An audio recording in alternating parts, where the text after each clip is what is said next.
Okay, howdy everybody, and welcome to another random one-shot here on the Random Rhapsody Network. I'm Matthew R. Dawson, your friendly neighborhood host and GM here on the network, and joining me around my virtual table today are Brie, Joe, Koines, Kyle, and Steven. Say hi, everyone. Hello. Am I gonna win? Oh, God damn it. Now So you it might, begins. yeah, and now you might have noticed that we are airing a little earlier than we normally do on a Monday. That is because today is a national holiday, and while I'm not convinced there's much to celebrate right now, we do want to give our cast the chance to spend the evening with their families. So instead of our regular program, we're going to be playing a special one-shot this afternoon instead. Don't worry, we will be back to our regular schedule next Monday with the Debauchery Circus at 3 p.m. and the Fab 5 at 7 p.m. Now you can keep up to date on our schedule and everything we do by following us on Facebook as Random Rhapsody TV and on Twitter as @random_Rhapsody. Okay, that should do it for the announcements. So join us as we dive once more into the world of Loropa and join a new group of heroes, the Defenders of the Wall.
It would be like some big thing.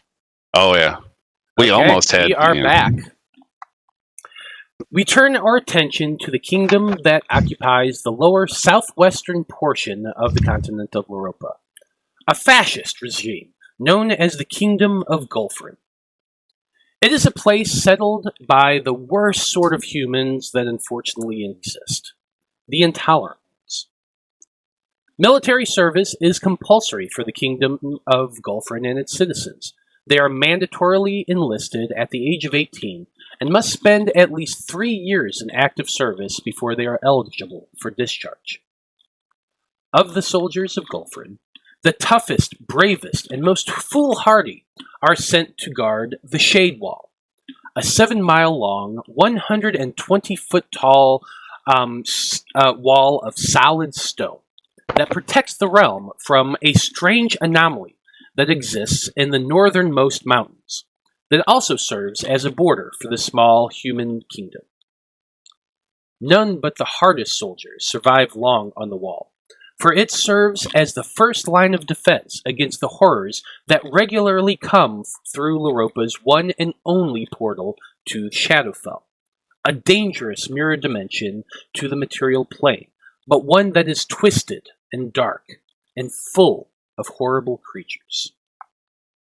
Now our story begins at Shadewatch Keep, one of the 4 small keeps that garrison the brave soldiers who serve to defend the fatherland of Golferin. The Defenders of the Wall is what they are commonly called, or more succinctly, just the Defenders. Brave men and women who stand vigil against the monstrosities that come out of the portal. Most of the day-to-day activities of these soldiers are spent standing vigil atop the wall, weapons training with Master Fafnin, who is the resident weapons master of the keep, or tending to the 1,000 other duties a soldier must tend to over and over again. Life would be dull, save for the regular incursions of monsters that come out of the portal and attempt to scale the wall. From shadows and wraiths to ghouls and all sorts of other undead abominations. Hags, beasts, and even the occasional manticore has been known to come out of the portal. But these Shadowfell versions are always twisted, warped, and far more dangerous than the varieties that exist upon the continent. When one's duties are finally complete, recreation usually consists of spending time in the tavern, drinking, gambling, pursuing other libations, or maybe just listening to a song or two. Gossip is exchanged, battle tales are told, and more than one bar brawl keeps the defenders entertained until their next duty shift begins. The Defender's Rest is the kind of tavern that tries very, very hard to be as typical and ordinary as possible in a location such as where you're all at. It is a 2-story tall structure made of quarried gray stone and with a dark thatch roof and thick glass windows to protect against the cold. But while the outside of the building is dark and gloomy, just like much of the keep itself, the interior of the Rest is bright, warm, and cheerful. Fur rugs line the floors, tables are small and cramped, and the ale is sweet and nutty and quite potent. It is the one place in Shadewatch Keep where a soldier can let their proverbial hair down and actually have a bit of fun. And a bit of fun is exactly what our heroes need after a long day on top of the wall. Now our scene turns towards the interior of that inn, where there is a loud and raucous clamor inside the Defender's Rest. Mugs are clanked, shouts of joy or frustration come from the upstairs area where dice are thrown and cards are played. A pair of bards stand to one side of the room, plying their trade with a bawdy tune, while several soldiers sing along at the most descriptive parts. Now, as for the rest of you, Zeal, why don't you go ahead and describe yourself to us and tell you what it is you're currently up to in the tavern? Hello, everyone. Zeal for Life Freeman here to tell you about me. So Zeal is like 5'7", dark-skinned man, brown eyes. He's built like a boxer, so he has like neck like a tree trunk and hands the size of dinner plates. Even though he's a little shorter than average, kind of stout. He, like his name suggests, is a very cheerful and exuberant guy. His only family are his brethren on the wall, and as an officer, it's his sacred duty to keep morale high amongst the boys. So, he's sitting at the bar, probably singing along, and he's a real night owl, so he wants to stay up all night. So if there is fantasy, I talked to you about this yesterday, if there's fantasy cocaine, he'd be doing it. There's definitely fantasy cocaine.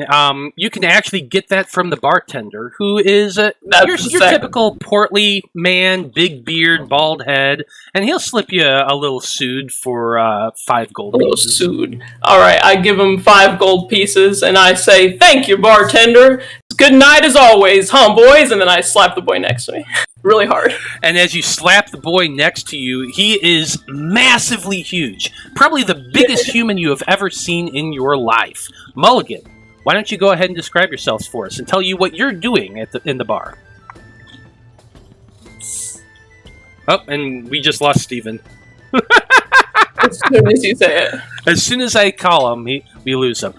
So instead, that's going to be Luigi. Why don't you go ahead and describe yourself? Zeal has slapped you on the back at the bar. Very hard. Sure. Luigi is he's an ex-pirate, and it's a well-known fact. Everyone here is well aware of his piracy in times, but the pirates that he works for, they have an understanding with this particular port that in order for them to sail those seas, they need to donate manpower every once in a while. So Luigi's just kind of putting in his time right now, waiting until he gets to get back out on the open water, and as he gets slapped on the back, you get kind of like a sly look, like you're less of a man than him, and how dare you slap him. But he spends the rest of his time just kind of looking at weak points where he might take you down if it does come to a bar brawl or something like that. But he puts on a sheepish grin and toasts towards you. I can't toast you with Sood, but I just give him a little thumbs up, and then I sniff it. Luigi downs another beer and just kind of silently like spins around in his chair and looks down and goes, "Can you believe this guy over here?" To the guy next to him. Clearly a huge guy. Very gigantic guy. That's talking to the audience. Oh, so yeah. Across the bar, there is that really, really big guy that Luigi just kind of looked at and yelled to. Mulligan, why don't you go ahead and describe yourself? Sure. So I somewhat look human as far as the standard features go, but nobody's ever seen a human besides me who's 8'5" and 269 pounds.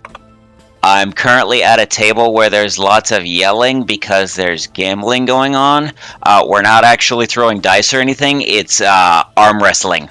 Arm wrestling, yeah. Okay, are you the one currently doing the arm wrestling? Yes, along with this guy over here. I've got a very large beard, red hair that is neatly kept, and my armor pretty much looks like it's so big that nobody but me would be able to fit into it. I like it. Well, go ahead and make for me an athletics check, and we're going to see how well you're doing arm wrestling this dude. Sure. Ooh, he rolled nice. 19. Yikes. Wow. So even as big as you are, as strong as you are, the dude across from you is just pushing and pushing and pushing, and your arm is going back, going back, going back. Make me another athletics check. The upper hand. Oh! Really? Wow. A natural one. Wow. Yeah, with that nat 1, he just boom, smashes your fist against the table, and the entire table just roars with cheers. The big guy gets up and picks up the gold that was off the table. We're going to say you lost 3 gold pieces from this, from that bet, and he tells you, not surprised a mulligan like you can't really match up to a beefcake like me. And they just all go laughing and walk over towards the bar. Oh, beefcake? That reminds me. I have to talk to your mother. I didn't call her after our last date. Make an intimidation check. Yeah, that's not going to go very well. Now, boys, let's keep it light. Yeah, I mean, he just the man looks at you and he says, "Yeah, right. Everyone knows that any mother would have nothing to do with a crossbreed like you." And he just spits and walks off. Wow. But Callus, you do hear that yelled across the bar as this guy's walking over to the bartender to get some more drinks. Tell us about yourself. What do you look like, and what are you doing right now? He is probably going to be one of the older people here. He's actually in his mid-40s. His military service ended a long time ago, but he spent many years as an academic, a professor. But some of the things that he was starting to teach his students got him in a little trouble. But he's got that typical, I mean, if you look at kind of popular culture, like Oded Fair and The Mummy, he's got those long, flowing black hair. He's got a lot of crow's eyes around his, he's weathered. He's got a very ancient kind of look to him, almost, too. And he's sitting there talking to a couple of these young recruits that have just gotten to the wall. And he's sitting there trying to explain to me, he's like, the 5 are not the ones you have to put your future in. Your dreams can come true, but you have to follow the ancient one. The one that was here before the 5. Oh no. And if he kind of like it, if you were sitting close to him, he kind of puts a book on the table and he opens it up. But if you look on the cover of the book, it's this beautiful, it's a faded book, but it's this beautiful silvered filigree tree sitting on the edge of the book, and he's going to turn it open. He's just going to start everything that he's found over his years of research. He's going to kind of try and start teaching them about the true power of Laropa that's, might be making a return. Hey, at least so he's kind made of out of human skin. No, the one I like to think is maybe he found this book many years ago, perhaps from a creature that had crossed over from the Shadowfell, perhaps, when he was here before. And it's kind of just really, ever since that moment, it's kind of changed his life. And so he's in the corner, kind of like dictating to these young recruits. So go ahead. Hold on one second, Zeal. Callus, go ahead and give me a persuasion check as you talk to these youths and describe this being. We got some new recruits coming. Radicalizing my soldiers. Yeah, with a 14 and a 13, they seem very interested in what you have to say. These new recruits seem to really just lapping up what it is you're saying. And you really need to start thinking about this isolationist human-only existence. It only works so far. That man there, we're gonna need him one day. Okay. Looking at our half-breed. Well, Zeal, this is a pretty loud bar. I want you to make a perception check. That's what I wanted to do. Okay, that's what I figured. 26. Wow. Oh, wow. Yeah. You can definitely hear this conversation going on across the bar. Okay. I would like to... I am also in my mid-40s. I just haven't aged past my party days. Lifelong soldier. So I would like to walk on over to that table, and then just like put my hand on the book and go, "Haha, Kalis, you're such a kidder. This isn't time for studying. This is time for relaxation." And then I turn to the bartender and I order a couple rounds for these young recruits. Okay. Bartender, get these boys some ale. So, I'm gonna fuck this up. I just know it. Bossy? Bouse. I might actually It's pronounce like it boss. right. Think of like a mouse. He's a bouse. Bouse. Okay, I might get it right by the end of the session. Who knows? But Bouse, you do hear the big dude with the shiny head calling for beer from that table over there. You kinda Indeed. froze. Always yell. Indeed, I see the situation here. I am Baus Augen. I am in the Wizard Corps of the Motherland here, and I used to be a soldier, but I was never very good at it. Although my physical appearance is quite ideal. I am 6 feet tall, about 180 pounds. But my eyes have been twisted from many magical experiments gone wrong. Oh, the horrors they have subjected me to. But I will fight on. And I see these young ones twisting the philosophy that we have taught. So I use my telekinesis to slam that book shut. I'm pretty sure the book was already shut by Zeal, but you could definitely smack it if that's what you're wanting to do. Oh yes, I push it across the table, away from Callus. Okay, well, Callus, you just see this book kind of scoot away from you, as though being propelled by some type of magic or something? You're not quite sure. Because it is invisible, you don't see what's pushing. It's the disdain of the gods, of course. You see, it's these simple minds that want to punish your learning, punish that thirst for knowledge. These simple-minded folk, they want to encase you in a prison of your mind and your past. You need to break free. Your dreams can and will come true, but not if you continue to follow their isolationist ways. You know what they say about simple minds. Simple minds are happy minds. And I just drink. Well, indeed, let us rejoice. I'll push the book a little farther away, and It's then in in his its hand, place, like so- slide a mug over towards him from across the bar. Well, it sounds like Callus said he grabbed his book up. Yeah. Oh, okay, that's fine. I'll slide the tankard ale towards him telekinetically. Okay. A mug of ale goes flying towards you telekinetically, just as the bartender, or the barmaid who was bringing the other drinks, arrives at the table, and it just kind of floats by her head, and she's like, "What the?" He'll just grab it and put it down, and he'll tell her, he's like, bring me a brandy. Bring you a what? A brandy. Brandy. She nods to you and says, "Absolutely. There'll be 1 silver mark." Brandy's not here right now. Brandy's Well, he's not wanting to bring the physical human. He's more like the drink, the liquid kind.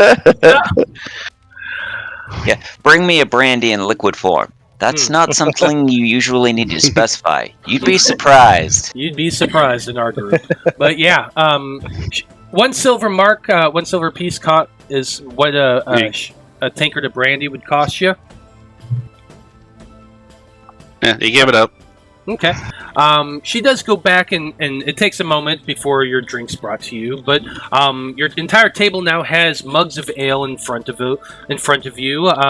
Baus, you're still over at the bar. Looks like. Yeah, I'm sitting at the end of the bar. Okay. Mulligan, what have you been doing during this time? Just sitting here reflecting on my life, I suppose. Well, I can't stand for one of my boys to be down, so Mulligan lost it and he's kind of sulking. So I would like to holler out at him. Do we generally have an awareness of who each other are? You would know who each other is. You all live in the same. Especially the same Mulligan is barracks, like a weird guy, so yeah, he's definitely the biggest one. So you would definitely know who he is. If he is some sort of a not full human, or at least maybe people don't understand, how would you really feel about him that way, though? I feel like I am, like I said before, I don't expect to see a non-human other than like an undead. So I assume that he's human, and humans just come in all different ranges of, shape and size and, skin tones and stuff. So, and I'm just a happy good guy, so I'm just gonna holler out at him. I've definitely been here a while, always kept my nose to the grindstone, tried to do what's right, but... And he's a soldier too, so... The higher-ups just don't like me, so I've never actually been promoted. I'm still just a foot soldier. Yeah, I put my background as being I was an officer, so I assume that I'm an officer. Yeah. I would like to shout out. I am also an officer. I am the chief of the Wizard Corps. We two nationalists here. Mulligan, come sit down with us, boy. You got it, sir. And then as he sits down, I go, Mulligan, you can always try again. As long as you're still here, you can live to fight another day. You'll beat him tomorrow. Have you done any of your Sood yet, Zeal? Just out of curiosity. Oh yeah, absolutely. Okay, then I need you to make me a con saving throw. I knew you were gonna hit me with that. Can I get advantage because I do it all the time? Can he get disadvantage? My character all the time. I'm a cokehead. So what I'm going to say is, that's why I drew his eyes so wide. The fact that you use it regularly, the DC is a little lower than what it don't really normally have would be, adjust. but it's still.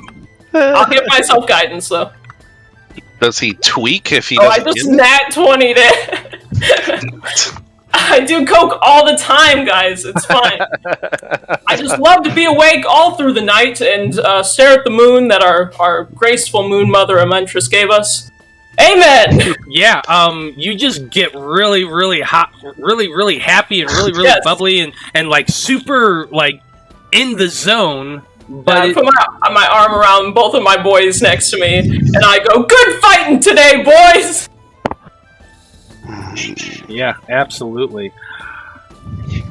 But you're high as a kite, but you're doing all right. And all of you are kind of sitting there. Most of you are at one table.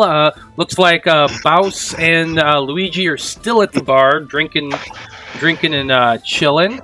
I'd like everybody, while this is going on, to make me perception checks.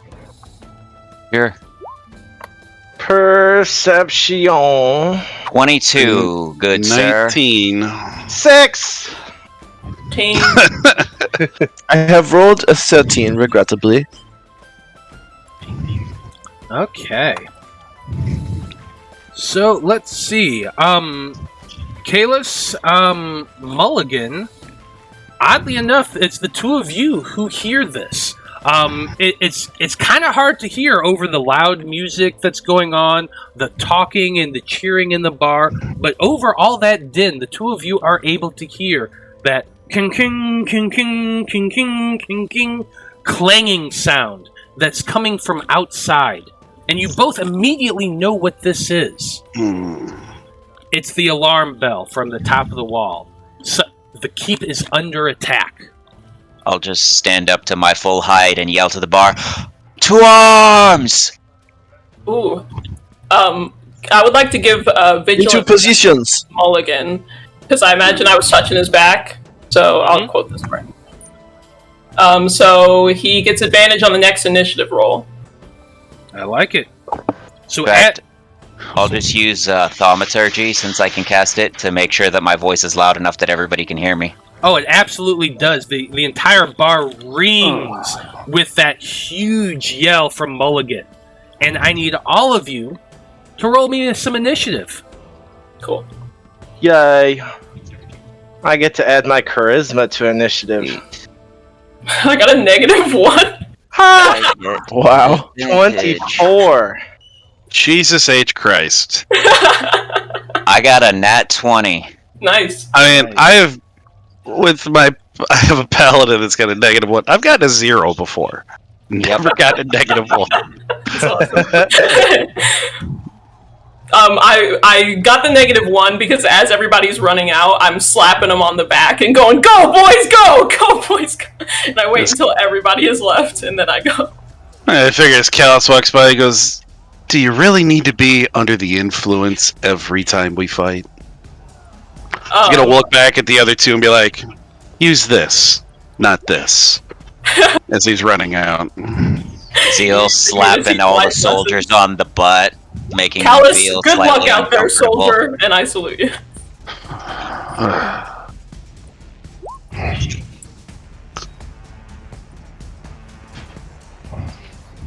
Man, after playing a wizard for so long, it's nice to play somebody who actually has some hit points to him.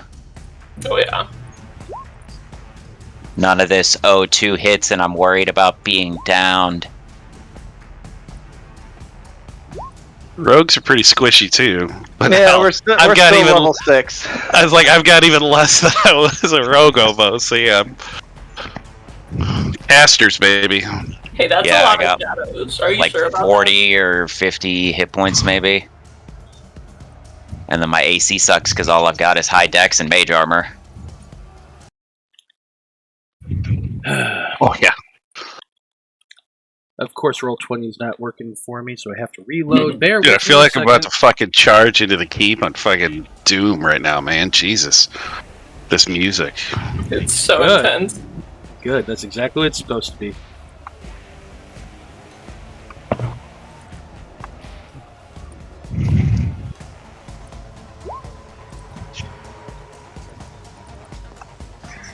Alright, y'all. Here's the plan. I'm gonna incapacitate him and you guys rough him up. Alright.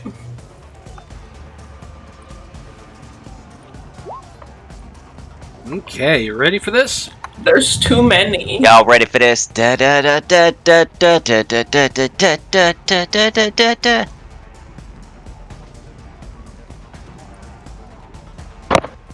Let's do it. Okay. Ooh, I wonder what a defender is. We gonna That's our find out. boys.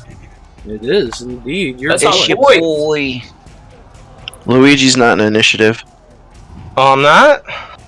Oh, I didn't click my character. I'm sorry. I got a 24.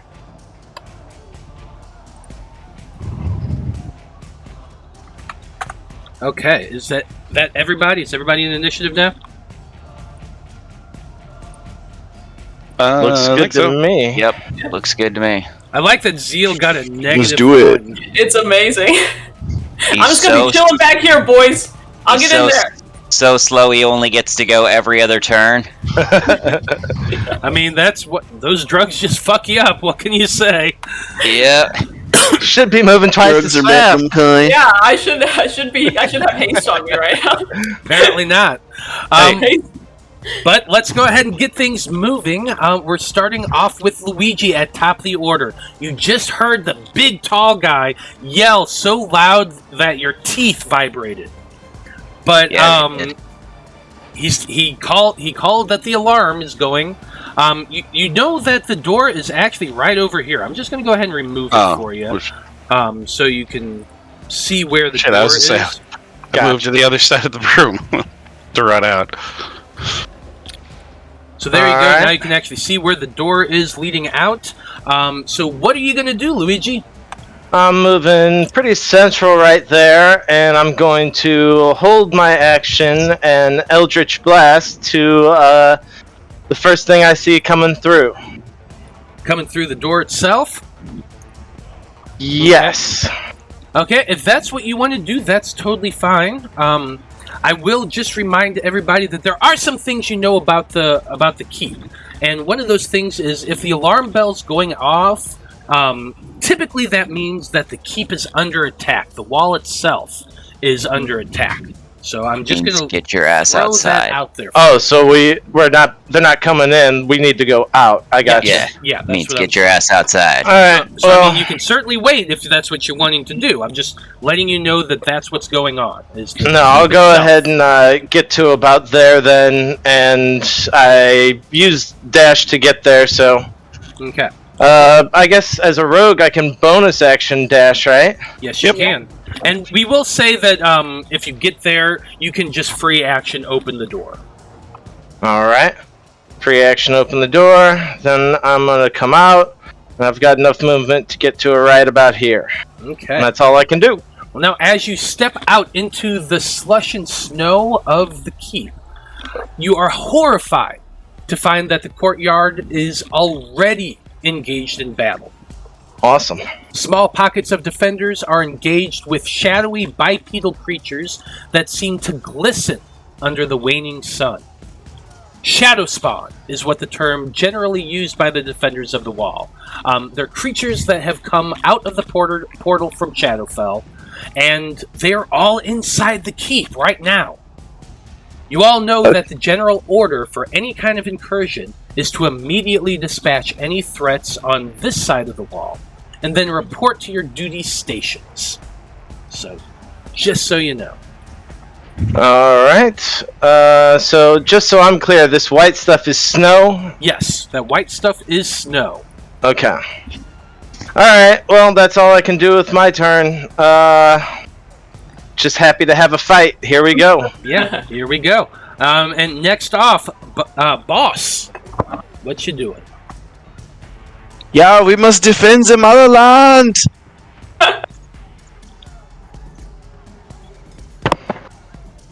All right, I can get right to outside the door.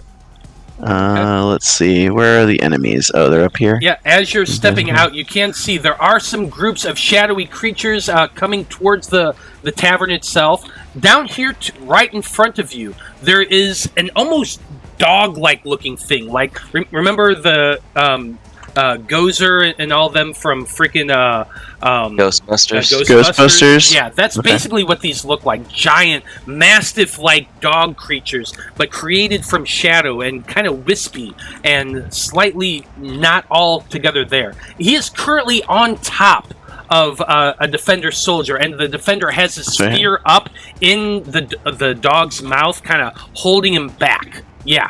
That's these guys right here. You can see that there Okay. are other defenders fighting shadowy monsters here. There's those guys don't have anybody around them, but there are quite a few different groups that some of which are being fought by other defenders. Others are currently kind of rushing down the wall towards you. Does that make sense? Yep. Okay, so I'm going to mind sliver this shadow dog. I like it. What does Mind Sliver do? A disorienting spike of psychic energy is driven into the mind of one creature you can see. Must succeed on an intelligence saving throw or take 2d6 psychic damage. and subtract 1d4 from the next saving throw it makes before the end of my next turn. Nice. So that's an intelligence saving throw. Let's see how well they do. Wow. Yeah, didn't think so. 5 psychic damage. And it must subtract 1d4 if it makes a saving throw before the end of my next turn. I like it. 5 psychic damage, and you just hear that dog go, "Aye!" and kind of release the spear from the pain of that mind effect that's happened to it. One of these shadow mastiffs is a shadow chihuahua. Oh, no. Is that it for your turn, boss? Yep, that's all I got. Okay. Mulligan, you're up next. Sweet. 5, 10, 15, 20, 25, 30. Let me see. I have to keep moving, so I guess I'll use my action. 5, 10, 15, 20, 25. I'm going to bonus action to rage. Okay. Whereupon I grow. And those of you who are outside just see Mulligan scream in rage as his size just grows bigger and bigger and bigger. Some of you who fought with him over the years, a lot of you are pretty much veterans here. You've seen this before. It's always impressive. Yeah. So, we've fought these things for a while. Is there anything that they're particularly resistant to that we know of? The one thing that you do know about these creatures, any creatures that are from the Shadowfell, is that when they're in shadows themselves, they tend to be resistant to a lot of damage types. The main tactic and the reason why your entire courtyard is regularly lit is the fact keep them away from the shadow. Exactly. So while they're in shadows, they are very, very hardy and difficult to kill. Okay, then I will have a massive maul in my hands that, as I grow larger, starts to glow with a sickly green. And there's little wisps that come off of it that kind of like melt the snow as it touches it. I am infusing my weapon with acid. I like it. Okay. So that's it for your turn? Yep. Now we got some bad guys. Now, the far to the north of where you're currently at, the local blacksmith and a couple of guards are actually engaged with some of these shadowy creatures.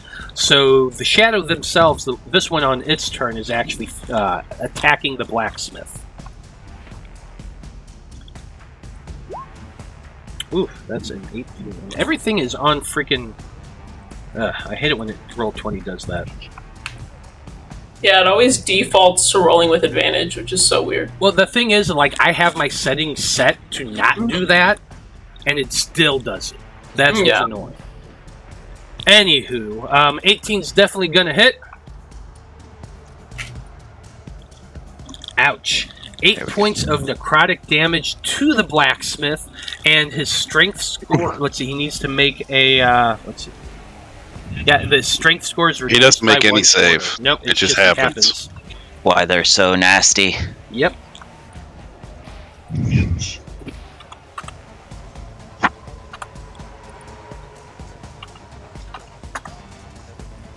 Whew. Yeah, the blacksmith ain't looking great from that hit. He's still alive, but he's not happy, that's for sure. Kalis, you're up next. Now, with his Eldritch Invocations, he can do Armor of Shadows. It's like doing Mage Armor. Would that be his action? Well, it depends on how it's worded. It just here, I'll pop it up for you. Yes, it's just like the spell. You can just cast it as often as you want, but yes, it would still take your action. That's what I figured. So yeah, it will be an action to do well, then he'll wait to do that. Okay. Then what are you going to do? I guess, can he even see these two with the giant behemoth in front of him? Unfortunately, not really. You can see Baus in front of the doors. You can see huge Mulligan standing over something, but that's really it from your position. Well, then I guess at this point he would kind of wait till the door clears, and he will look back at those 2 new recruits that he was trying to do. He's going to tap his head, and he's going to cast Mage Armor on himself. Okay. And that shadowy form just kind of washes over you. It's almost like a little tentacles coming down over your body and just solidifying, and that becomes your Mage Armor. That'll be his go for now. Okay. Next up, we have one of the Shadow Ghasts who's fighting some defenders down here. He's actually fighting a defender and one of the laborers that works in this area. And that's really... He's going to be doing an attack to each. So this is to the laborer. God damn it. I'm going to have to go through to every single monster and check this. It's really irritating. I hate it when it does that. But yeah, 23 is definitely going to hit. And so is that 25. Oof. Yeah, he just bites into the neck of the laborer and rips, and his entire throat goes out, and that laborer falls down to the ground dead.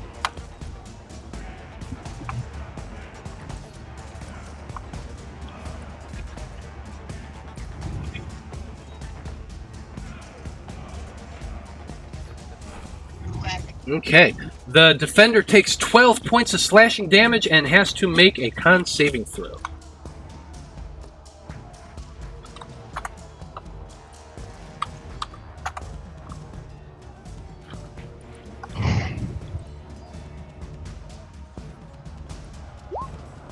But that is enough.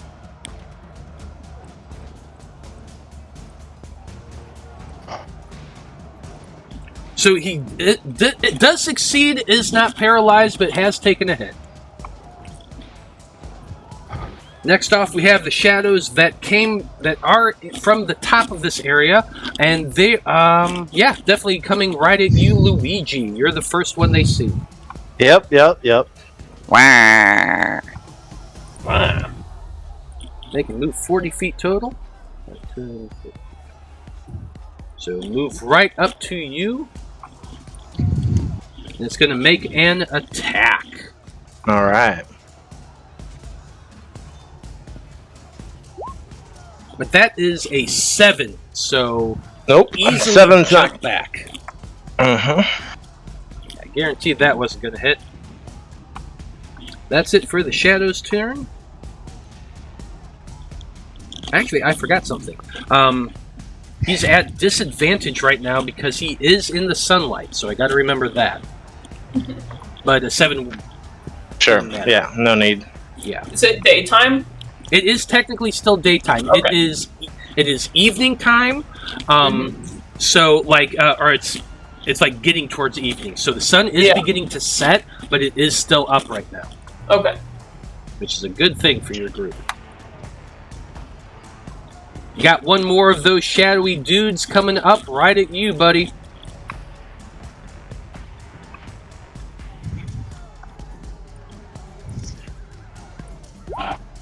Ooh, but that's an 18. Is an 18 hit? Yeah, that's gonna hit. Ouch. So you take 11 points of necrotic damage, and your strength score is reduced by 3 points. Yikes. All right. Fortunately, that you do know that after you finish a short or long rest, that does go away. Yeah. But For now. all right.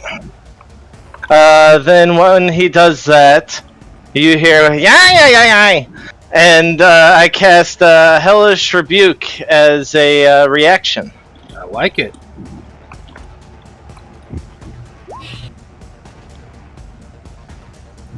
So DC 13 Dex save. Nope. Well, that should have been at disadvantage, but a 15 still beats it.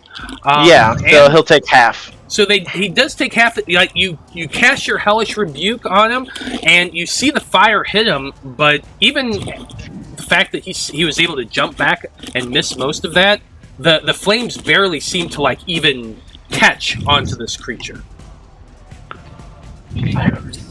So he actually takes less than that. Well, still takes half or half of half, whatever.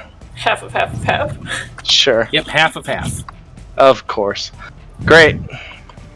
Alright, that's it. That's all I can do. Okay. The next Shadow Ghast is currently fighting one of the soldiers. He's going to be making his attacks. 13's going to miss. 28 is definitely going to hit for a nat 20. Do they have disadvantage, the Shadow Gas? No, they do not. Okay.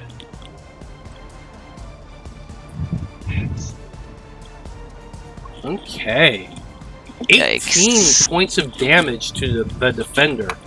Ouch. And then he needs to make his con saving throw.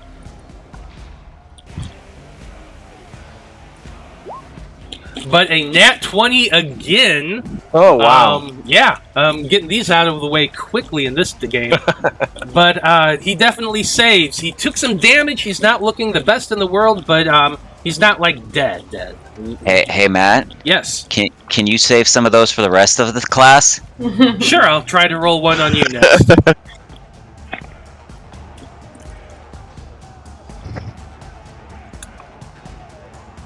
Okay. Luigi, you're kind of engaged, but Mulligan, you would actually be able to see this as big as you are. Up here in this area, this is a tower that has a stairwell that kind of goes down along the side of it, which you know is what leads to the wall itself. From the top of it, you can see like the head of one of those mastiffs charging down the stairs. Yeah. They get to right about here at the end of their turn, at their movement, and so since they can't see any choice targets, they're just going to be moving another 5. How far do they move? 5, 10, 15, 20, 25, 30, 35, 40. To right about there. Now, when he's passing this defender, the defender actually gets an attack of opportunity. Hell yeah. So I'm going to go ahead and make that. But a 6 ain't going to do it. But he gets to right about there on his turn. Patheticus. Yeah. The next, the next Mastiff is currently engaged with that guy on the ground. You came running up to it, but its focus has mostly been on the guy on the ground. So that's who he's attacking this turn.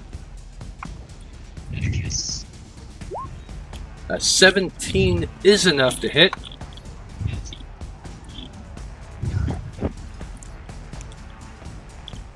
He's already prone from an earlier attack, but he does take 13 more points of damage.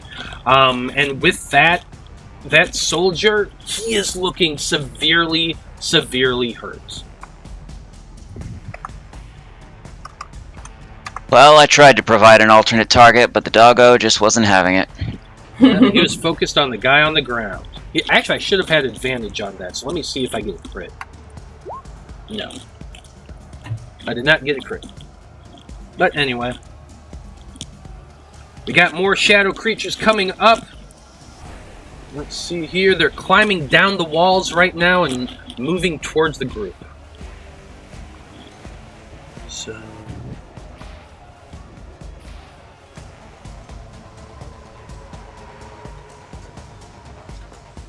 this one's moving right up here to one of the defenders.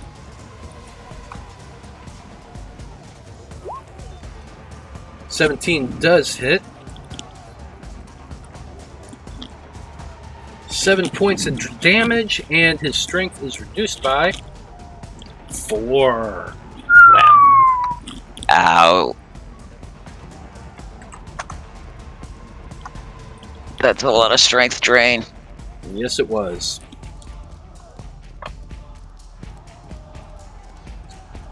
Ooh, so he is now at -1 on his strength. Oh, he's dead. That means he's dead, right? No, sorry. Yeah. No, sorry. No. -1 modifier. The modifier. Okay. I was looking at the modifier, and that's what I did, but no. He's at 12. Okay.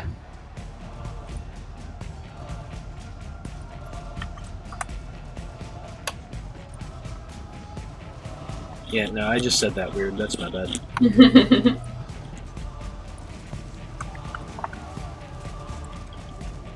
Anywho, that's that guy. These guys, the shadows, are mostly fighting the soldiers that are up here, which is fairly a good thing for right now. That's another 17, which does hit. 9 points of necrotic damage. Yikers.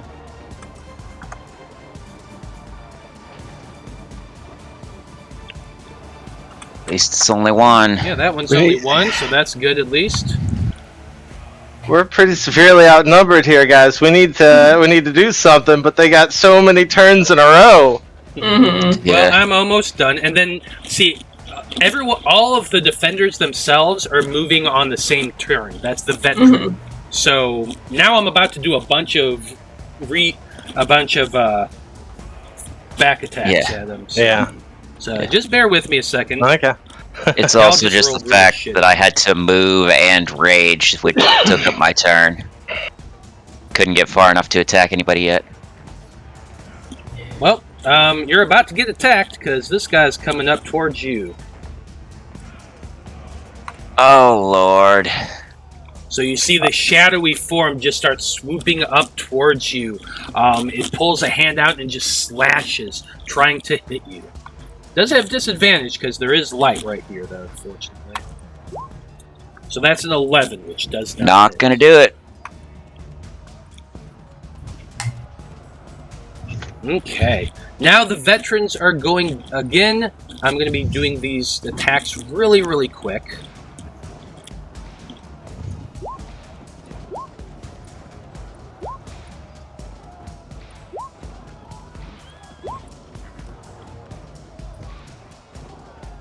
I'm seeing a lot of hits there. Yeah, a lot of hits here. So first one. 5 points of slashing.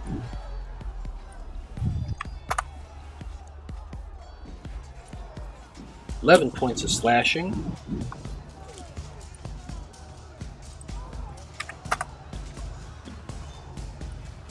$6 points of slashing.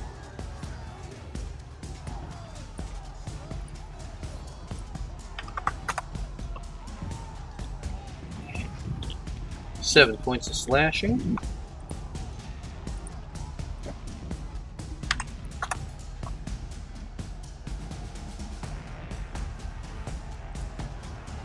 Another 8 points of slashing.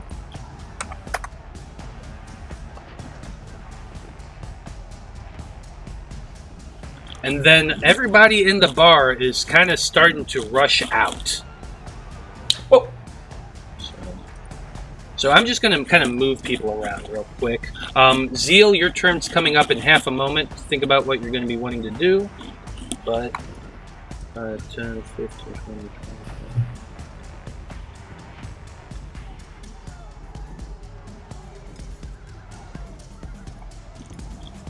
So a lot of them do have duty stations they need to get to. Some of them are going to be heading off to those, while others are joining in the fray.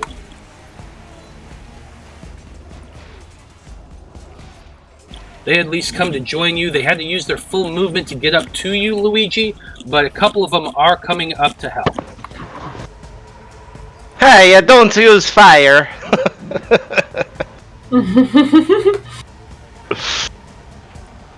So which one of the other recruits is Luigi's princess? It's me, I'm Mario.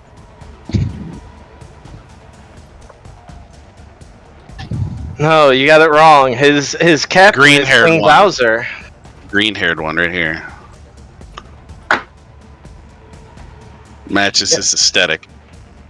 Okay. Zeal, you're up next. Sorry, my princess is in another castle. I would like to see outside. 5, 10, 15, 20, 25. Can I get past him at the door, or am I stuck behind him? It depends. Do you have enough movement to get around him? Yeah, I would have 5 feet if I went diagonally. Okay, you're going to be basically be pushing yourself up against a hot brazier to do so. Okay, well that- then I guess I'm stuck back here. I mean, I could dash and then do nothing.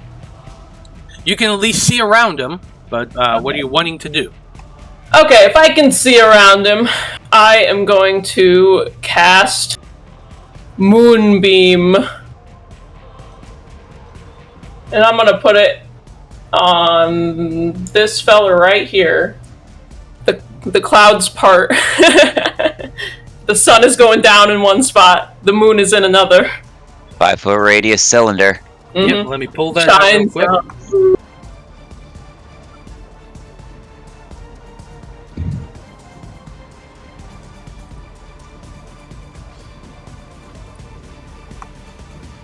Gotta find my magic things.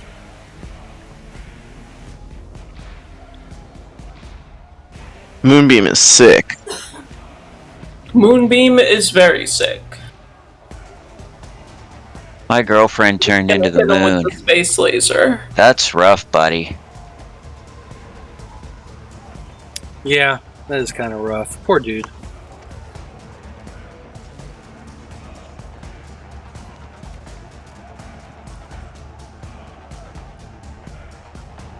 Is it just a 5-foot? Yep. 5-foot radius, 40-foot high. 5-foot radius.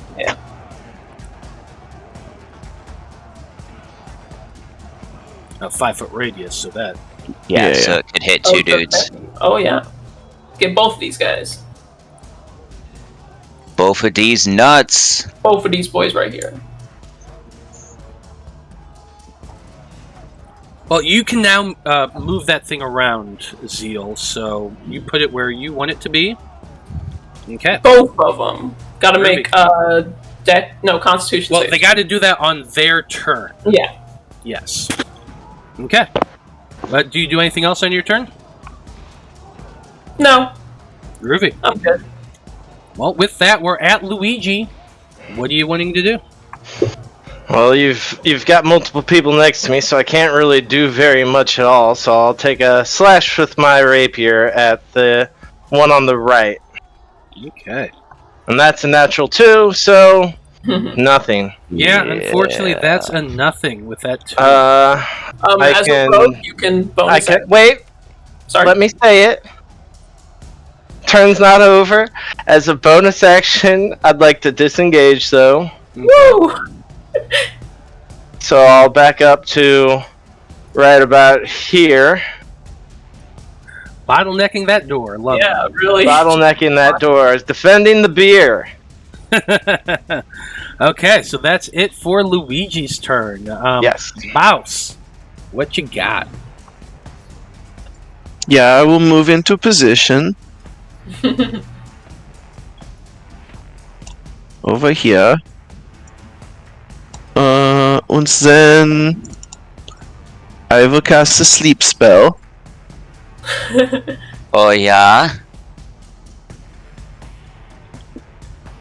Ooh, not a good roll. But I'm gonna try to hit all of these guys over here. So you're hitting the shadow and the gas that's over here? I should be able... what's this right here? Is this a defender? Yeah, that's one of the defenders. Okay, so I'll try to hit all 3 of these. The dog and the ghast and the... Well, it goes after the one with the lowest hit points first, right? Yeah. That's how the Yes. spell works. So yeah, that's exactly how it works. It goes for the lowest the lowest hit point thing first, and then takes up those points, and then whatever's left goes to the next. Yada yada Yep. yada. So let's see. What is your DC for that? I don't think It's not a, There's it's no not a DC for... CP. Oh, that's Just right. Yeah, hit there's no point. DC for sleep. That's right. That's right. Then yeah, you throw that spell. It hits in that area. The shadow creature is the first one. Let's see here. Huh. Well, that's weird. It has a shit ton of condition immunities, but sleep is not one of them. Yeah! So he just falls asleep and is just hovering. It can't go prone. It literally cannot go prone, so it is asleep, just floating right there in that space. That's right. That was the only one that fell asleep, though? That is the only one. The other two That's definitely had shit ton of hit points. That's fine. But you did get one. Yeah, I don't think I have any bonus actions. Yep, that's it. Okay. Mulligan, you're up next. Ooh, setting my rage counter. I am going to attempt to attack the doggo with my maul. Do it. What is that? Let's say ±5. Yeah, why does it say -5?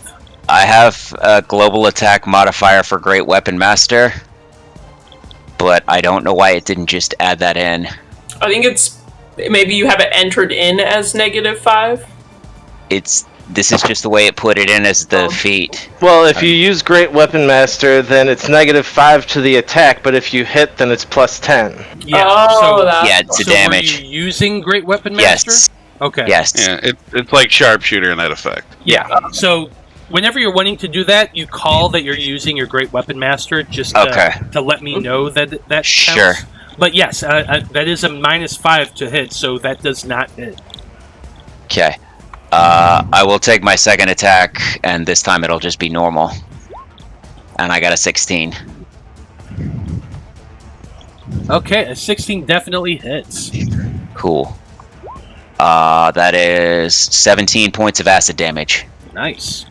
17 points of acid damage. Bert, you smash down with that giant maul, and that yellow or green energy just hits it and explodes a little bit, burning away, doing a decent amount of damage to him. He is still alive, but he definitely looks hurt. Nice. And I don't believe I have any other bonus actions that I want to take right now, so yeah, that'll be my turn. No, but as a barbarian, you could give yourself advantage next time you want to do the Great Weapon Master attack. Yes, you Yeah, I can. I haven't played a barb in a while, so I'm forgetting things. Yeah, No really, your tactic is usually go reckless to get the advantage, then attack, Yeah. and hope that you roll high to that the seven, Yeah. the minus. Always reckless, because you don't care about them attacking you. Exactly. Yeah. Always. Forget about it. So, My bad. All good. Next off, we got a Shadow. Shadow is fighting the blacksmith. The blacksmith ain't looking great right now. Quick, someone cast Summon Alec Baldwin. Ooh, but that is an 8, so that does not hit. He knows what lurks in the hearts of men. Kalis, you're up next. Well, he's gonna kind of move out and just push past the newbies and be like, "Move side, please. Move side." And this is one of those devil dogs, right? That is one of the. And then Shadow. Okay, so yeah, he's gonna do some Eldritch Blasts. He's gonna take up his little staff, and if you look at his staff, it's got a little bit of filigree, looking like kind of vines and tree branches going up, and then the top of it looks like a plumage of a tree. So yeah, everybody else kind of knows what's going on there, but he's going to take one at the dog, and then he's going to also do one. I guess he can't see this one because you the can't giant's really in the see way. the shadow, but you can see the. So that I guess he'll target one of these with the other blast. Okay. Go ahead and roll for dog. Roll for dog. Ooh, that's going to be a 28.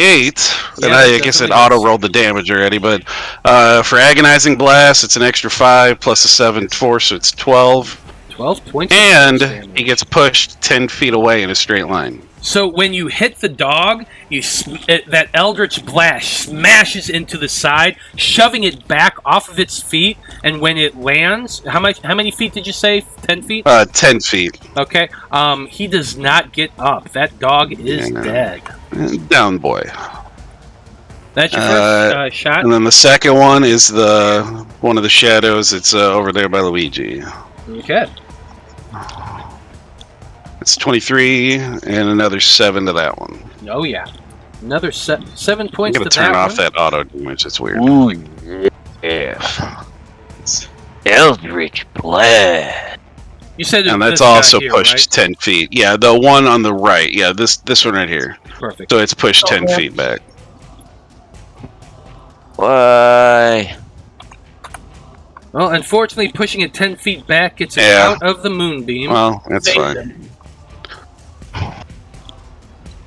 But He doesn't care. That it for your turn? And then, as a bonus action, I get this is Luigi here, right?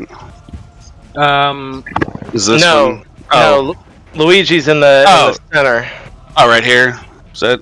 Yeah, I disengaged, so I'm in the I center. guess as there. he walked past, he saw you were probably a little beat up, and he's just gonna kind of like raise his staff, whisper a little something to you, and then just say, "May the dreamer heal you."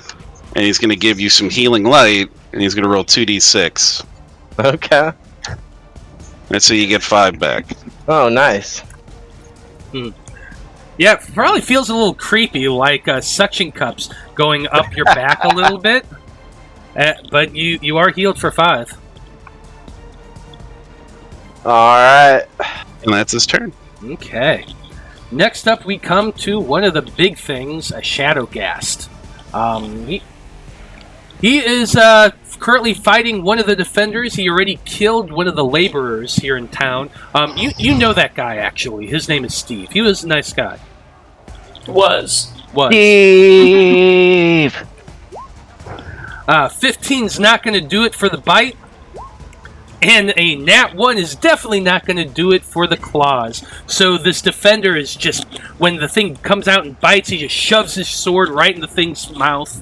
Then he pushes it back. His claws are coming out, and the guy just kind of does a jump backwards, and he is okay. Good thing, too. Next off, we have some shadows. First shadow that's that's the turn is the one that actually got pushed out of the moonbeam. Right. Get back in there, boy. Well, yeah, that's the thing. He's got an intelligence of 6. He doesn't really know what this bright light is, so it's going to come sweeping towards one of those newbies that Kalis was talking to. That's this dude right down here. And the moment that happens, it gets hit by the moonbeam. So go ahead and roll your damage. He's engulfed in ghostly flames, and he has to make a Constitution save, I believe. Okay. He'll still take half. Well, that's a 4. Wait, So because he's in light, so he does. Damn, 13 radiant damage. Damn. 13 points of radiant damage. Huge hit. And the moment he flies into that beam of light, it just burns away at him. And the creature just dissolves into nothing. He's dead. Incinerated. Yeah. Voice. Haha! Wait.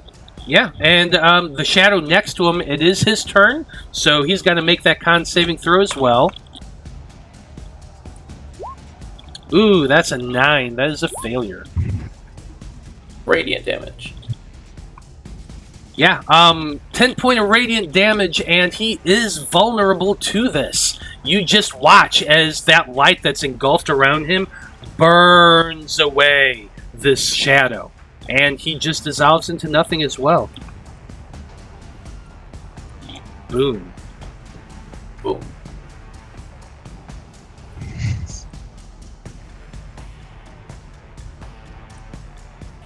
Okay, that's it for those two. Next we have the Shadowghast that is fighting another one of the defenders over here. 2 attacks. 15 is not enough on that bite, but the 21 on the claws is.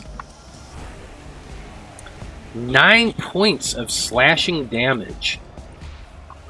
And he needs to make a con saving throw.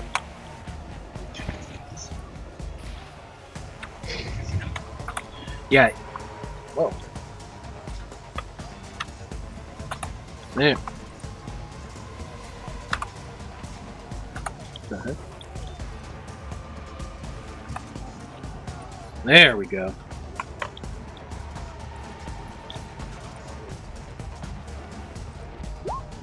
Ah, 7. That is a failure. So this as he's slashed by that, by those claws, you just see his body kind of rigid up and freeze, and he is paralyzed. Mm.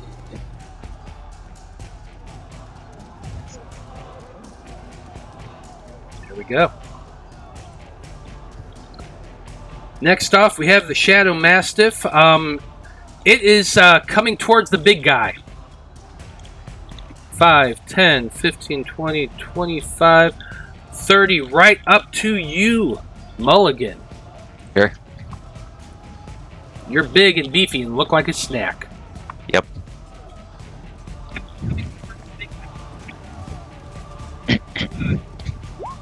$19 to hit. Yes. Okay, you take 5 points of piercing damage, and I need you to make a strength saving throw, as he just literally bites at your ankle. I have. What kind of? It's piercing, so Yeah, so I you do take take half. You do take half of that. that, and then I have Okay. advantage on strength saving throws. So let me roll Correct. this at advantage.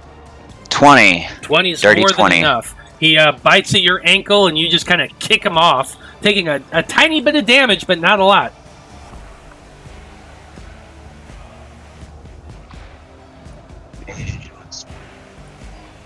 Next off, we got a lot of shadows over here, so bear with me a moment.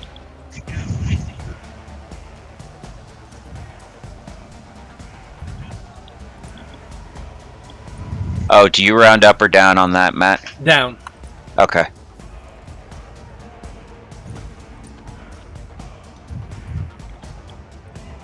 Okay. First one against the blacksmith. That. Oh, wait a minute. No, that's not that guy. That's the guy attacking the defender. That is a miss. This guy's attacking another defender. Ooh, that is a hit. 9 points necrotic damage. And reduces their strength by 2.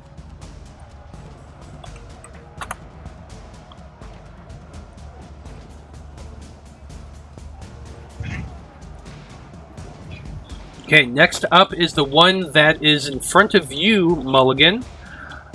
And you present a big target, so sure enough. Hell yeah, I do. But a nat 1 ain't gonna do it. No, it ain't. And next up, we have the veterans who are all taking swings at the shadows they are fighting. So let's do this real quick. Let's see. Looks like 1, 2. We're going to move to here.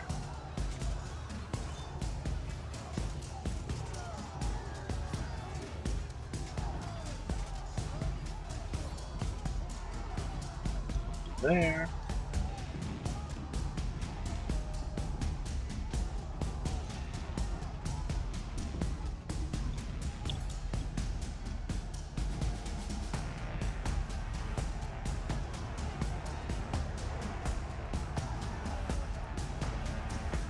Oops.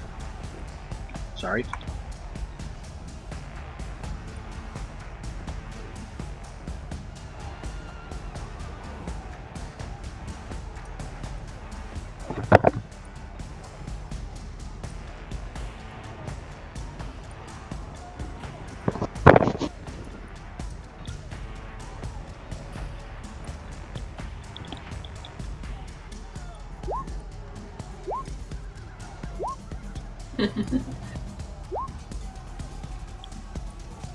Okay. A lot of attacks are going off. Swords are swung. Axes are hacked. We got 1, Did 2, my character get moved somehow? Oh, did you put me in with... Did I move you by accident? Yeah, I sorry. was... Okay, so back to where I was. Yeah, sorry about that. No problem. Did the one that I put to sleep get attacked? He has not yet, no. Okay. They saw that it went catatonic, and so they're purposely not attacking that guy. Ugh.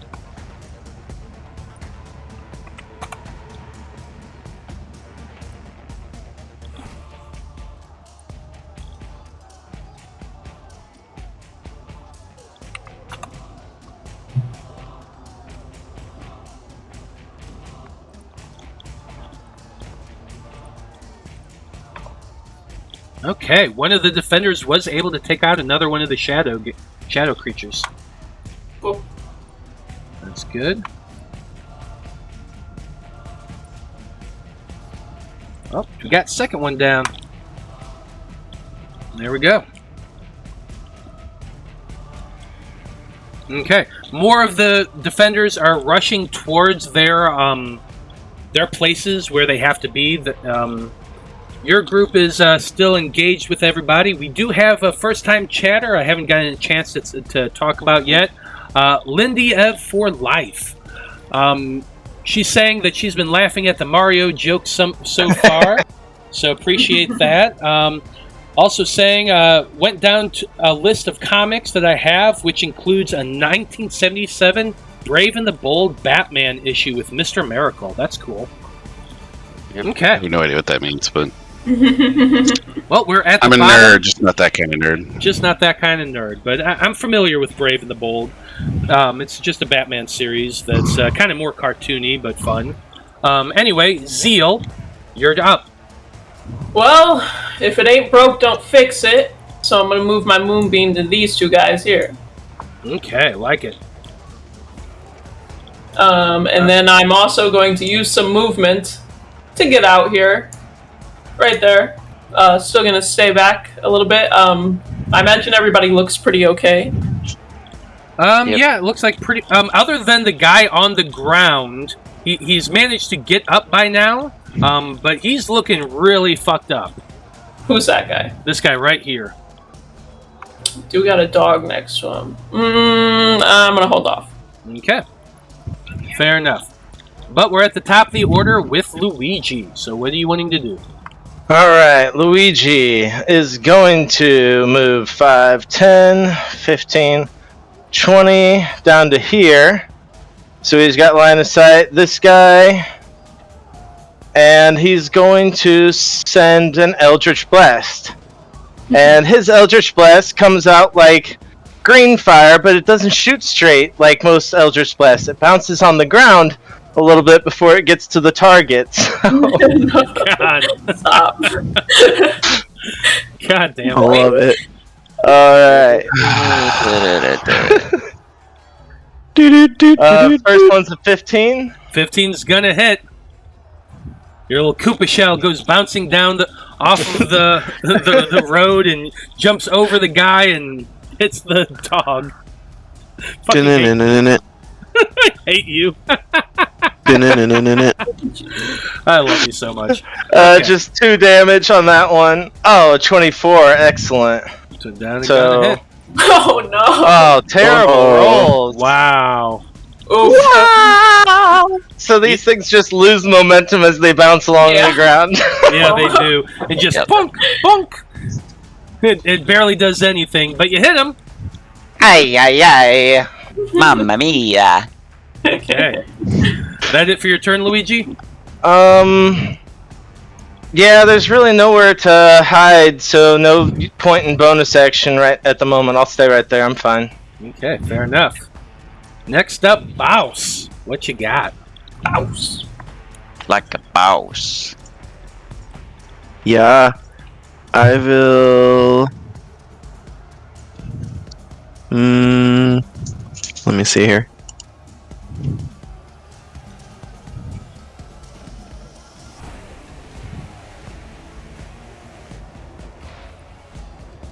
Ooh, I'm too far away for that. Okay. I will go ahead and target this ghast with the Mind Sliver.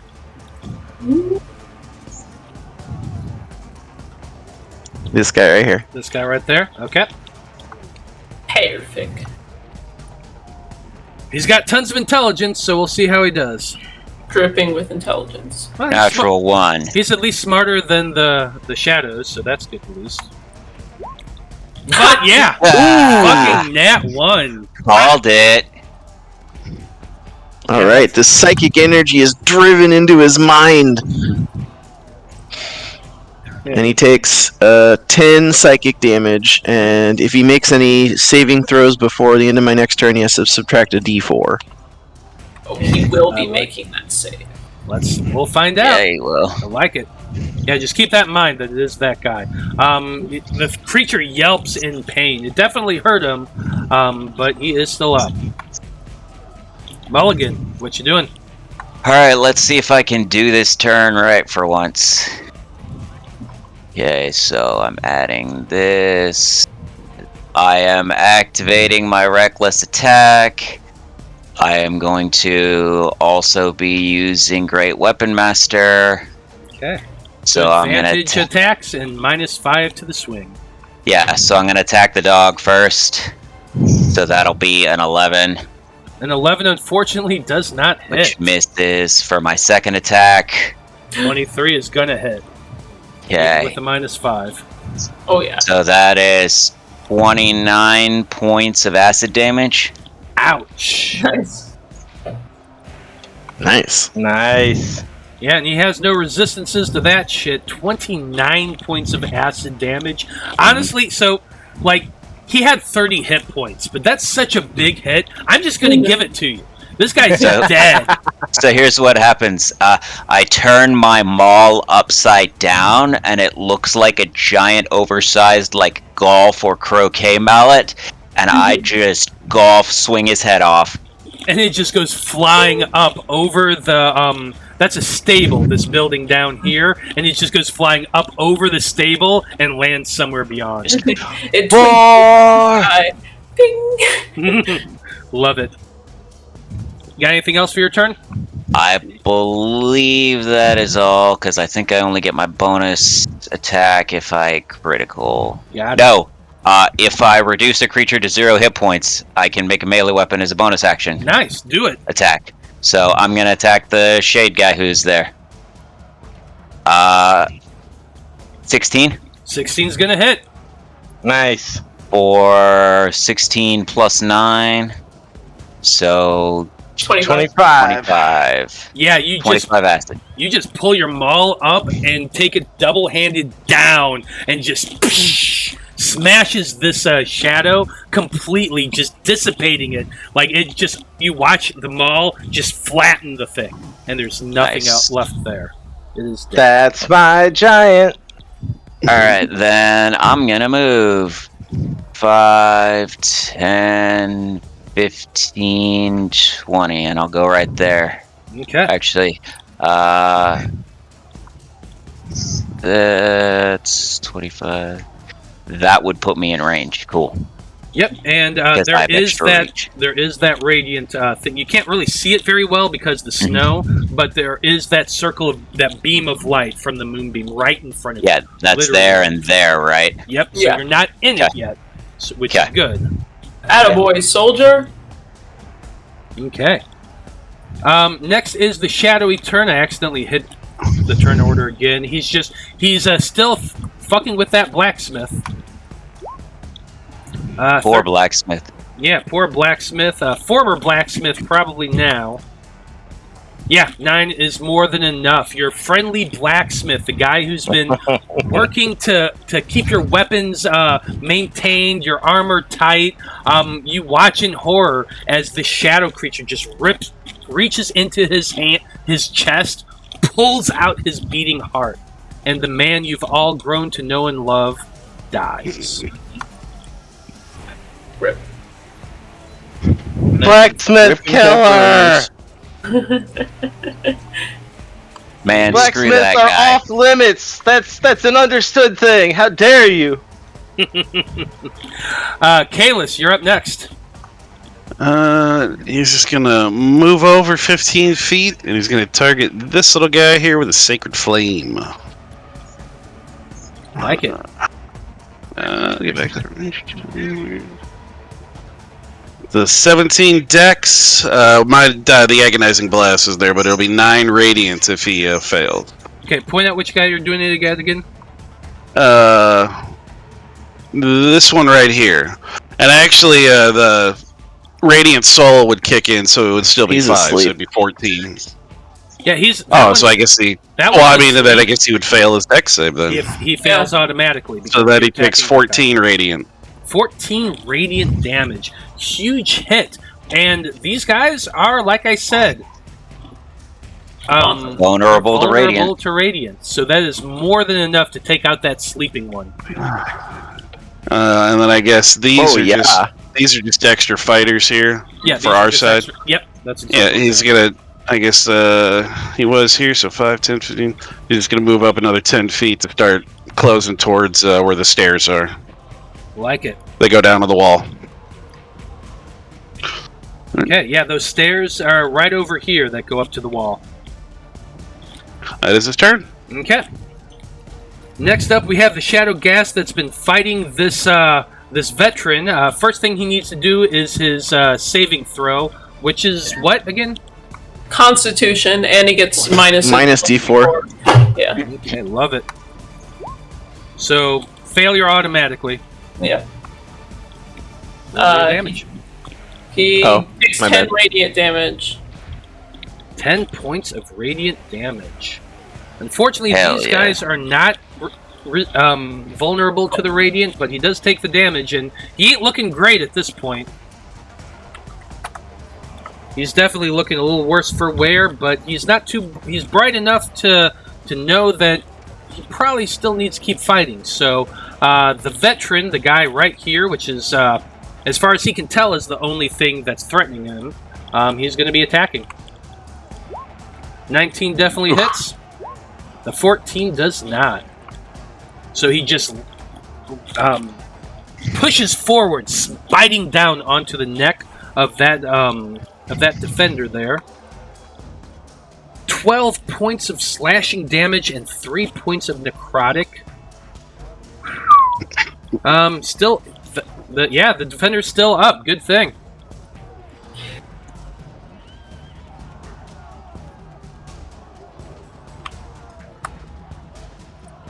Decent damage, but not good enough. The defender is still alive.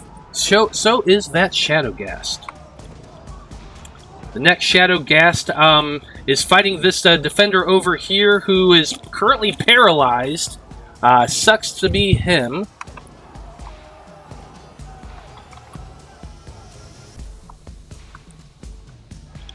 And the way paralyzed works is they are incapacitated. They automatically fail their strength and dex saves, and they have the people attacking have advantage. Any attack that a creature hits is a critical hit if they're within 5 feet. So that's going to suck for this guy. Oh, yeah. Oh. Yeah, both definitely hit. Let's just see what the damage did. No, random guy, no. Oh, wow. Yeah. So 24 points of slashing damage. The heart of our team. That's my cousin. Necrotic. Plus 14 necrotic. 38. 38. Plus another 30. Yeah, that guy's more than dead. Rip.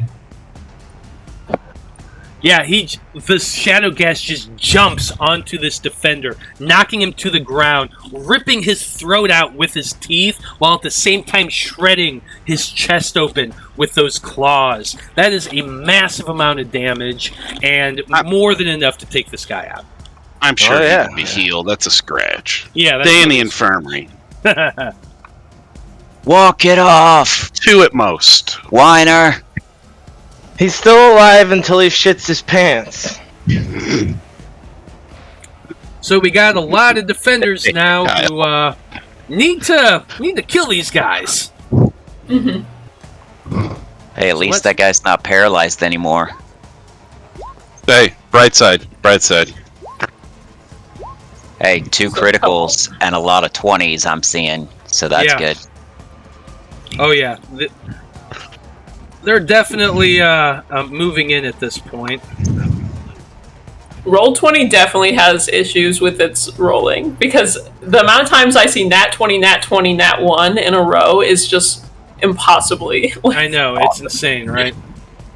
And it's always just like that, nat 20, nat 20, nat 1.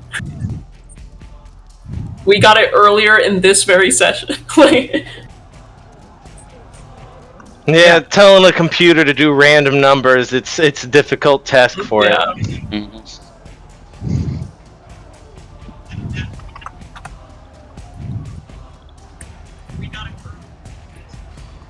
Whew, yeah, a lot of damage going on around here.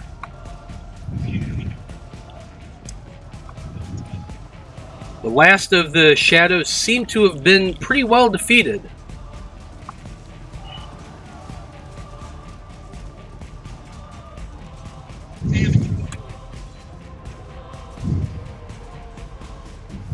Okay. Yeah, lots of defenders are now out of the bar, lacing into these creatures that still remain. While there are there are still 2 ghasts remaining, even those guys aren't looking the best.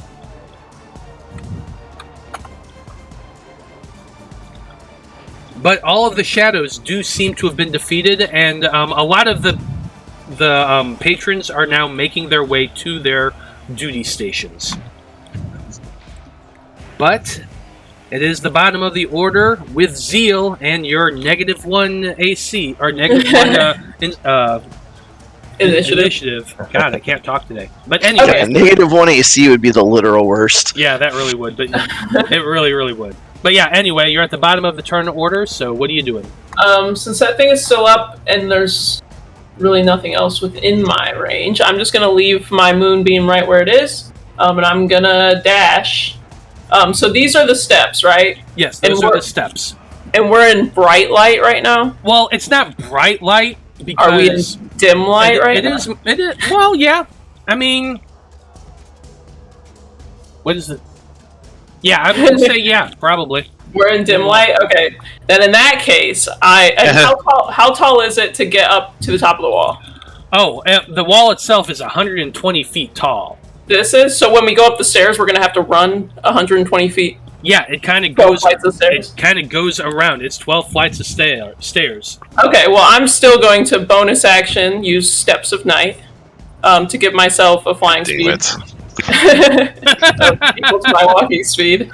And I do it like I'm walking up a flight of stairs, and I just start walking up. You just start walking up? Yeah, and I'm going to dash, so I'm going to get a nice 60 feet angle.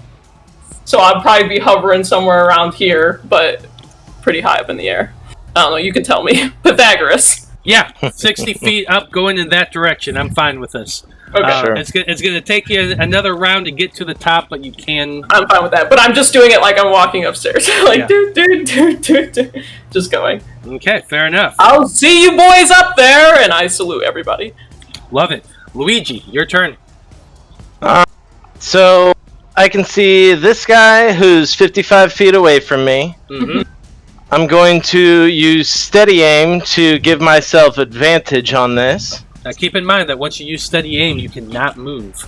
I am aware, but there's not much else I can do even if I do move on this turn. So, giving myself advantage, taking a shot. Oh no. Oh my god, terrible. Unfortunately, a 10's not going to do it. I am going to spend my bonus action staring at my weapon as if it's the weapon's fault. That's what I'm going to do. Yep, that's exactly what you can do, because you can't do shit. So you are right there and irritated at your weapon. Yep. Boss, what you doing? Let's see. I'm going to move forward a bit here. In 3 rounds of initiative, I've dealt 3 points of damage. That's got to be depressing. I love this. And...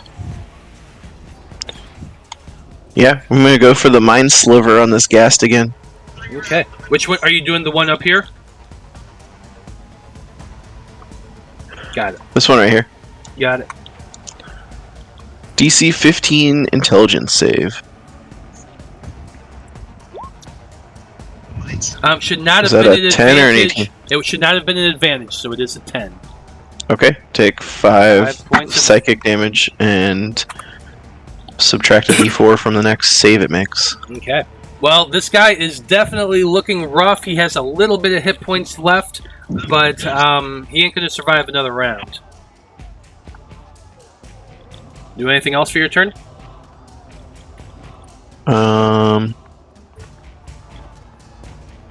Hold on. I need to see if I can move my mage hand as a bonus action. I'll also remind you that the typical standard operating procedure is that once the keep is secured, to get up to the wall to defend the wall. As you can hear the sounds of battle going on, you guys are close enough. You can tell something big is going on the other side of that wall. Okay. Getting up there, boys.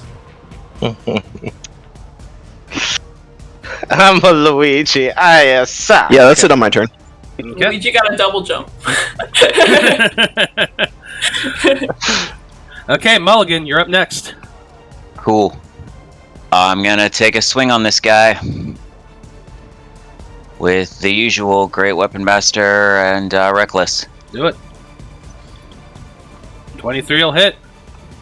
So 18. So 26 acid damage. Yeah, he had 5 hit points left. You definitely just cleaned this guy's clock.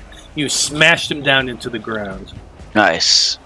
5, 10, 15, 20, 25, 30, 35, 40. Bonus action to swing on this guy. You got it? An 8's gonna miss, Eight's but I definitely can gonna take miss. my second attack, and that's another 23, so that'll hit. 23. You're doing the Great Weapon Master thing? Yeah, so it's an 18. Yep, and that definitely hits. And that's 25 points of acid damage on him.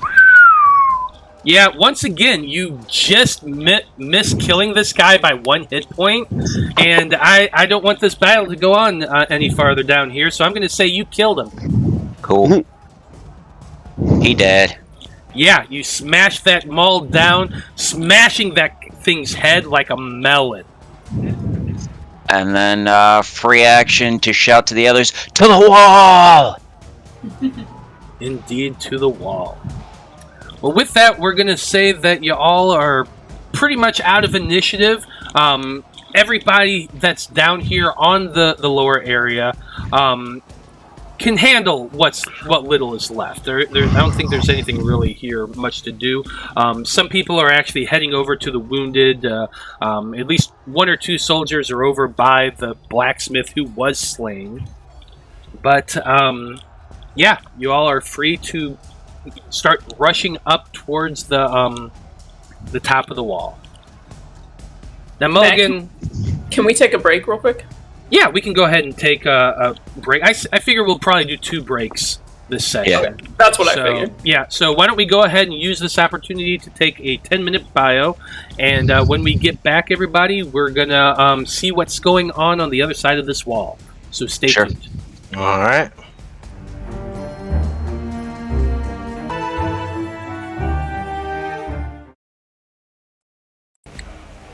Okay, welcome back, everyone. We're back from our break, and we're picking things up right where we left off. Initiative is over. At least in the immediate courtyard of the keep right now, it looks like y'all pretty well safe. But you do know that whatever's happening on this side of the wall, something even worse is going on the other side. So why don't you all go ahead and start moving yourselves up. By this point, Mulligan, it does take a couple of rounds, so unless someone's actively hitting you, your rage is gone. Yeah. I got So, since we're not in initiative, you said I could make it on the next round, because I do want to move my moonbeam with me, and it lasts for a minute. So, I just want to see if there's anything up there I can moonbeam before I let it go. Okay.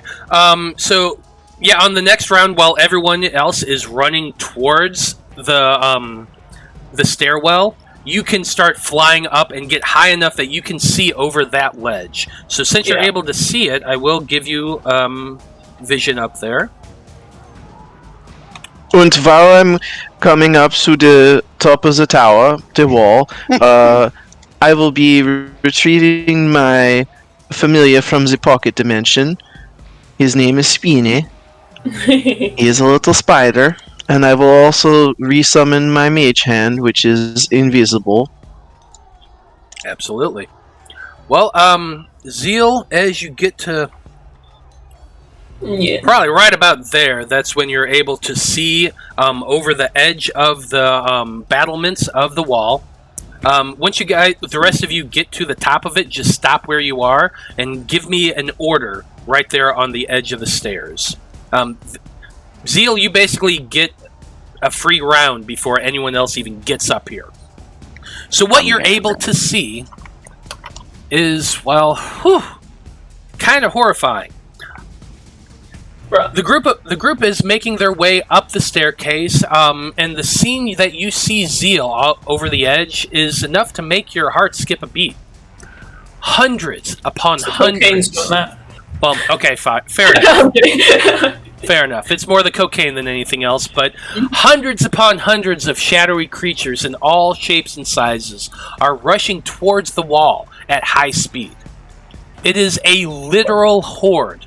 A massing of monsters that you've never seen. There are more creatures on top of the wall as well, currently in melee with your fellow defenders, while more are pulling themselves up onto the ledge.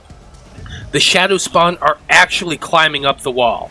A 120-foot climb. They must be determined. Now, over the battle of the clamor of the battle, you can hear that these creatures are moaning in a repeated phrase over and over again, in a brainless, almost zombie-like fashion. They're saying, "Stop the steal." Oh my God! Oh shit! God damn it, man! Wow.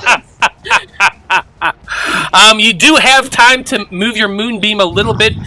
You basically got, we're going to say you got 6 rounds left of the thing. Okay, that's fine. So where can I put it? So how far can you actually move it each So round? it's 60 feet per round. So probably at that round, you could probably get it right up to the top of it. Right around there. Okay, and I would like to move myself to be on the land. Jeez. Please. Has the rest of your group made it to the top of the wall by now? Or have all of you moved things? The Krauts and Claude. Where are the stairs? Top right-hand side. Yeah. You gotta like snake up them. Yeah. I figure I'm probably in front just because I have a faster move speed. There goes our manga fans. Be gone! Yeah, no, I don't want you. Thanks. Anyway, yeah, that stop the steal. They're threatening our democracy. As these dumb fucks are climbing over a wall. Yeah, so your group, I want all of you once again to roll for initiative. Okie dokie. Click your tokens like I forgot to last time. I'm gonna give myself that vigilant blessing so I can have advantage. Probably a You good don't idea. go last again? Yeah. Love that about the. I still will. Let me roll again. Oh shit! 2 of the shadows. I'm taking the 7! I'm taking Oh. I'll take a 9 this time. At least I rolled a 14, which isn't too terrible. Zeal got a 0. Well, that I rolled with advantage, so I'm taking the 7. Okay. Alright? Don't come at me.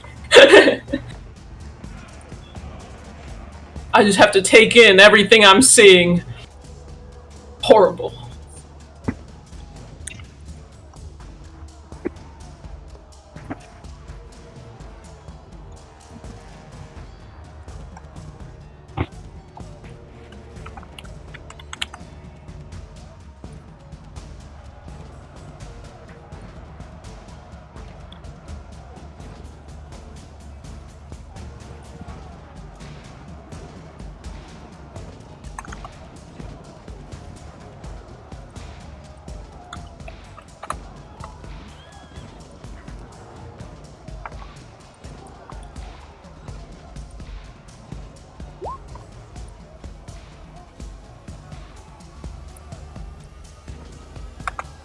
I'm just going to make them initiative 0. Easier that way. Okay.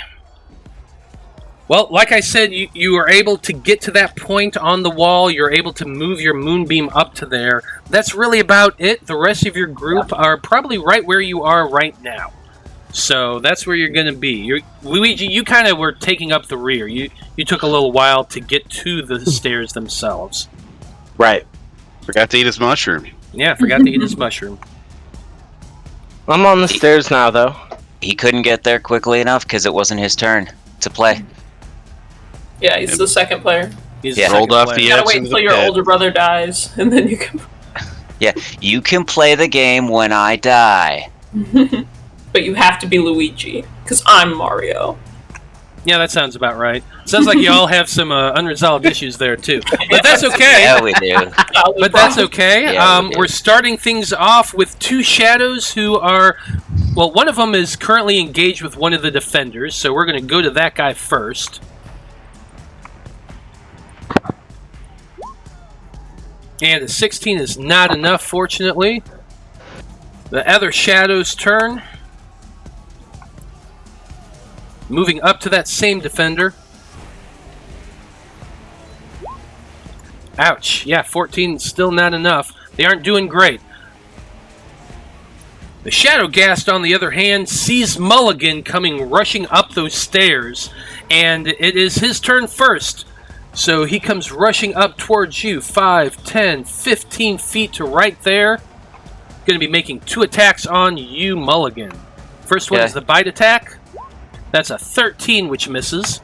Yep. And the claws with an 11 that misses. So you're doing pretty good, actually, Mulligan. Just dodging back, batting away those claws with your maul. You're feeling pretty confident. Yep. Klaus, or Callus. God, I'm sucking today. Kalis. The A goes before the L. Yeah, Kalis. What are He's you doing? gonna kind of move up behind his abnormally tall friend, and he's like, "Could you just duck down just a bit, sir?" And he's gonna point his staff up over his shoulder and Eldritch blast him twice. Do it. Oh, yeah. That's the first. That'll be the second. Yeah, both hit. And both times, with each one, it gets pushed back 10 feet in a straight line from him. So that's 11 plus another 9. So it's 20 total.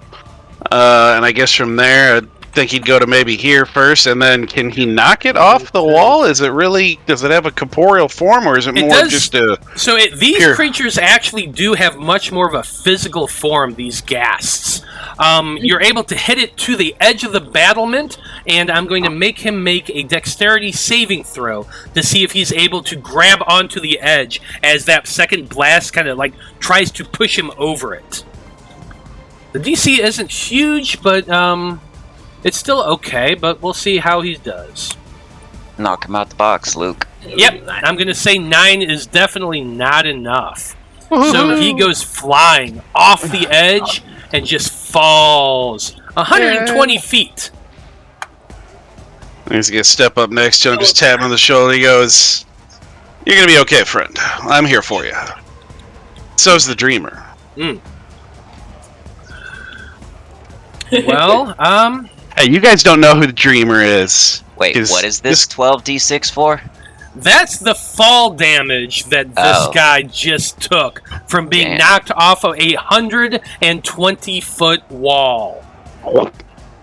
Squish. Yeah. Squish indeed. He just lands in the snow. The snow maybe would have taken a little damage off of that, but that's more than enough to take this guy out. He is dead. It's like, I'm here for you, friend. Oh, that dreamer. Boss, you're up next. All right. Where am I? Oh, yeah.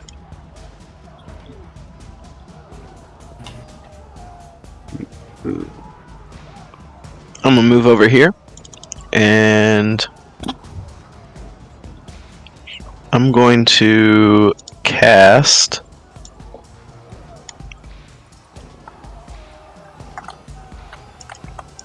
Hold Person on this ghast. On which guest? Oh, the other guy over here? Perfect. This guy right here, yep. Yep, that's the only other one. What is that? It is a... DC 15 Wisdom saving throw. Oh, these guys are super wise. Let's see how this works. That's a 2. Not this time. Yeah. Well, actually, hold on a second. You said you cast Hold Person? Just Yeah. says a humanoid. Let me It says see what... a humanoid. They're humanoids, right? Humanoid, yeah. So they had a- Unfortunately, these are classified as undead. I'm gonna allow it. Fuck it. Yeah, I think it's more for the size, because it's hold person, then hold beast, or hold monster, and these aren't beasts or monsters. Well, they Monster. are monster. Well, they are monsters is monsters, everything, but So yeah, actually, I'm thinking with that in mind, I'm gonna have to say that these are technically undead. They are not humanoids. They are different, actual specific. well, dang. Well, shucks. All right. Well, since I can't target it, can I do something different? I'm gonna say that yeah, you would know that this is an actual. if he's undead been here a thing. while. You've been here a Yeah. while. I'm gonna say that yeah, you would know that. All How do right. you- Now I how do gotta you look like at my the whole- description on my other spells. Well, while you're doing that, how y'all like my token for the horde? Pretty That's good, pretty man. sweet. Tons I like of it. random shit. I didn't want to literally put like hundreds of tokens out. Fuck that nonsense. So I just No, it's a I'm great doing solution. one big one. Remember, boys, if it has a token, we can kill it. Alright, I'm gonna cast Suggestion instead, because it just says a creature. Okay. Let's hope it's not immune to charm. Might be. It is. But, It is immune to charm. god damn it. Would he know character's that? useless. though, That- is the The question. whole character's useless. I'm gonna say that one, yeah, you would not know. So you cast your suggestion Alright, well, I tell him to spell, lay down and kiss the ground. and it just looks at you and goes.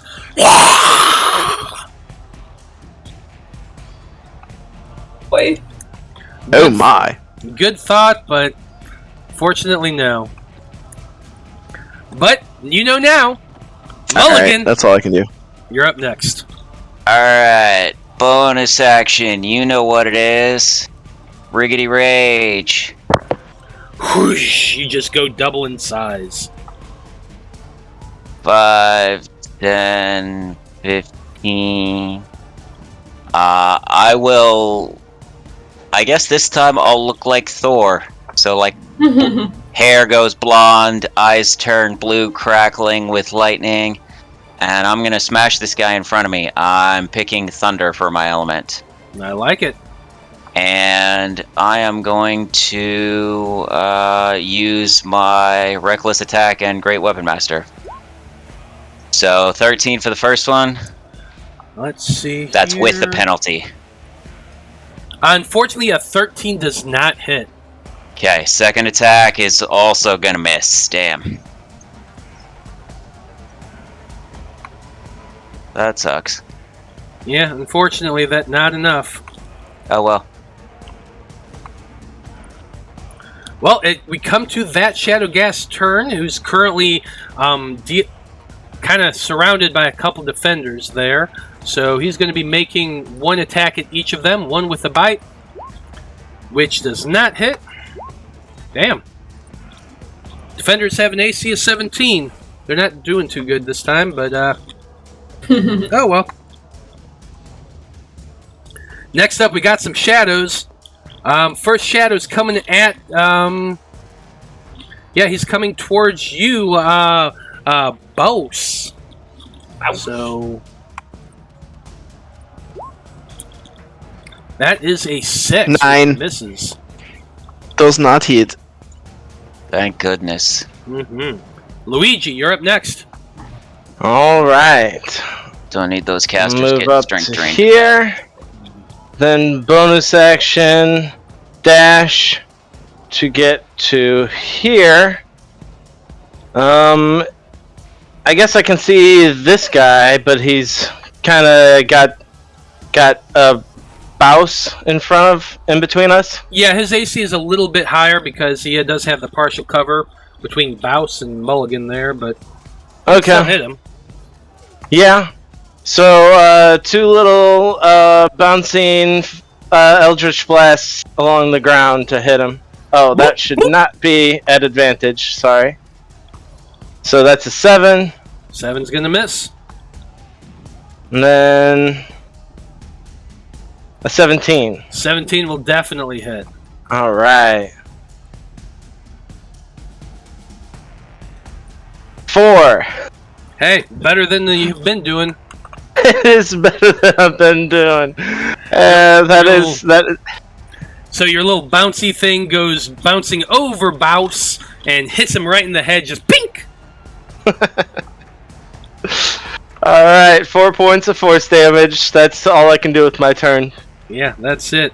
We got more shadows coming up now. This guy is moving towards the defenders that are over there. 5, 10, 15, 20, 25, 30, 35, 40 to get to right there. Can actually attack, so that's good. 5, yeah. Cannot seem to hit. Next one over here.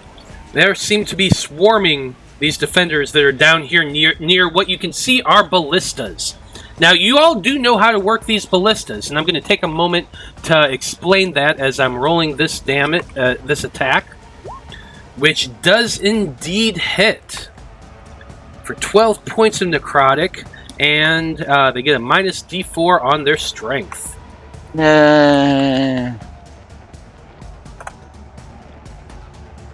That's a minus 2.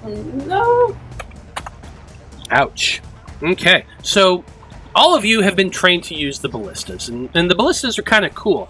They're big, giant crossbows that are mounted on the top of this wall, used specifically for anything that's coming over the edge. And two of the soldiers, the 2 that are over here, are actively using the one of them to shoot down at this horde. The way this works is it needs to be used to be function, or 2 people have to do it to make it work. One person has to use with their action economy. They can use their bonus action to load a arrow into the ballista.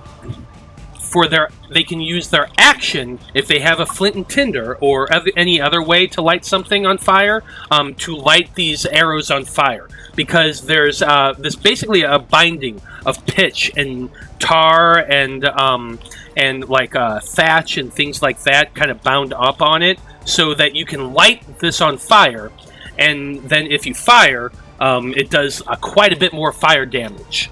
So that's kind of the SOP of those of you on the wall.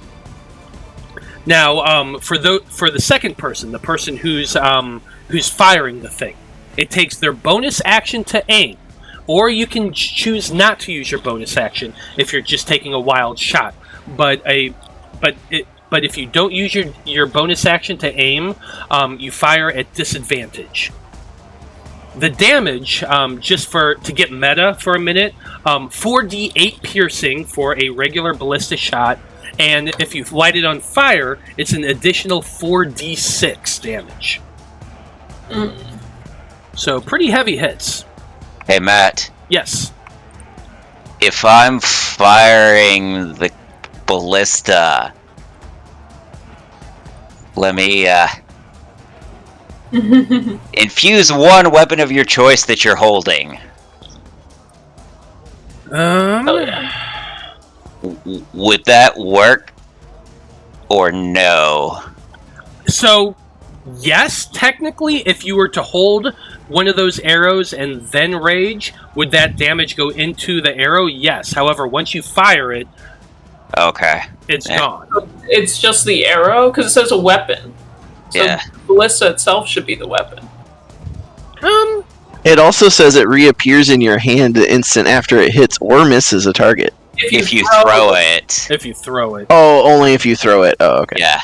That would be dope. Okay, so I'm gonna rule this as yes. If you were to enter your rage while touching the ballista, you could choose to impart that energy into the ballista itself, and Nice. it'll do that extra damage from the ballista. That's cool.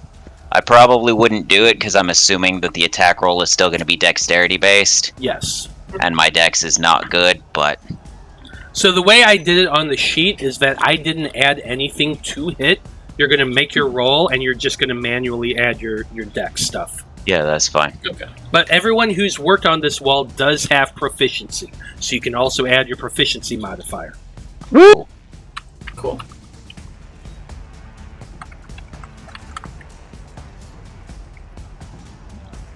And Matt, I should be at a 7 for my initiative.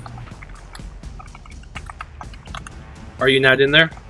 I'm in there. I was She just changed with the my number second because she roll. was at 0, Yeah. Oh, gotcha. and so I- it didn't set her at the proper place. It set her at 0.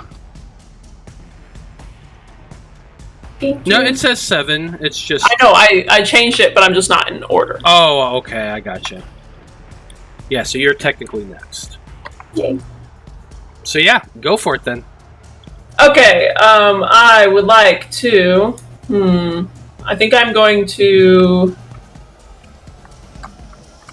Man, I'm so indecisive. Morale is low amongst some of my boys, so I think I'm actually going to use my action to cast Bless on myself and on Baus, and there was somebody else I wanted to do.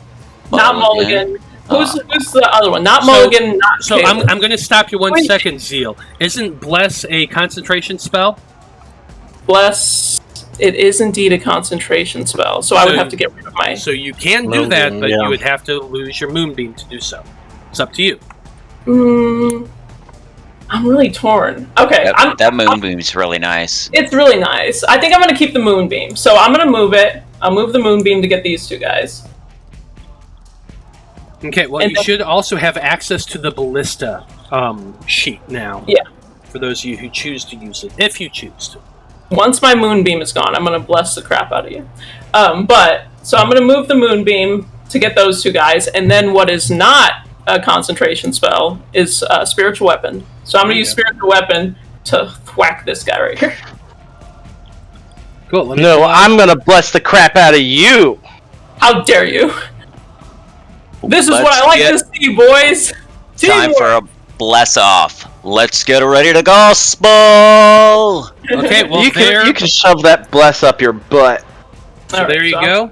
There's your sword. Go ahead and take your shot. Spiritual weapon. There it is. 20 20's gonna hit. for 8 force damage. What's it look like? Your weapon? It's a great axe made of stars. Neat. I like it. Okay, is there anything else for your turn, Zeal? I would like to move towards the ballista. Right there. Fair enough. Just in case.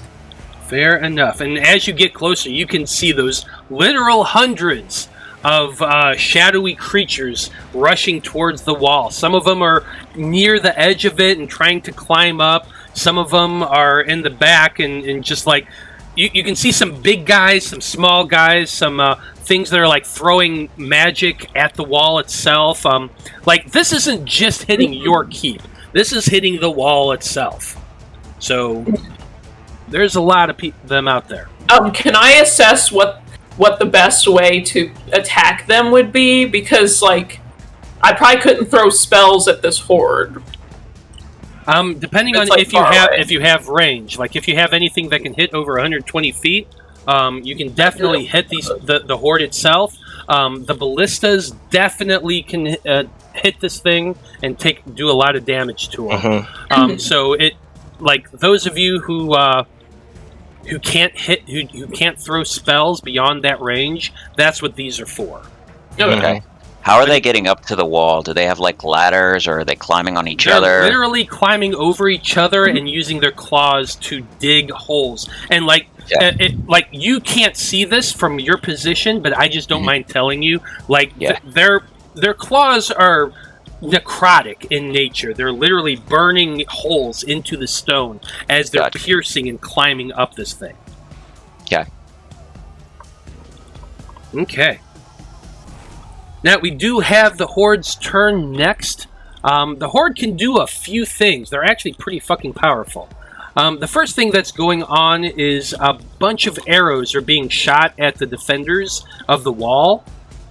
So we're going to make those shots. Oh, that should not be... Double nines. Yep, those two are... Damn it. I'm hitting the wrong thing. Whoopsie.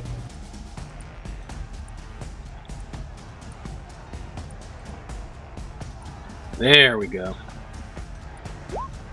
Yeah, 998, definitely not hitting. Also, two bolts of magical energy are also thrown towards the wall. Let's see if they hit anything. The nat 20 is definitely going to. He's going to hit one of those defenders up there, loading a bolt into that ballista. No. Hey, at least it's not a blacksmith. It's true, it's more sad if it's a blacksmith. It's true. This guy's a soldier. So yeah, 9 points of damage to that guy. And honestly, none of you are at the edge of the wall right now, but all of you can definitely see a literal giant fucking boulder is launched by the big guy in the back of this horde. Now this thing is cool because it can actually hit up to 4 squares. And so you all just watch as this giant boulder is thrown. Unfortunately, the only place it's actually hitting is like right here.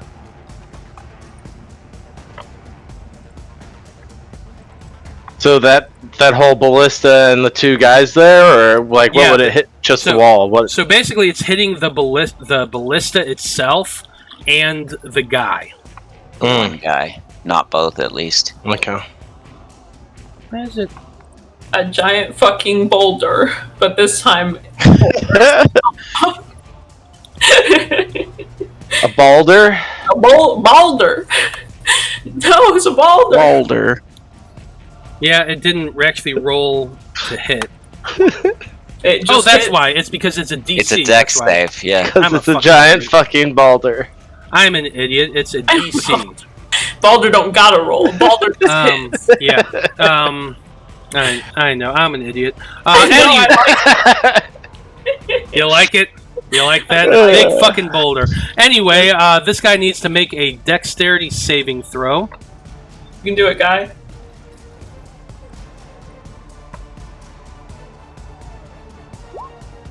Oh, that's a negative. So 18 points of damage to him. He is like... He's hit by the boulder the same time it hits the ballista. The ballista is very much damaged by this hit. And it kind of careens back and lands probably right about here. So I'm just going to put like an actual boulder right there. Matt, Yeah. what about a dex save for the ballista to see if the other guy who's controlling it can swing it out of the way of the boulder? I don't know about this. Yeah, no, it's a stationary thing. It just is there. Yeah, but it moves left to right, right? Yes, it does move left to right, but So you like swing this over some so that the edge is out of the way and it takes less damage. Hit it. I'm just trying here, guys. We're going up against the horde. I love it. I love It's what a you're giant fucking boulder. I Yeah, don't you think gotta- swinging it left or right will make a It's difference. not just That's- a boulder. yeah. It's a giant fucking boulder. It didn't. Yeah. It just took the damage, yeah. and the boulder's just kind of right there. No. And the guy that was manning it is critically wounded. Oof. Because that was 18 points of bludgeoning damage, plus he already took damage from that the ice bolt that came up at him. So he ain't looking great. Hey, yay. Ay, ay, ay. And more creatures are starting to climb up that wall right now. They're not quite there yet, but they're getting close. So we're going to start up at the top of the turn order with, guess what? More of the shadows. So we love the shadows. Zordon. We need the Power Rangers. Ooh, one of them actually do hit.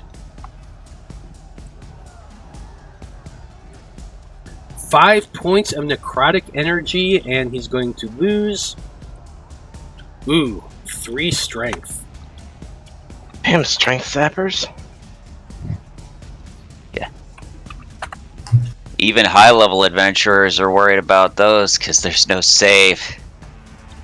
I think I figured out the end of this one shot is the army overtakes us, and this will be the big reveal. Yep, that's exactly Everybody dies. We're all sapped of our strength. Everybody dies because there's too many of them. Oh shit, this is just the mini boss. You haven't even gotten to the boss yet. But Oh, Lord. you know whose turn it is? Kalis. I said your name right. What are you doing? Match 8'5" Shadow. You're muted, bud. You're muted, bud. But he could do some evil things, but he'll just be a team player for now. He's going to see this one here, and he is going to throw Sacred Flame at him. So that would be 5 Radiant, an extra 5 for his Radiant Soul if he fails at 17 Dex. Then Which one are you? here. This guy there? Okay. Yeah.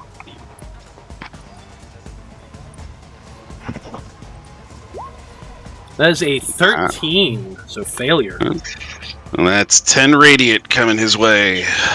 10 points of radiant damage just burn into this guy right here in front of Bose. He's looking horribly, horribly injured. Barely hanging on. Do anything else? That is his turn. He'll kind of just stick right here along the wall. Okay, Bouse. This guy's right up next to you. He's trying to kill you before. What are you doing? Well, I will call out, we need to defend the wall. Gather all the men on me. On me. Form an armor of people around me. Is that what you're asking? He's asking for an orgy. I mean, it gets lonely. Yeah, on the wall. that should be great.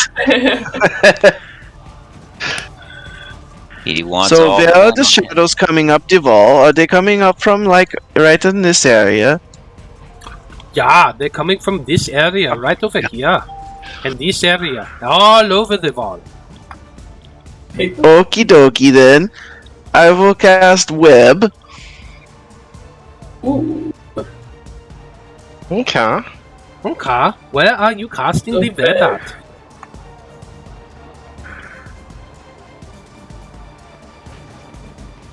What is it, Ooh, 20-foot cube? Yeah, right on the yeah, edge of the wall there. cube. Make that Yeah. Here, let Yeah. me get the, Oh, I don't have the, template. Oh, Yeah, he's I got the template, I yeah. forgot to load the normal template we use, but I got these things. Protect this. Okay, yeah, closer to me, so it's, like, on the edge of the wall. You can actually move it now, so you show where you want it. Boom! Right there! Right there. And you cast this web, and it just explodes all over the area of the wall, and down the wall as well, on the sides. And the things that are coming up it is going to have to make the dexterity saving throw. Yes, and it is now... It is now difficult terrain! You were supposed to wait for the orgy before you exploded. We have issues on this show. Yeah, we do. But this is only the pre-orgy explosion. Trust me, there will be much more. This is not even the final boss. Bouse. Mouse. Well, with an 11 and a 5, I'm going to say that they both at least failed and are currently stuck in the webs.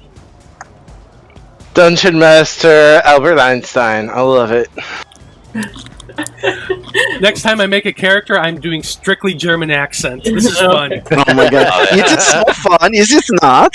It is so fun. I am seriously enjoying this. Oh, good lord.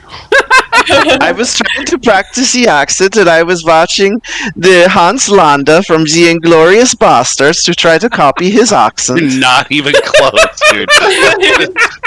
We're giving you a lot of credit, and I love that. Yeah. It's great. But yeah, you cast your web. The guy that's right in front of you is sticky and currently restrained by your webs, and the rest of it kind of went down along the wall and is sticking to it. And you heard at least one other creature kind of scream "Ah!" as it's caught in the web. You do anything else on your turn? Nope, that is it. The somatic components for web is moaning. No. Well, Mulligan, you're up next. Cool. So I have a question, Matt. Yeah. How giant fucking is this boulder? About that size. Are you 4 asking squares if you wide. can lift it? I'm asking if I can throw it back at them. Because I'm large size with an 18 strength. You're absolutely welcome to try. I'm going to say make an athletics check if you want to try to pick that up. Hell yeah. You're going to... Don't roll bad. I'm going to say it's going to be a 16. Beat a 16 and you can pick it up and launch it back. Cool, I have advantage. I got a 26. Fuck yeah, you do. You walk over to it. You're going to have to move about 5 feet in this direction to pick it up, but Sure. you're able to grab it and just heave with your massive strength, and you lob it up over your head. Make I'm a gonna try ranged and attack. Throw it at the big guy. Okay. I guess that would just be a dexterity check since I don't have proficiency. Yes, just a straight dexterity check. You got to beat The shit a... with giant boulder. I think it's a 14 you need to beat It's a to 10 hit. either way. It's 10 plus 10. way. Well, That's- a 10 either way. Yeah, you're able to pick it up and you launch it, and it kind of goes up and down. And I maybe mean- you squish something underneath there, but Probably. it's hard to tell. Well, a ranged attack for a barbarian would still be strength if he's throwing a boulder, right? Not dex. Actually, yes, that is true. It would be. Oh, hell yeah. I would much prefer that. Yeah, no, it totally 16. would be. 16. Boom. Yeah. Well, I was saying we could have taken the earlier roll, and your modifier would be a 14, right? Yeah. Yeah, either Or, way. I mean, it doesn't matter. I got a 16 on the strength roll. Yeah, Sure. either way, I'm fine with it. It did hit. Sure. Either 14 or 16 would have hit. Go ahead and roll. Actually, what is the damage on this? Let me look here. It does giant fucking boulder damage. Even without the U, it's still bold. Yeah, you're not as big as the thing that threw it, but you're pretty close. So I'm gonna go ahead and say roll 4d6 Hell yeah. and add your strength modifier Damage to the horde, right? to the horde. Okay, that's strength, and I get my rage damage, so that is 16 points. 16 points of damage on that that horde. Yeah, you just throw that boulder. It goes up in the air, comes down, and it just crashes. And you hear a smash and quite a few really wet squishes as you take Nice. out probably at least one or two of these things. Hells yeah. Cool. Alright, now that I've done that, was that my entire action? I'm gonna call that your action bonus action. You still have movement. Okay. That's fine. I'll just stay here. Also, you can, I guess, remove the boulder then. Yep. Man, if I had picked that up right when I raged, it would have come back to my hands. 'cause That it's would a have been thrown kind of weapon. cool. Yeah, that would have But- been kind of cool. That ballista is broken now, though, right? It is broken. It doesn't look great. Okay. The guys that are over there on their... Which actually, I forgot to put them in turn order. 9, and we're doing... there's the one for rage.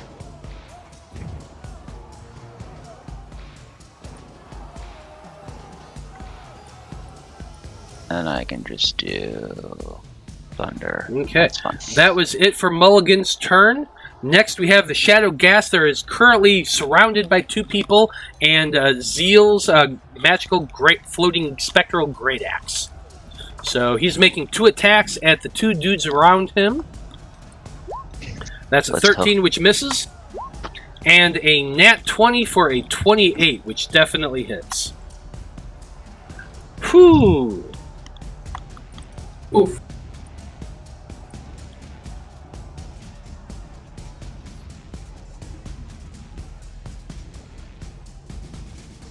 So yeah, 23 points of damage. I hope my stunt at least raised some people's morale. it was definitely cool looking, no doubt about that. They need to we need make to have a a con morale saving meter. throw.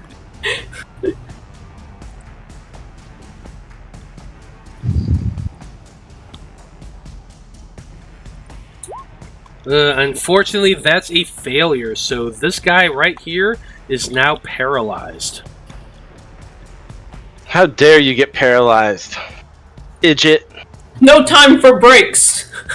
No time for breaks. The shadow creature that's currently caught up in webs. Now, if I'm remembering correctly, he's just restrained. Is that right? Yes. As long as it remains in the webs or breaks free, a creature restrained by the webs can use its action to make a strength check against your spell save DC. If it succeeds, it's no longer restrained. Okay, so it's got to make its strength. Correct. They got a lot of strength, so let's see how well they do. Straight. Yeah, that's a 6. That's a failure. Every time he says that, they fail. They have a -2. Well, that's why I always say they got tons of strength, meaning they got shit. They got nothing for strength. It's so weird how they're so good at everything. Mm-hmm. That's it for that guy's turn.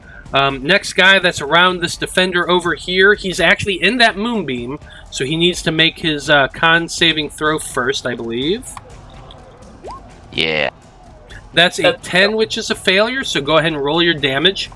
Take that radiant. 16 radiant damage. And speaking of, I don't think the other one ever made it. It hasn't been his turn yet. Well, he goes on initiative 22, and I cast it. I moved it on my last turn. So did I forget to taken it in this past one? Yep. Yep. You are right. So he does need to. That's a failure as well. So. Oh, that time only 3 radiant damage to him. It was my karma. Well, the 16 to take out the one guy to the first guy more than is exactly what he has in hit points. So he is dead. Unfortunately, the 3 not a lot, but you know. But he's vulnerable. He's at least vulnerable. It's now. a little more. Okay, I'm good with that. Yeah, why is it? There we go.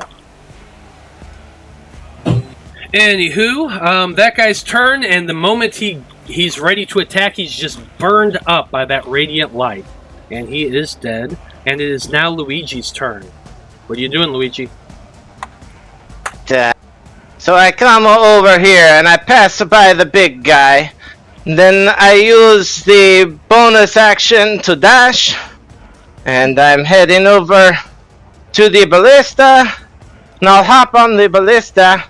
And I'm going to hold my action to fire because he's right next to it. I'm hoping, yeah, we're on the same page. Okay. So you run up to the ballista, you grab onto it, you're ready to fire it whenever an arrow is placed, which there is not one right now. Can I speak to him as a free action? Yes, absolutely. Oh, you said it's a... So he got on it. He can use his bonus action to load, right? Well, somebody has to. Somebody has to do it. See, here's my thinking, is I used my bonus action already to dash, and then I held my action to fire. You could load and light on your turn, and then we'd get the fire damage also. Okay, yeah, I didn't catch that you had bonus action dash, because I was going to be like, why don't you just load it? Right, that's what I was thinking when my turn was coming up. I'm like, she's right after me, this could work out perfect. All right. Okay. Do it. Yeah. Well, with that, it is Luigi's turn. Zeal, you are up. Are you gonna go? Are you picking up what he's putting down? I'm picking it up just fine, sir. And then I pick up an arrow, slap it in there, and I light it. Do you have a flint and tinder? I imagine I have a Flint normal steel? pack. Yeah, If you tinderbox. had an explorer's kit, then yes. Yeah, I have a tinderbox. Okay. Okay. Then yes, you can use your action to light that that ballista arrow. And then I light it, and then I cover my ears like it's gonna go off like a cannonball. Which probably no, not really. And then I say, fire at will! Okay, Luigi, make Yes. your ranged attack at disadvantage and add your proficiency and your dexterity modifier. So you can use the ballista thing itself, and then just add your Okay. modifiers. Alright, so proficiency plus dexterity would be basically a dex save, so I'll just roll a dex save here. 10 at disadvantage. Unfortunately, a 10 isn't enough. They have I mean, you aim and you fire, and it kind of shoots out, and you see an explosion of fire. But like when when Why was it I hit- at disadvantage? Because you didn't use your bonus action to aim. You have to use your bonus Okay. action to aim to remove the disadvantage. Otherwise, Gotcha. you're just kind of attacking. You're shooting it wildly. Fine. So, well, Yep, a 10 is not enough. You do see the explosion of fire, but it's right when a group of the horde is like you hit right in a I hit the rock where there was like nobody standing. basically, yeah. So that's it for the two of your turn. Next up, we do have the defenders. They are going to be making a handful of attacks real quick.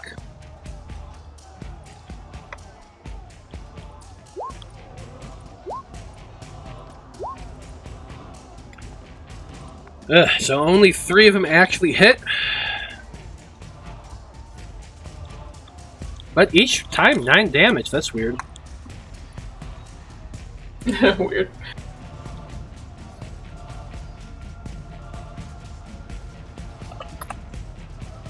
I have such bad luck in one-shots, dude. So bad at one-shots. Can't wait to be the DM for the next one. That's going to be fun. What is the next one? Next one is the Halloween one-shot, Hunt for the Nice. Trask. Oh yeah. Oh yeah. Cool. I'm so stoked. Yeah, I did too many attacks, but that's okay.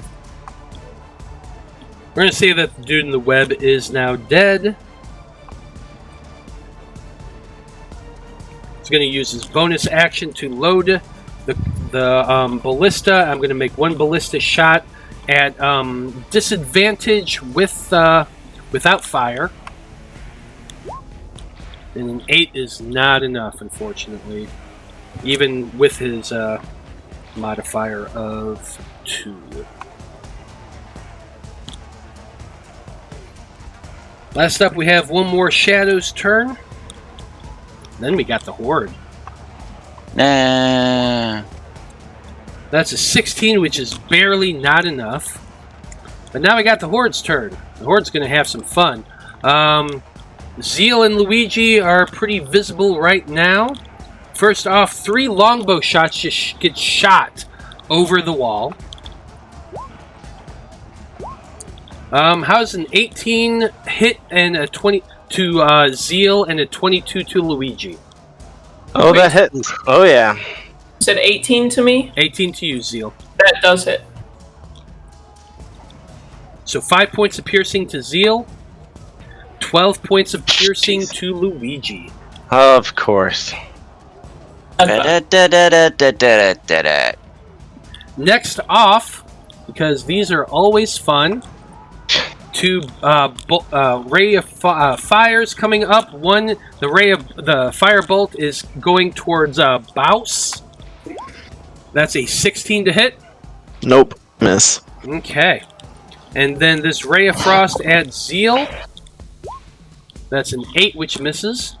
That does miss. I'm going to roll my Constitution for my Moonbeam, but I get advantage because I took Warcaster. Got it. Advantage. Con save. 21. Oh yeah. Oh yeah, you're good. Last thing that happens is another giant fucking boulder is thrown. Whoa! Yeah, it is aimed specifically at this area right here between Baus and the guard. So I need both of you to make dexterity saving throws. Oh. You could have at least aimed it at me. They're trying to take out that ballista over there. Yeah. Who, me too? No, it is Well, Baus different and ballista. it's the defender. Alright. Nice. It does. You both manage to jump back just in time as that rock comes smashing down. You do take half damage. That is, let's see, 13 points of bludgeoning damage. Okay. And yeah, that guy that just got hit by that giant that managed to dodge out of the way. His leg got caught in it. It hit him on the side. He's taken a lot of damage. He's not looking great at all.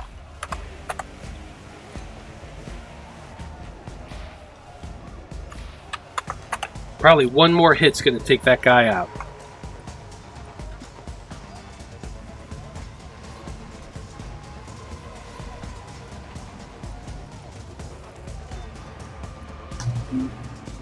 There it is.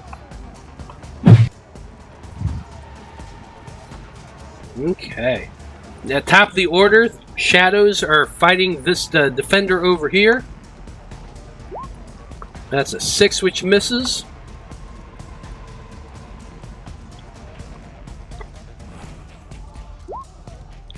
Wow, they're doing terribly. Kalis, you're up next.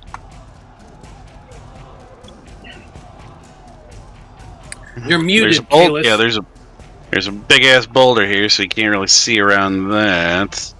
It's One second, Kalis. Anesthetic is in chat right now, tossing us some bits, and the gods are currently looking in favor on you. Right? The Dreamer is with you, and right now you have inspiration. He gave inspiration to me, Jesus. Alright, well, he can't. Let's get this big ass fucking rock in his way, so until the galoot gets rid of it, he can't see much. So he's just gonna, I guess. Are there creatures crawling up the wall, like near this ballista, that he could look over the edge? If you go over to the edge and look down, you could probably tell. Alright, I mean, can he see, I guess, looking down and see if there's a big group? As you're looking down, you can see probably 6 more of those shadowy creatures starting to climb up the wall right now. How far up the wall are they? Probably about halfway. Alright, and are they grouped together? Like within maybe... Okay. They're more individually, like, spaced. Alright. Well, then he's going to pick 2 of them, and he's going to fire down a couple of blasts at them. Go for it. So this will be for one of them. Oof. You know, I don't want to use that inspiration just yet on that, but the second one is going to hit. Second one's definitely going to hit. And that's 7, and he is using the agonizing, so it would be pushed back 10. Would it just fall off? Yeah, it would just fall off once you hit it, and it goes flying, and it's going to take... He said halfway, so like halfway, probably so 60 feet fall. For 21 points of damage, which is more than enough to take it out completely. Sweet. So once it lands, like you missed the first one, but the second one when you hit, it literally just dies. Alright. He's going to back up a bit off the wall, and then that'll be his turn. I mean, he wants to use a spell that could deal a lot of damage, but he really wants to use it over here, but there's good guys in the way. And he's got to be on his best behavior, or everybody will know he's not with the team, so... yeah, he'll wait till they're clustered more, bad guys are, and then he'll use it. But yeah, that's his turn for now. Fair enough. Okay, Baus, I did see that you forgot to do your concentration check but an 11 I is enough pass. to save. You're good. And it is your turn. So what do you want to do? All right.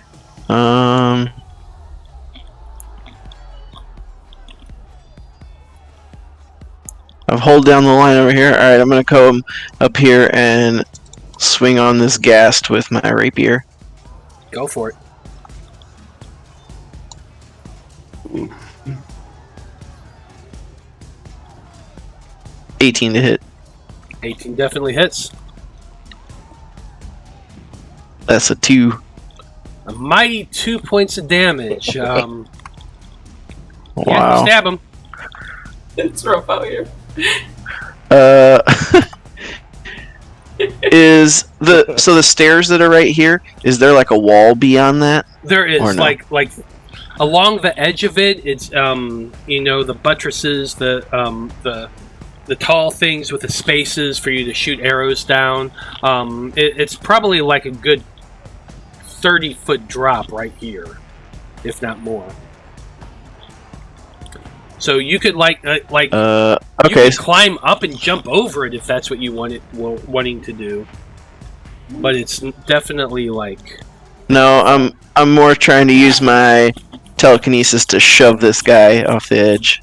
Oh yeah. I got you. You could try to do it, and if you did it at an angle, you're pretty close to where the stairs aren't.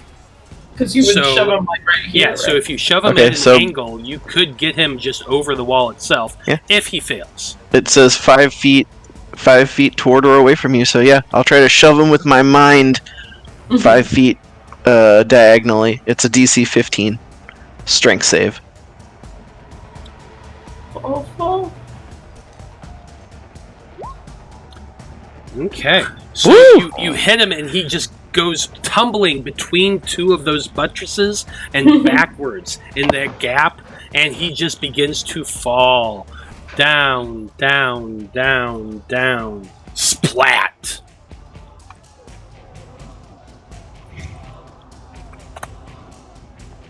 $12d6, 51 points of damage. Nice. Woo! You probably dead. Yeah, he did. That's like an incredible roll. Yeah, you didn't have anything under a 2.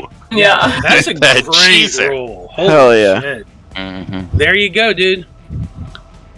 So 2 points of damage from, Yes, from a take rapier that. stab, but then you just shove him off and you make him go kersplat. It would take a level 11 monk to negate all of that damage. Yeah. Ouch. Why is it the two Nice. guys made of paper mache are doing the most damage here? What's going on, people? Come on. That's kind of funny. Excuse you. I'm like incinerating shadows left and right. Yeah. Hey, I'm made of paper mache and I'm doing no damage. Oh, Alright, that's oh wait, I have a little bit of movement left. Let's see. Alright, I'll just move up there. That's it. There to help this thing. Okay. That's it for Boss's turn. Mulligan, you're up next. alright. Did it look like throwing that boulder actually did anything useful? I mean, it smushed a few people. Okay. What about this? What if I, like, just dropped it off the edge of the wall? Could that, like, hit some people on the way down? You can certainly try. People are climbing up. Sure, I'll do that. Okay. Go ahead and make an athletics check to try to pick up that rock. Sure. At advantage. 14. 14 is not enough. I think I said it was a 15 DC. You grab onto it and you're trying to lift it with all of your might, but this one seems to be a little bit heavier than the one previously, and you're not able to pick it up. Okay. What was that? Action? Bonus action? That was your action. Okay. 5, 10, 15, 20, 25. Move there. And that'll be the end of my turn. Okay. Yeah, next turn is the Shadow Gas that just straight up splatted on the ground. He dead. Next off is another guy that's dead. Next off is another guy that's dead. So All Luigi, it's your turn. I know it's a long shot, but I'd like to plead with the DM that I could use my rogue ability to do steady aim as a bonus action to get advantage on my next shot. I mean, if the thing Well, it's were got an loaded, aiming ability. maybe, but it's not loaded. But he's gonna load it on his turn, and I Yeah, hold my action. But So see, that's the aim it. thing. You're holding Okay. your action, so you can't hold Yeah. a bonus action and an action. You can hold Fine. your action. But does steady aim Okay. say? What does it say? Does it say you get advantage It's on the fine. next attack? It's You fine. get advantage. It's a rogue. That's Yeah, decent enough. That's a It's good just- reasoning. Yeah. It was a long shot to start with. So I'll use my bonus action to aim, and I'll hold my action to shoot. So as soon as he loads another arrow and lights it, then I can shoot at normal. Right? Or should I just load the thing up and light it for her now? Would that make more sense in your logic? I'm fine with it. If you're using your steady aim, you're just taking your or you're using your bonus action to take aim. It's basically this. Now that I'm thinking about it, it's the same thing either way. Yeah. So I'm just going to say you're taking aim and you're making your aim with your bonus action. Now you're holding your action to fire. So once Zeal puts the weapon in and lights it, you'll just immediately trigger your action. So the thing's Okay. already loaded. As long as Yep. she doesn't like jostle it, which is going to be a DC 10, you're going to be fine. Okay, yeah, that'll be fine. Alright, let's do it, Zeal. All We right. can do it. As you wish. I load it as my bonus action, and I light it as my action. Okay, and then make your shot with just a straight roll. Alright. Yeah. 22! Definitely going to hit. Alright, what do I roll for this? And if you open up the ballista thing I gave you, it's already in there. Ballista. There Yeah, it is. fire arrow shot. Okay. Alright.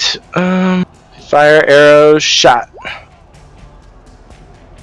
Just hit the damage. You're already. I did. Yeah, you didn't hit the damage. Oh, I'm sorry. I thought I clicked on the. You How click do the I- attack roll, click the... The word fire arrow shot. Just click. That's that. what I did. Right. Go Yeah. over to the chat and click on where it says fire arrow shot. Okay. There you go. There you go. Okay. 16 plus 18, doing 34 points of damage total. Huge hit. You Yeah, that's awesome. You already aimed and you're watching and you shoot and you watch that ballista bolt go flying through the air down towards the whole horde, and once it just explodes in fire, burning many of these creatures, doing a very large amount of damage. Bingo! Ah! Ah! Good work, Luigi, and I slap him on the back really hard.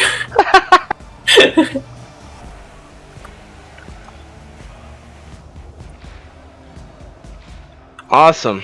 Okay, that it for your Zeal's turn. So next off, we do have the defenders, who still have quite a few of these critters nearby. Let's see here. Two of them are able to actually load up the ballista shot and fire it. So I'm going to let them do that real quick. First guy loads it up and lights it on fire. Second guy takes his aim. It's basically going to be a +3 to whatever I roll. Was that supposed to be at It disadvantage? was not supposed to be a disadvantage. It was supposed to be regular. So a 20. 20. So a 20, which is more than enough to hit, Nice. Last Hell one. yeah. and does another 28 points of damage. Yep, Nice.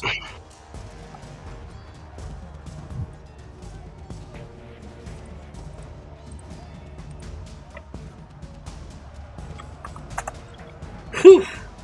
Big hits there. The rest of them, let's see here. Yeah. These guys are going to move over 5, 10, 15, 20, 25, 30, 5, 10, 15, 20, 25 to back these guys up. He can't attack, unfortunately. 5, 10, 15, 20, 25, 30. 5, 10, 15, 20 to right there. Still two of them get to make some attacks.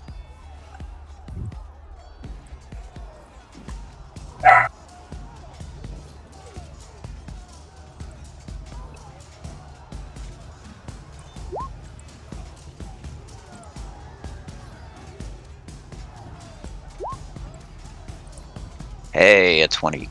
There we go. Nice. So yeah, 9 points of damage to this guy right here, which is more than enough to take him out. He is dead.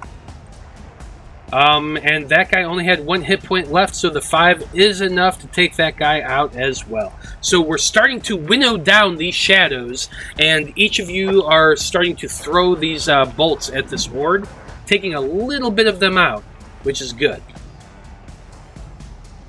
However, it is the horde's turn. They're going to be sending some arrows up at you guys in the front, so I'm targeting Zeal, Luigi, and 1 defender. Okay. Alright. Zeal, Luigi, defender. 20, 22, 18. Wow. All hits. Jeez. Yep, any of those will hit me. So, Biggest guy here. Haven't been shot at yet. yeah, because he's in the back. That's fair. Let's see. 12 points to Zeal, 12 points to Luigi, and 5 points to the defender, who's taking. I'm gonna do what I should have done last time, and I'm gonna uncanny dodge that, so I take half. Go for it. Take 6 points of damage. The last defender, the one that's been taking all these hits, he is dead now. Rip ya boy.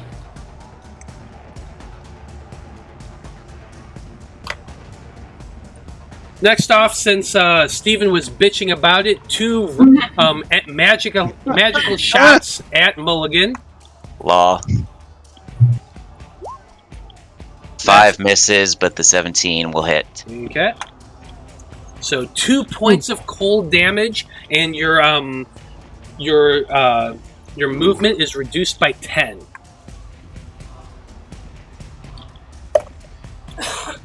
Last thing, do we know what it's going to be? It's a Boulder. giant fucking boulder. We gotta kill that big boy.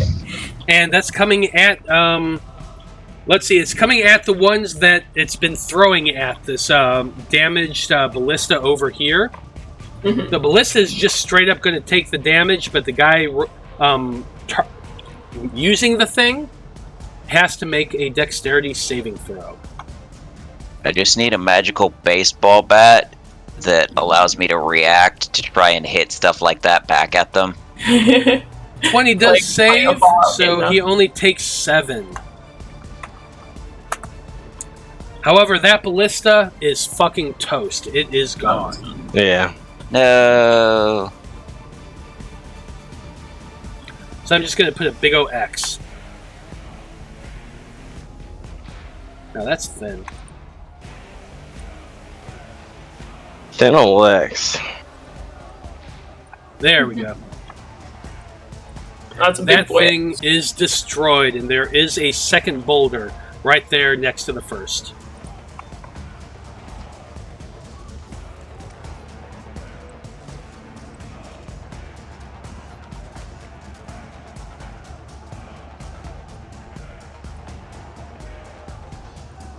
Boom. Okay. Next up, we got the Shadow's turn, who's fighting the defender. But an 11 is not enough. So, Kalis, what are you doing? How messed up is the guy that was right next to him? Not he's as taking bad. I was saying, he's taking a couple of brush shots from boulders. So, I mean, just for a little bit of flavor, he would kind of, as a bonus action, he's going to give him one of his healing light die. You asshole. And just as he rubs it into him, he's going to look at him, and he goes, "The dreamer looks upon you." As he Nice. gives him the 5. Just trying to, he's doing all those little things that he can instill in these people on the wall. And then he's going to start moving along. And I guess, I mean, Can he see this guy from here? With the big asshole and everybody on the way? I mean, if you No can offense. see him, yeah. Yeah, he'll just take a couple of Eldritch Blast shots at him just because he's the only one that I guess is on the battlements. Oh, shit. Yeah, that's definitely going to And hit. the first one will hit. It's going to be 10 force with another 5 for the agonizing blast, and he's pushing him back 10 feet. More than enough to take this guy out. How does that look? I guess like he's doing his little life touch, reaching out to that soldier, and just this purplish energy. Actually, we're gonna go with blue since somebody took the green shell. We're going with the blue shell. And this thing comes up and it just hits that first place competitor and just blasts a hole in him, and he drifts to nothingness. Love it. Nice. And as you do that, you realize, oh, Luigi's bleeding to death over here. Yeah. Are you down? I'm not down, but I am severely low on hit points. I want to say to Baus, because I can see his turn's coming up, and I say, Baus, if you can help Luigi, I might be able to help us out. But that's it. Well, speaking of, it is Baus's turn. What are you doing?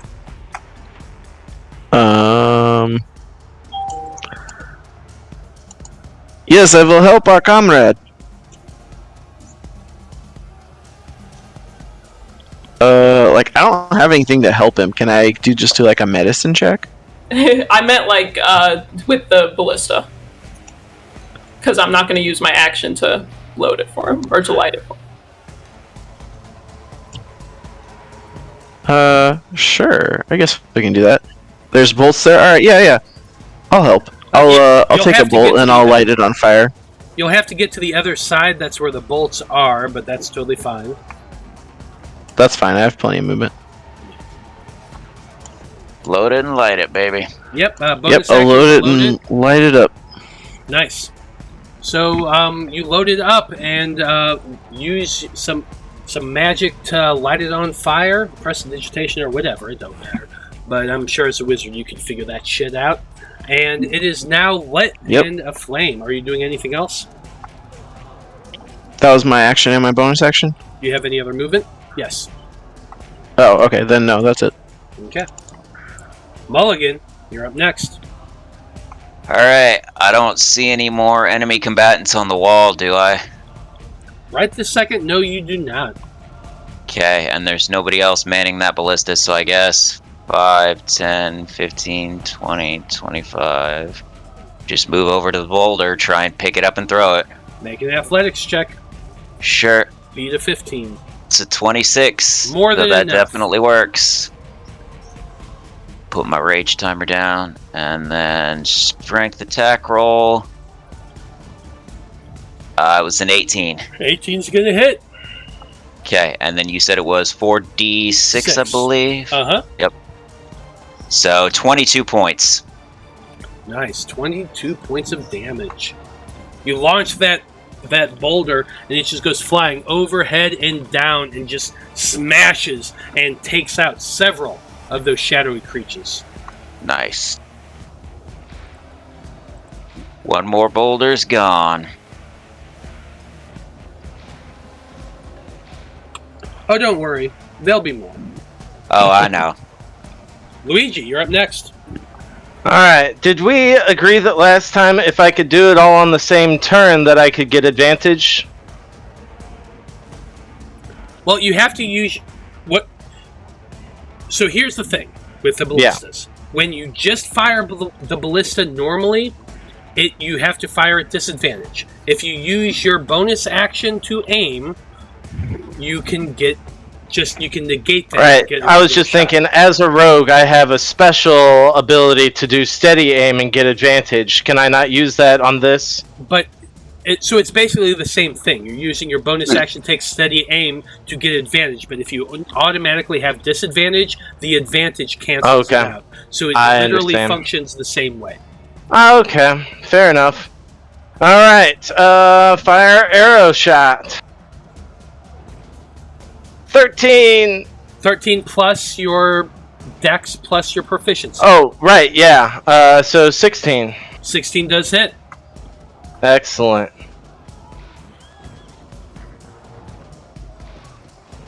35, not bad. 35 points of damage. You aim down and you shoot that up. Can I aim at the big guy in the back, or would that be a higher DC? Is that something different? I mean, you're aiming at the horde itself. So, yeah, 35 points of damage. Pretty big hit. Yeah. This horde is not looking great. A lot of their number are dead at this point.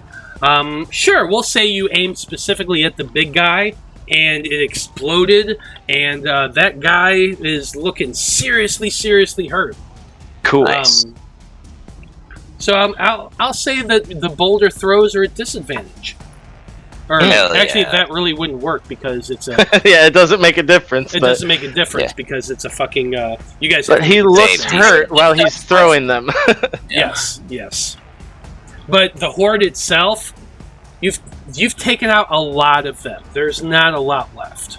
Okay, Nice. so it looks like they were super hurt. You can maybe make him do a strength check to see if he can get it on top of the wall, and then if he does, it hits. That's not a bad. Instead of a disadvantage. Zeal, you're up next. Okay, I am going to, since you said they're looking pretty hurt, I'm not going to do what I was going to do before. I'm going to cast Cure Wounds on Luigi. I got you, brother. Alright. Pat him on the back really hard and Cure Wounds. So, level 1 for 6. Eat this magic meatball. Yeah, I give him a mushroom. No end to the Mario jokes. Yeah, none. And then where I'm at, can I see if anybody is approaching the top of the wall? Like, if there's any little guys? Oh, definitely there are creatures climbing up the wall. They're going to be up here next turn. Where exactly? Like, is there anybody over here? One right here. This guy here is actually caught in the web still. He's just been stuck there this whole time. Nice. There's another one right here. How far down is that one? Here. Another one right here. There's quite a few of them moving their way up. I'm going to move, as a bonus action, I'm going to move my spiritual weapon up towards the wall. Okay. So that when this one in the web, if it does get up here, I could take an attack on it. So I'm just going to let you know right now, it can't. It is stuck in that web. It's been trying to get out this whole time, but it has not done so yet. It's definitely like tangled up and shit, but you can move your spiritual weapon to that edge. I can only move it 20 feet, so it's hovering above the blister. Okay. Hey, Luigi, you thought it was a Mario joke, but actually our commanding officer is a druggie. It was an actual magic mushroom you just took. It was a drug joke. Wow. So yeah, you're just high as balls. You're now, tripping balls now. That's one of my healing shrooms. It heals you psychically, emotionally. Well, we do have the defenders next. Now that the critters are dead on the wall, they're moving up to the ballistas. I want to use the last of my movement real quick, just to move away from my boys. So if a big rock flies over here, we don't all get crushed. You've got this! Working together, the defenders are able to use the ballistas, and are making 2 more shots. Wow.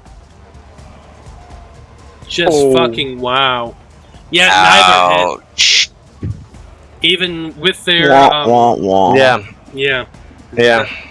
Can we use inspiration on that? No, unfortunately not. So, what's going on is, first thing, the Horde is going to be firing. Now, the Horde does have to make, I'm going to say, make the strength check when they're doing the boulder. But first, three longbow shots are coming up, and they are targeting one defender, one the bows, and the Luigi. Yeah. So, defender, that's not going to hit. Not going to hit bows. It is a miss. 19 to Luigi, that's going to hit. Oh yeah. Of course. 11 points of piercing damage. Oh, Good thing that you healed me, or I'd be down. All right. Still up. Still up. Stay strong. Yes. Well, still up. Not yet, but keep that song to yourself. Copyright. Yeah, the firebolt and the ray of frost isn't really going to hit either. I have to roll over 17 basically every time to hit people, which kind of blows. But you know who's like really clustered next to a ballista, and it's the next ballista in the line? Bose and Luigi. Bose and Luigi. So Bose and Luigi, I need dexterity saving throws from the Well, two. can he get it up there? Where's his strength check? Oh yeah, I didn't he's make got to a roll that. That's right. I did say he had to do that. Hey. Yes! No! Yes! You know what? He's not strong. He throws the boulder, and it smashes against the wall, and like everybody can feel the wall just shake from that impact. But it was not enough to aim towards the ballistas. Which Nice. would technically crush some of the guys climbing up the wall. It would have if one of them was actually near it. Ah. Next time. But it is those guys' turn. Those guys. Them boys.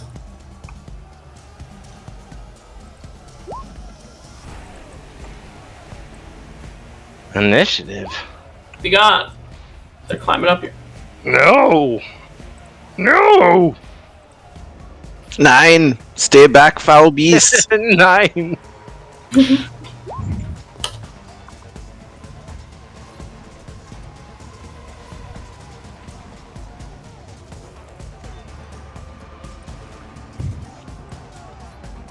And sure enough, they are climbing over that wall and have made it to the top.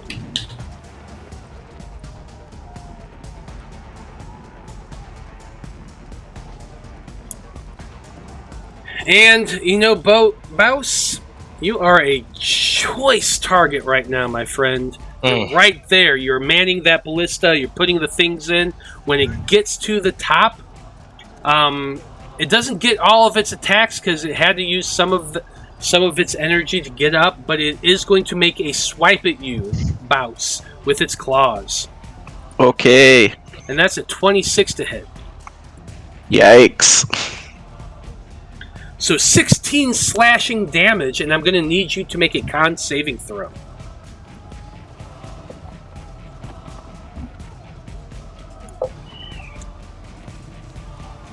Do 18. you have any concentration spells as well? Yes, you Do I, do. yeah, do I need to make a second one for my concentration? You do. And it looks like, yeah, you still got... Ooh. Ooh. Oh. That's a fail. Ah! What the fuck? So that drops web. So the horde is all dead. We did it! Whoa! Now they're on the wall. Closer.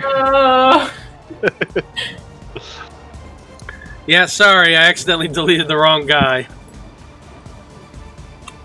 But that thing, the web is now gone. It dissipates into nothingness, which is enough to allow the last guy to at least get to the edge of the wall.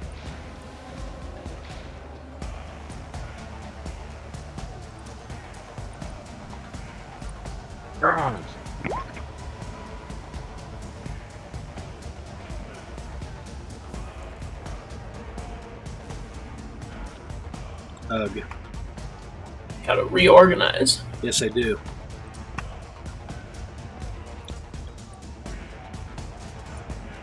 There we go. How much HP does this have? Good thing I save hit points in other areas.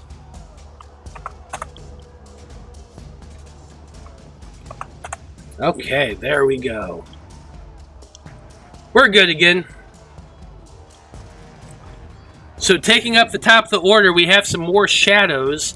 Not looking great for you guys, but they're coming towards the defenders who have been firing these ballista shots.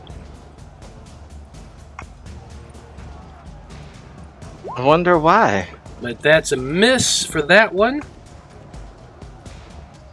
That guy's dead. The Shadow Gas turn, he gets to make 2 attacks at the defender.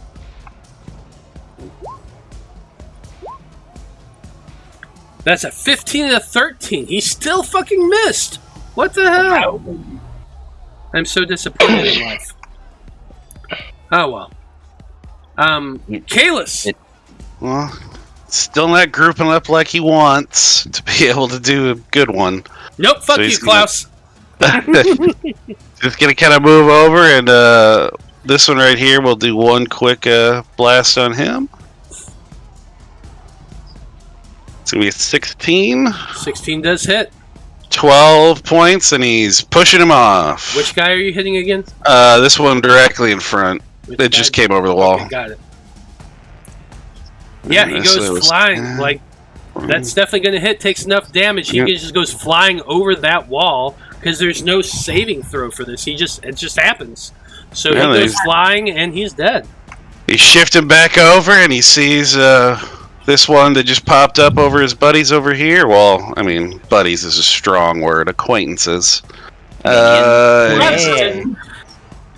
Tagging at that one, another 12, and it's pushing it another 10. Lackeys. Yeah, which is Scapegoats. more than enough to go flying over the edge. And I'll go ahead and roll just for the fun of it. Lots of ones. That's a lot of ones. That's the opposite of the other roll. Oddly enough, he's actually still alive. 5 or 6s. He's still 120 feet down, but he's Matt, still alive. Yeah, he's undead. How can he be alive? fair enough.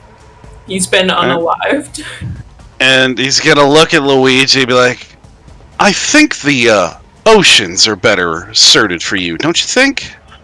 Just real condescending, and he's gonna toss out a healing light, give him 7. How At much? least something. Alright. So tell me about your healing light. Can you just do it every turn or what? It's a bonus action. He only gets up to so many up to his level +1. And it's just a D6 for each level, +1, so a total of 7 total that he's got. He's only got a couple left. But yeah, it's a bonus action, so it's like a healing word. Nice. So yeah, he's just kind of real condescending. He's like, maybe you should go back on the water. But take the dreamer with you. And he's gonna give him that. I don't think the dreamer, all that's come to this area of the world, so he probably doesn't. Maybe he doesn't know about it. No, this group, all of you don't. Other than Kalis, none of you know what the hell he's talking about. Yeah. It's just another god of Laropa that, there's many, but they're not the 5, So yeah, that's what he's doing. So, God, if that one's still alive, Jesus, don't fuck with that guy. Yeah, Because he's gonna be angry. still alive at the bottom of the wall. And next off, we have one of the shadows turn to move up to attack Luigi with a 19. Well, that That's my Luigi.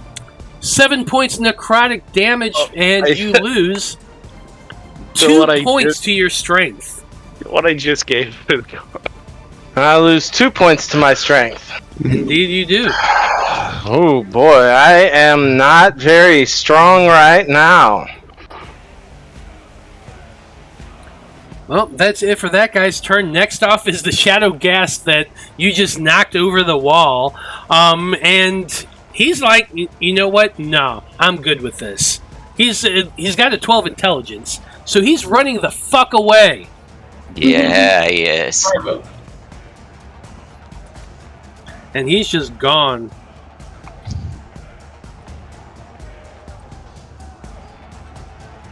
Mulligan, you're up next. Alright. I've only got one shot.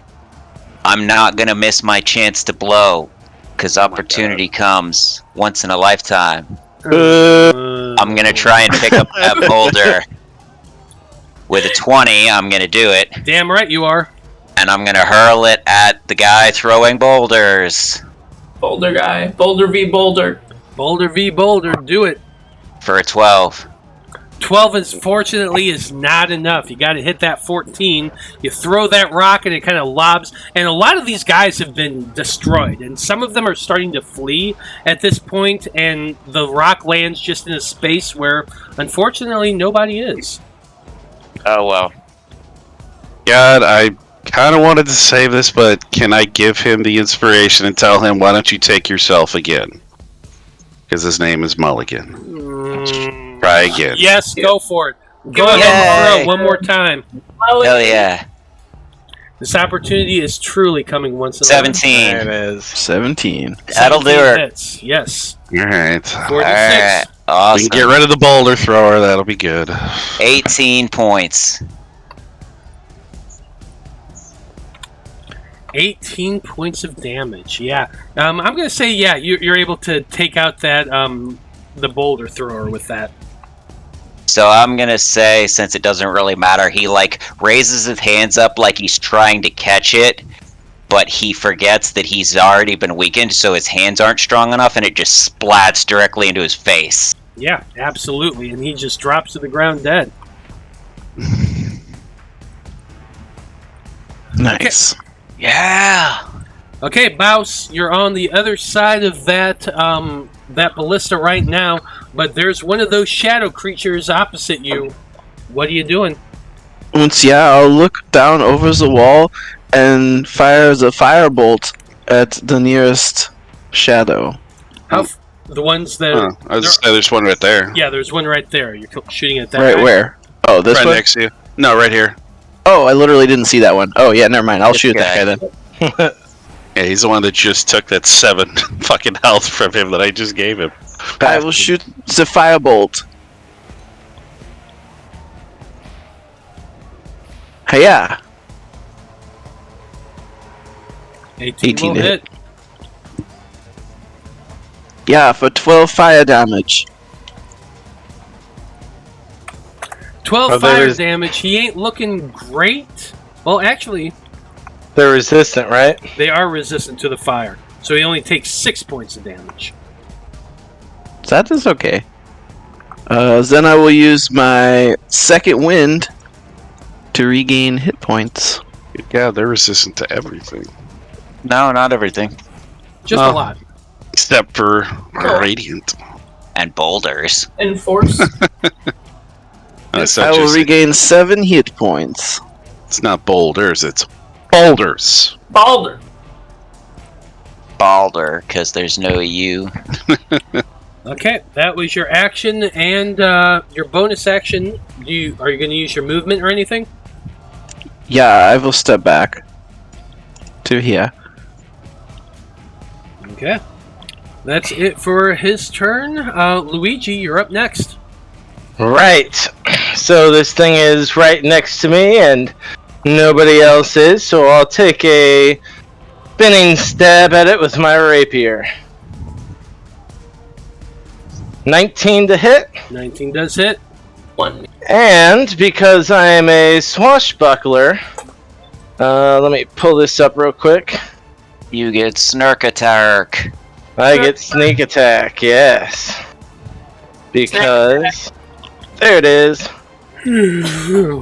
Of that. So I'll pop on my Your sneak. rakish audacity. Yes, so sneak attack. You don't need advantage on the attack roll to use your sneak attack against the creature. If you are within 5 feet of it, and no other creatures are within 5 feet of you, you don't have disadvantage, then you get to use sneak attack. Love it. Yup.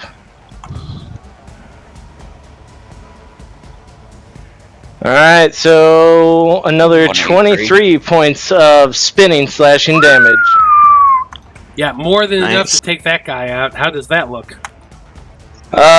He spins around and does this fancy little flourish with his blade, stabbing him so he falls backwards off the wall and looks back at the freaking dreamer asshole, and he goes, "I can fight anywhere." I don't know what that accent was, but That I was, totally forgot. That was Waluigi. That's Waluigi. Okay, that is Luigi's turn. Alright, I Zeal- can still move away from the wall because I've been getting battered, so hopefully somebody else takes a shot. Alright, that's where I am. Love it. Zeal, you're up next. So I'm going to use my action to move my moonbeam, which only has 1 round left, to this guy. Okay. So we're on our last moonbeam round. And then there's that thing. Is there any... I'm going to walk up to the wall. Is there anybody climbing up the wall that I could... within 20 feet of my spiritual weapon? Unfortunately, no, there's not. Okay. Then in that case... Let me look at one thing real quick. I'm gonna do a mass healing word Nice. as bonus action. Because the range is 60 feet. It says, how many? Up to 6 creatures. So I want to get Luigi for sure. Luigi's gonna get one. Hey, this is good. Are you not missing any hit points at all? No. Okay, so then I'll He give told it the to- rookies, fight with this, not with this. and then I'll give it to Mouse. I know he took a little bit of damage. What about Yep. our big boy here? I'm missing 4 HP. Well, I might as well include you. I'll give one to Oh, yeah. myself, so that's 4. You can pick, like this guard. Maybe Yeah, and then I'll you pick know. the 2 most hurt-looking guards. There are a couple hurt-looking guards, that's for sure. Okay, so whoever's the most hurt, I'm gonna include them. Should I roll individually for everybody, or just? Yeah, I think you roll all once. You roll once, and it goes to and that. everybody gets it, yeah. So it's a D4 plus 4. I rolled a 1, so everybody gets 5. Wow. 5 hit points back. I'm back up to full. Thank oh, you. boy. Double digits, alright. Might as well. Okay, and then I am going to end my turn there. Well, I'm gonna move back, just there. Fair enough. I know there's no more rocks, but still. Well, there are, let's see, I'm going to make 3 attacks for the defenders.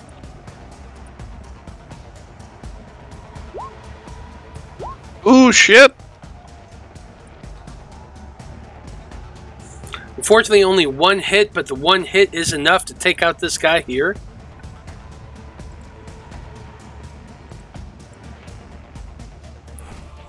And then the 2 more that are over here, kind of ignoring the guy that's currently engulfed in the moonbeam light, because he knows what that does.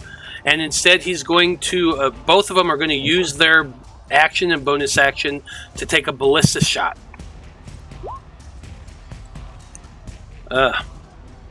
Unfortunately, 11 is not enough, and they do miss. This guy here on the edge is going to at least load it and fire it.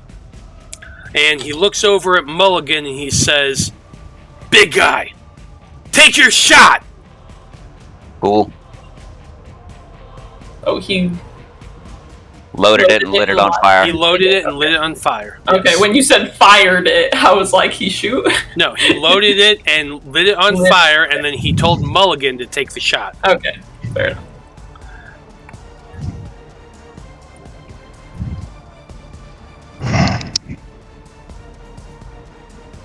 Thought that one was broken. Oh, that one Oh is, shit, yeah. that one is broken. You're right. Yeah. Well, he could have gone to this one then and done the same thing. So this one is now loaded. Okay. Okay. I accidentally deleted the X. Yeah, you deleted it with the rock. Yeah.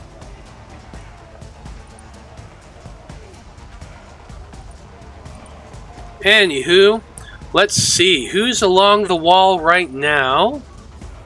We have a feud of the defenders and Baus. So this shot, Baus, is coming for you. This is a longbow shot. That's a 25 to hit.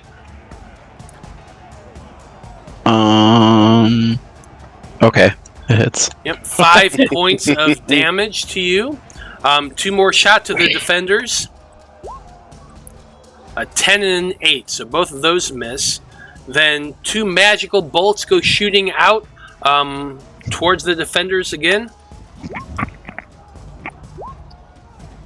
Neither of those hit as well, and the guy throwing the boulders cannot do so. He is dead.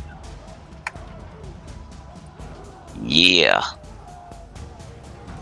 So next up we come to a Shadow Gas turn, who's attacking that defender who is loading it, but before that he has to make his con saving throw. That's a 19, which does save. So He roll takes your damage. 10 damage. Damn. 10 points of damage. Nice. Even at half, if he's vulnerable, that'd be 20. Next off, he's making his attacks against the defender. A bite and a claw. That's a miss. And a hit. Yeesh. 9 points of necrotic damage. Oh, wrong guy. That's the Shadow Gas. Thank goodness. Yeah, the Shadow accidentally paralyzed himself. No, but that is a success, which is good.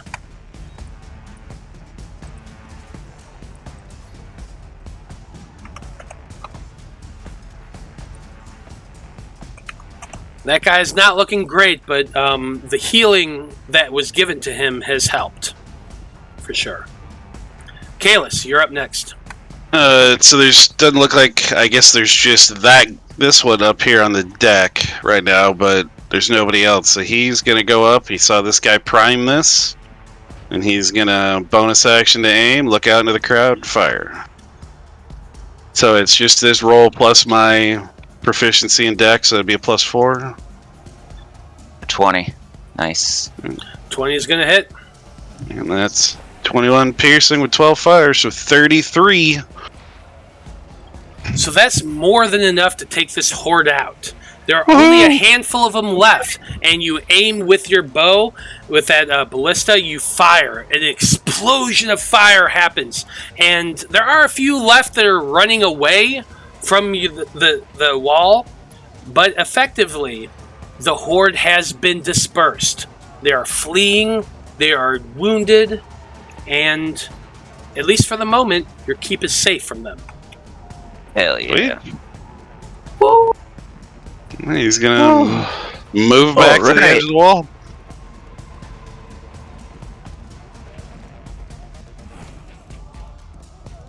And that is his turn. Okay, Mulligan, you are up next. Really, there's only one thing left on the wall, and I'm going to say for the sake of brevity, your group Kills it. is easily able to kill it. Nice. So I'm going to go ahead and call, we got an hour and 10 minutes left of this session. I'm going to go ahead and call things for now. But with the battle won, all of you are able to breathe a sigh of relief. And eventually, you're all able to get a long rest. So go ahead and figure out your long rest real quick. We'll be back in 10 minutes to finish up the last of this adventure and see what happens as these defenders try to protect their wall from the hordes of the Shadowfell. Stay tuned.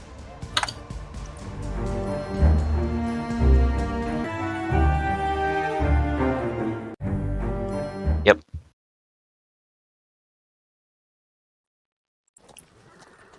Okay, howdy everybody. We are back for the final stretch of this one shot. The defenders of the wall have managed to defend the wall itself from this horde of horrible, horrible undead. At the end of the battle, it took some time to clean things up. A lot of bodies on the other side of the wall that had to be burned. But over the course of that period, all of you were able to get some downtime, find a place and kip out, and get your long rest.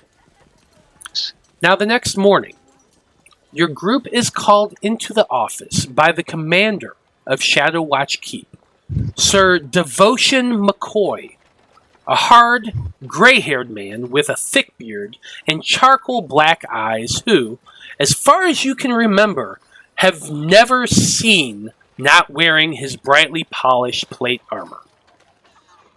Now, when you arrive and stand at attention in a line in front of his desk, the man barely glances up at each of you before informing you that yesterday's assault on the wall was one of the largest direct attacks to the Shadewall has ever seen. Each of the keeps were attacked, as were several of the other places along the wall, leading us to believe that something has happened and something has changed on the other side of that portal. Each keep is choosing to send an advanced scouting party into the Shadowfell to investigate whatever it is that's driving monsters out into hordes onto our material plane, and we want whoever that is to assess the threat or whatever it is and return with as much intel as possible. If the Shadow Spawn are intending an all-out invasion on the Fatherland, we need to know. Report to the quartermaster for outfitting. Dismissed. And he doesn't even bother looking up the entire time. He was writing something in parchment, like as though you were the least interesting things in his vicinity. Time to go protect the daddy land. All right, boys. Let's get to our position. I go. Now, the quartermaster. Yep. Now, meeting with the quartermaster, you all been living here for years. You know exactly where the Shadowfell portal is, and how to get out. But he does give you a few things. He gives you a couple ever burning torches to light your way in the Shadowfell.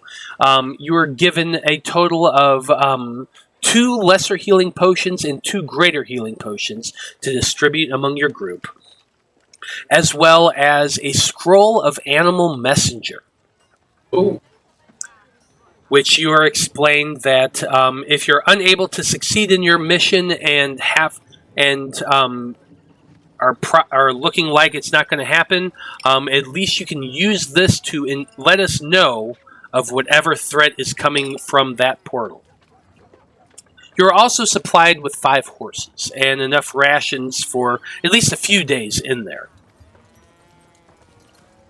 But you're pretty... You all know that traveling through the portal, not a great thing, and the chances of actually coming back, pretty slim. So you can't help but wonder how your group was decided upon to head out. Suicide Squad. Mm-hmm. Now, I don't want to hear the word suicide or suicide mission or anything of the sort. We're going to be fine, boys. We are expendable. And even if we did, for some reason, perish out there, I'd say this is a really good group of boys to die with. I hate you more now than ever. Kind of mission where you get medals and they send them to your relatives. Luigi, how did you say that? While they're talking, I'm going to grab one of the greater healing potions and the biggest horse, assuming that there is a horse big enough to fit me. There is a pretty big war horse that you can grab on and climb onto. It's a Clydesdale. Why not? Absolutely. Why not? Now, it takes your group the better part of the morning and afternoon to ride the 20 or so miles out from the gates of the Shadekeep into the mountains itself. The portal to Shadowfell is, as you know, a literal rift in space-time, about 9 feet high and 3 feet wide, that exists at the back of a canyon high up in the mountains. No one knows how or why this portal came to open in this location, though many have tried to study it over the generations. Still, your mission is quite clear. Go through the portal, find out what's driving things back, and then let the keep know. That way they can plan for it. And I'm going to go ahead and move you to a new map.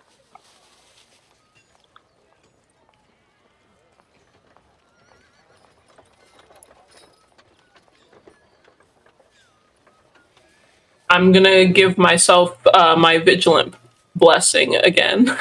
Because it just says that it lasts until I do it again, or until I use it, so might as well prep. that gives That's you what gives me advantage on initiative. Fair enough. Since I suck at initiative, apparently. Yeah, I don't have a bonus. I've just been rolling well. Yeah, I have a -2, so I'm pretty bad. Ooh. Well, you are now as you all make your way into the mountains. It does take a bit of time, as I described. The road is hard and it's long. 'Tis what she said. But eventually, you make your way up the mountains into the snowy pass that is the area where the the portal to the Shadowfell is located. As you make your way there and get off your horses and start approaching, my question is really, how are you approaching the Shadowfell portal? Are you just riding directly up to it? Are you trying to be stealthy? Are you what exactly are your plans as far as making your way towards it? A mission like this requires a certain sort of finesse. And since I've got the greatest dark vision, I'd like to lead the charge. I will be taking orders from my commanding officer. We can't have the same dynamic in this one shot as we do in the campaign. Go ahead, Zeal. Okay, I go first. Okay. I'm sure this won't come back to bite me in the butt. So why don't we go ahead and make a group stealth check? Everyone give me their stealth checks. I'm sure this won't come back to bite me in the butt. Title of your sex tape. Title of your That's not good. Oof. I got a 4. Because I'm in armor. Yeah, look at that. We rolled the so exact many same people numbers. in heavy armor. I just rolled so low. I got that chainmail, boy. My stat rolls weren't good enough to be an unarmored barbarian, so I'm wearing half plate. Wow. Well then. I got 16 with guidance. We I'm are a not sneaky wizard, and stealthy. I don't want to die, so I'm wearing armor. But I am taking the charge. So You are taking the charge, you're rushing forward, the rest of the group is just I'm clanging stealthily rushing. behind you. Great.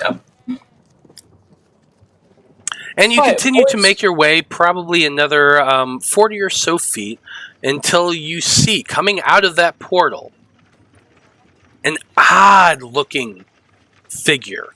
She looks kind of humanoid, but haggard, ugly, long, matte, barely discernible as blonde hair, just a sour, perpetual petulant expression on her face, followed by what appears to be a small group of zombies. They are all stepping through the portal right now, and you can hear her saying, "Now, Jared, I expect you to carry all of our luggage and make sure that things are proper in this new world." And then she looks up at your group because you are all making your way up there. And while Zeal, you're being pretty stealthy and kind of going from boulder to boulder, the rest of them, not really so much. Should I be able to see right now? You should. I cannot. Dark vision. Why Is is it you're the slippery only here? token that did not work? I don't know. I can only sort of see. It is getting closer towards dusk at this point, which is why it's a little bit more difficult for all of you to see. Is my token on a different layer? Everybody else looks like a totally different, like, I don't know. Yeah, like Only mine has color. Everybody else is like super dark. It's because you can't see them that's as the way well. it's supposed to That's be. the same Okay. for mine. Okay. That's the way it's supposed to be. All right. Dipped around behind this one. I mean, I've got a devil sight. Yeah, so you should be able to see a little bit better. Yeah. Those of you with really good sight should be able to see quite a bit better. Those ever-burning torches are heatless, yeah? Yes, they are. Okay, so I could have one, like, strapped to a pole or something over my head? Yes, you can. You could have done so ahead of time. So if you want me to change your token... If you don't mind, because I don't have dark vision and I use a two-handed weapon, so I wouldn't be able to hold it. Well, so you could hold it on a pole, yes. But then if you walked, if you're holding it, you can't use your weapon two-handed. So you have to put the pole down. Strapping a pole to my back. Oh, I see. Lashed to. Like riding a donkey with a carrot in front of it, that kind of thing? Is that what it's going to be? Yeah, like just the light. Like if you have a pole on your back that's got a battle standard or a flag or something. Yeah, I'll allow it. Why not? Cool. Well, as you're getting close, you can see that this odd hag-like woman crawling out, berating all of the men around her, including the guy she seems to be calling Jared. She looks over and can see the light on the pole that you're carrying, and... Wait! Stop! Who are you? Who are you? You have a red hat on? Does she have a red hat on? No. I don't know if we're going full on for this stop the steal stuff you said before. Absolutely, yeah. She's wearing a red hat too. Why not? Wearing a MAGA hat. He's got the Karen haircut, of So course. it seems like if she didn't notice me, can I do something in this moment? She did not notice you, so what are you wanting to do in this moment? I want to cast Fairy Fire. On the group of the hag and the zombies? I'm hoping I can get, it says 20 foot square, so I'm hoping I can get, it's 3 of them, I guess. 5, 10, 15. I can't tell what square this guy's on. Oh, kind of between the two. Hold on. I can do 20 feet There. and 20 feet. So if this guy's in this square, I should be able to get, right? I don't know. I'm going through the middle, so You can if throw you give out me a square. the picture and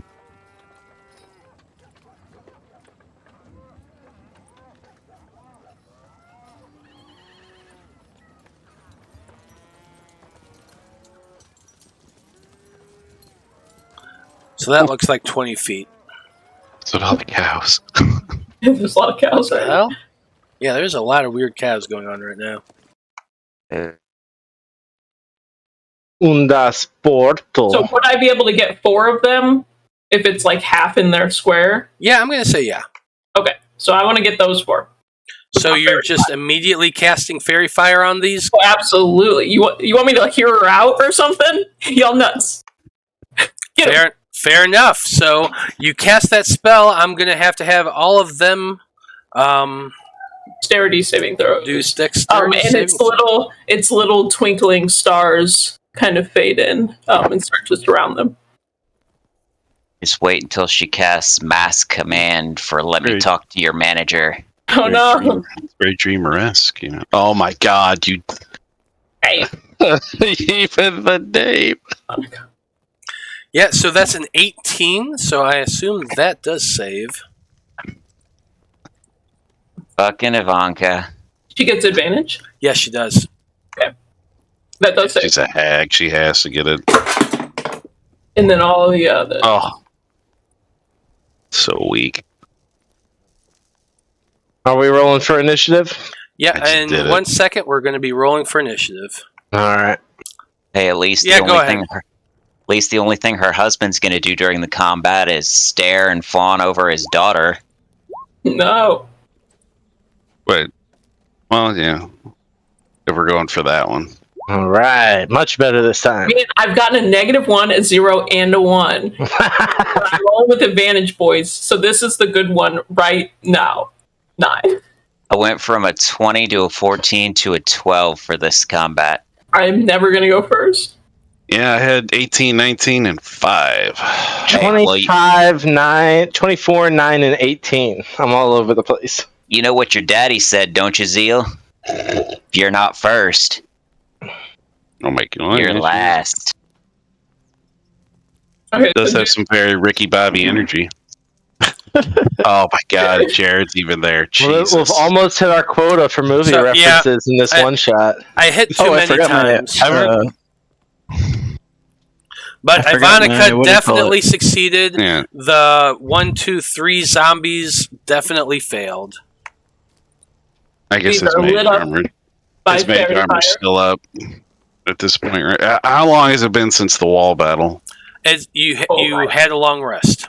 Okay, so then when he hears her screaming, he's popping mage armor on himself before combat starts. That's fine. I'm going to go ahead and roll for initiative, and then we're going to do this battle, since apparently that's just what we're doing. Yeah. That's what we're doing, of course. Oh God, no. You know what happened last time I tried to monologue for you, Matt? You shot me with lightning immediately. This I mean, is yeah, the- that definitely happens. Well, on her turn, and then I'll decide if I want to stop fighting her. But that's highly unlikely. I get a sneaking suspicion there's a bigger enemy that's going to pop through at any minute. That's A giant That's what I'm Cheeto. betting on, boys. And I give him a smile, and it goes shing. Little sparkle, star sparkle. Well, there are, but it's also 3:30, so we're going to find out what happens. Yeah. But sure enough, we're going to start off right at the top of the order, and I'm going to put on some better music than this. Quick, someone cast prestidigitation to give her a Karen haircut. There's not a banjo in this. I'm going to be upset. Do you want a banjo? No, well, actually, I kind of do at this Banjo point, but battle I'll music. take the badass, awesome. Yeah, too Yeah. late. It is statistically the sexiest instrument. It is true. That is true. No, that would be the Accordion. No, the saw. You know. No, it's definitely the banjo. But starting things off at the top of the order, we do have one of these zombies that was just brightly lit up by fairy fire. And he's going to look over towards whoever cast that spell, and he's just going to be, "Stop the steal." He's going to move. Die. Oh,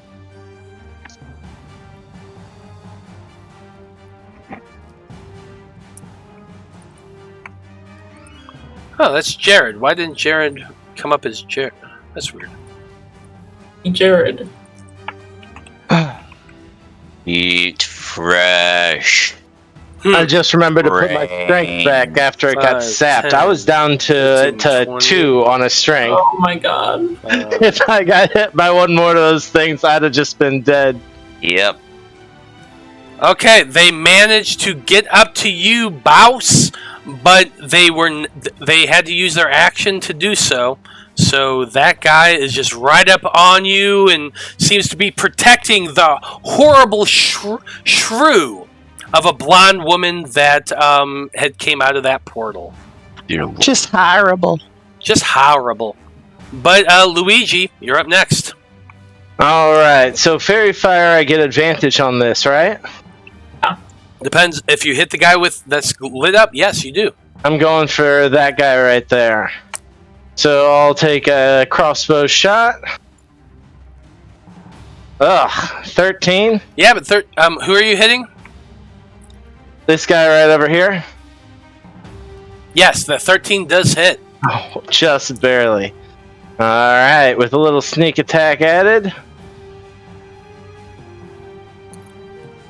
Alright, so 17 damage. 17 points of damage. Nice. Your arrow goes flying through the air, striking the zombie in the chest, and he just kind of... Alright, and then I will move over here and bonus action hide. So like it. roll a stealth, I guess? Yeah, roll your stealth. Oh, not an advantage. First one is a nat 20. I'm hidden. Nice. Super hidden. Yup. Great, I'll take advantage on my next attack, but that's it for my turn. And I accidentally deleted the next person in order. Awesome. The next Pearson? Pearson. Yeah, there were a couple 18s.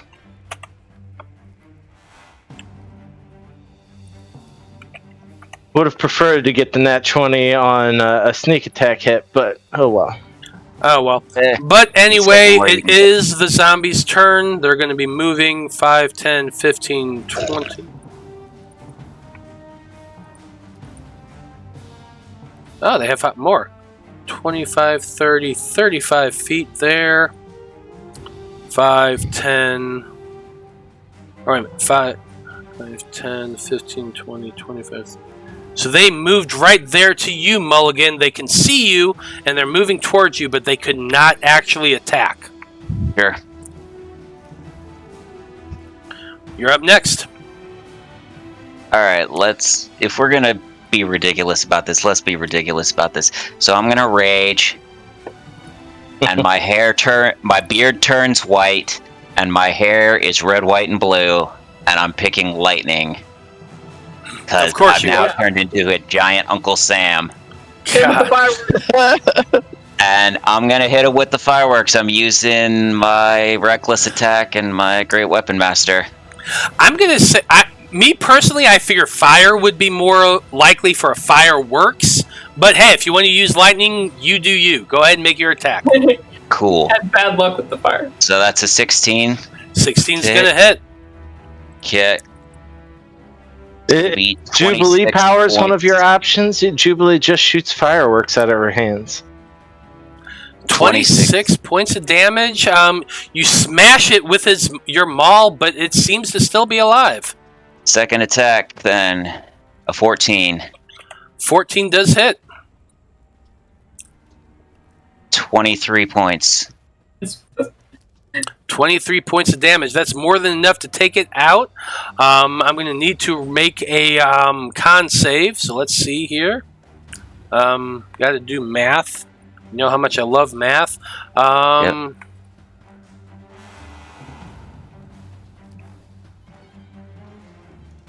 Still has to beat. And so 5 plus the damage taken.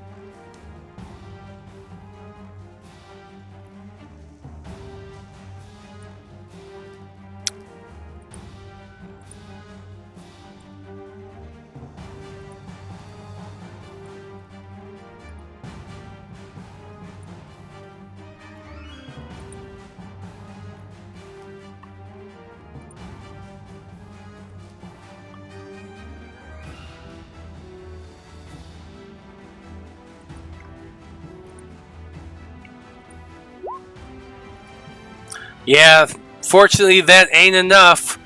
That guy gone. You cleaned his clock and smushed him. Nice. And you just hear the hag in the back scream, a really loud, angry scream. Cool.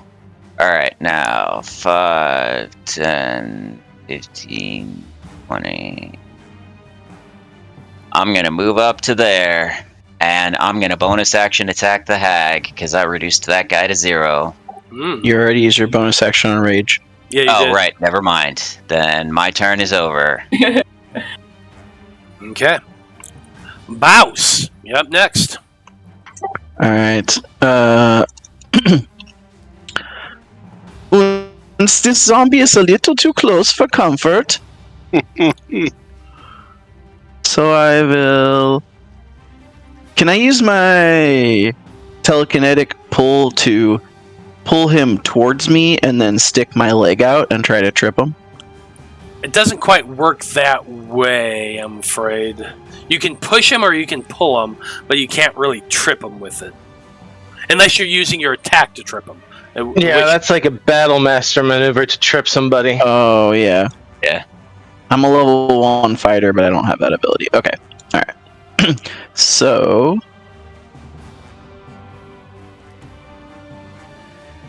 Instead, we're going to cast Tasha's Hideous Laughter on this guy. Okay. I like it. Do you have a joke? Oh, damn, I didn't think of a joke. Come on, you gotta think of a joke. This is good to keep morale high. Oh, Mama's so ugly.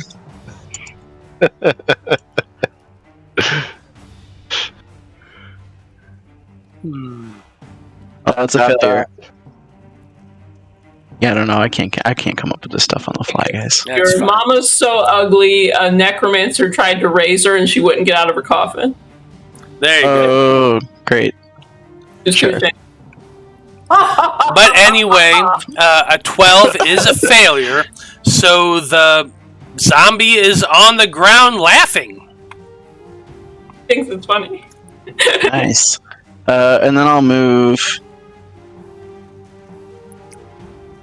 over here. I'll stay behind Zeal.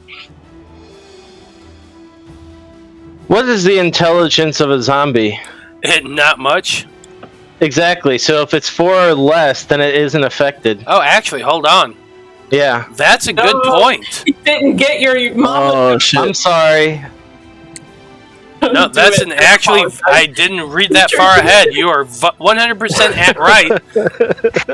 Teacher, you have homework. So because you can't tell a good joke. So yeah, it unfortunately, as you told a horrible joke, the zombie just looks at you because it only has a 3 intelligence. Oh no! Damn it! Now you can still move if you want to, but I'll allow you to rethink that because the zombie did not fall down. All right, I will not. Yeah, I will not move, but I will try to telekinetically push it away. Ah, man, so many of your spells just neutralized. Yep. Okay, so that's a strength check. Yeah, it's just a 15 strength check, or be moved 5 feet. Well, that's an 11, so it definitely gets pushed back 5 feet. Yep. Move. Now you can move. No, I'll move. Sorry, I'm just moving my familiar with me because he's like on my shoulder or whatever. Good for that. Okay, that's it. Okay, that's it for Bouse's turn. Next, we have the Husk Zombie. It's going to be moving right up to you, Mulligan. Mm-hmm.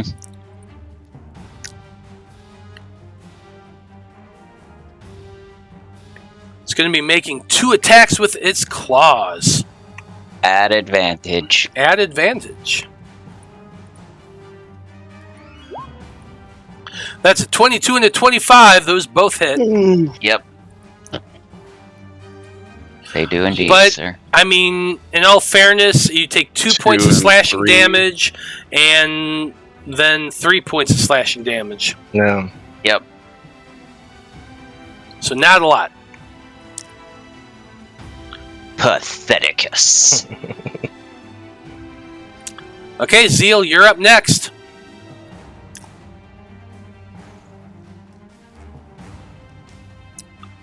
Man, the debauchery circus should have a barbarian. They're so much fun. They are fun. They used to have one. Once I actually remember to use my class features. But Zeal, it is your turn. What are you doing?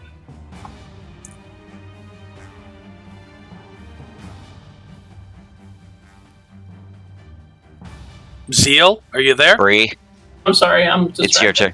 Okay, so I'm going to move 5, 10, 15, 20, 25. Oh, wait. 5, 10, 15, 20, 25, 30. Oh, I can't quite get in range with this guy, but that's okay. I am going to Guiding Bolt the Hag. Guiding Bolt the Hag. Guiding Bolt the Hag. Haley. So let me push the right button. That's a nat 20. Ooh, yeah, that hits. 7. At level 1. For 17 radiant damage. Nice. Blaster with that Guiding Bolt, and the next attack honor is going to have advantage. Guiding bolt up the butt. Yes. And then So the rift is like level with the ground. Is it in the ground? It's level with the ground. You can step into it. Okay, interesting. Okay. Alright, okay. I'm gonna end my turn. Okay. Cool. Cool. Super cool. No doubt. Okay, that's it for their turn. The Husk Zombie is up next. And it's just moving right towards you, Zeal. Please no. Back, you disgusting creature! It just comes moving towards you. disgusting.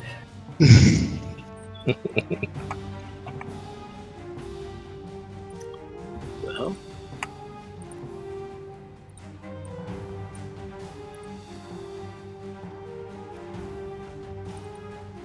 One of these marked by my fairy fire. I see 1, 2. Oh no, it's this one who died. Never mind. yep. I was And like, this where- one. That's an 11 to hit, Nope. and another 11 to hit. Haha! Manages to miss both times. Nothing can get past my positive attitude. Indeed. That's it for you that turn. Next off is the Night Hag down at the initiative 7. Huh. I'm in her face. What's she gonna do about it? Well, you're not in her face from her perspective.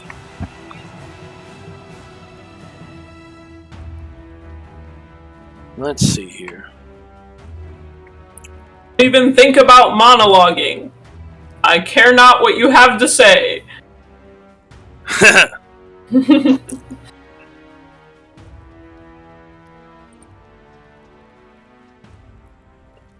Let's see, what's it gonna do? That's a tough question.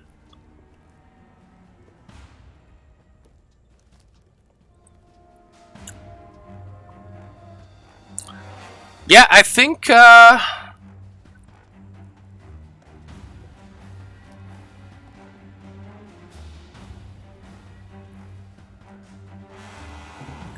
yeah, so Mulligan, you're big and you're scary, and I'm going to need you to make a wisdom saving throw as this creature's casting Phantasmal Killer on you. Sure. Ooh. Wait, that should not have been an advantage. That is a 3. Oh no, What does Phantasmal Killer do? that doesn't sound good. Sounds bad. So It here's what happens is you tap into the nightmare of a creature you see within range and create an illusionary manifestation of your deepest, darkest fears, Mulligan. On a failure, you are now frightened for the duration. At this end of each turn, before the spell ends, you must succeed on another Wisdom saving throw, or take 4d10 psychic damage. Alright, let me look and see what Frighten does. Disadvantage on ability checks and attack rolls while the source of its fear is within its line of sight. The creature can't willingly move closer to the source of its fear. Correct. So you're at disadvantage, and it is moving out of your range and backwards, so you do get an attack of opportunity, but you are making this at disadvantage. It would be normal because of reckless attacks. Does that still work when it's not when it isn't Does it your work turn? on a reaction? Yeah, I don't think it works on a reaction. Let's Double see. check. Double check the wording. Doing so gives you advantage on melee weapon attack rolls using strength during this turn. Oh, so Which, Okay, I mean, so- it's So there you go. So, So it is still technically, well, no, because it's not your turn. No, it's the same Okay. round, but not the same turn. Yeah, so Okay. so it's just a disadvantage. well then a 7 is gonna miss. 7 is going to miss, and she is now backing up. That was 5, 10, 15, 20, 25, 30 feet to right there. damn it. And you just hear her yell, "Rise, my creatures, and attack these vicious beings! Destroy them!" no. She's running the fuck away. Coward! So I just see a whole bunch of like actual giants, and they're all pointing and laughing at me and calling me like weak and wimpy. Look how small he is. Okay, Kalis, it's your turn. Alright, well, he's gonna move up 30 feet. He was hoping to do something else, but then she left. But he's still gonna attack her. He's gonna couple Eldritch Blasts towards her. She ain't getting away. Oop.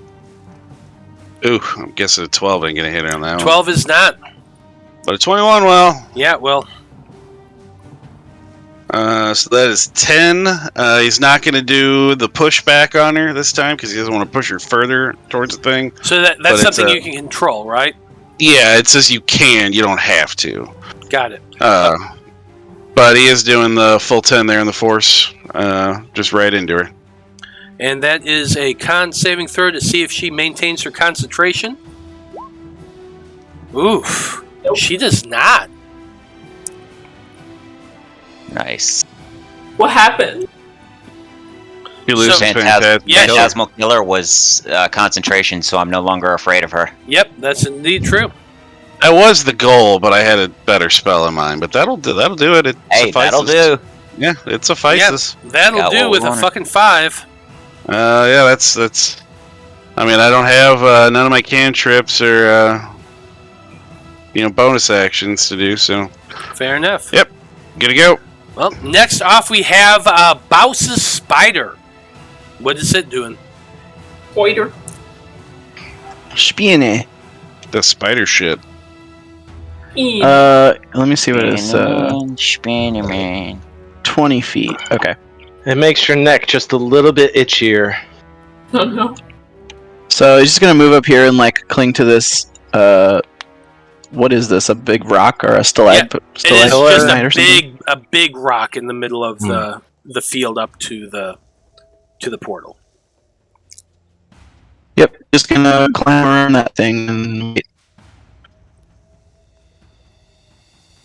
Oh, I guess it can dash. Haha, I forgot.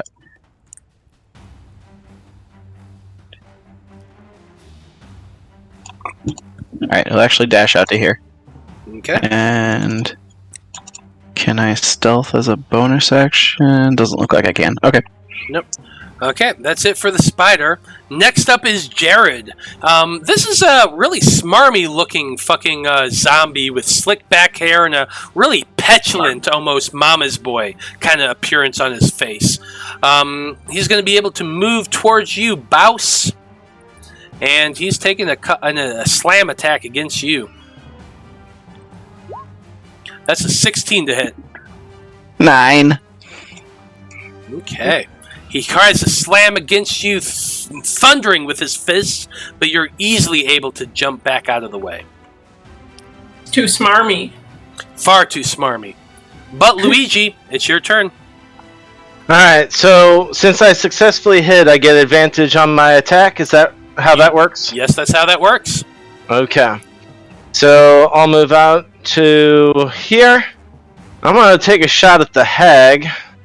I just realized something with Nobody got advantage on her. yeah, Kalis, his Eldritch Blast should have had an advantage. Well, technically, the disadvantage from our barbarian would have used that up. I thought about that because that was the next attack roll on him, and then he only got a 9 if that's what that was. So That's true. Yeah, Okay. so it wouldn't have helped him either way. To be okay, honest. so just take off her little dot then. but I get advantage. Hand crossbow. Do it. A 15. 15, unfortunately, is not enough. Ah. All right. Then bonus action dash get up to here. That's my turn. And night hags are beefy. Yeah. What are you gonna do? Yeah. Well, Mulligan, you're up next, and there is a zombie in front of you, and another one within your reach, at least. But then take the attack of opportunity. Okay. You are going to take that attack of opportunity. Let me do that real quick. Right. He's not feared anymore. Okay. Nope. That's a 7, so that misses. Yep. Gonna attack the hag twice. Wait, crap. Gotta roll advantage for that one, so let me just roll that again. So that first one misses. Yep, reckless attack misses. Second one is a 13, which I Also think also misses, yeah. Lame. That's lame. Oh well, that is my turn. Fortunately, that is your turn. Bouse, you have a zombie right next to you. What are you doing? going to.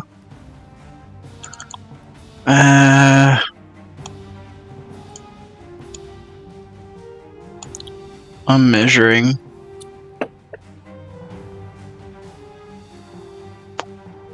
Okay.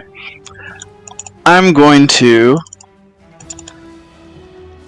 I will completely ignore this zombie.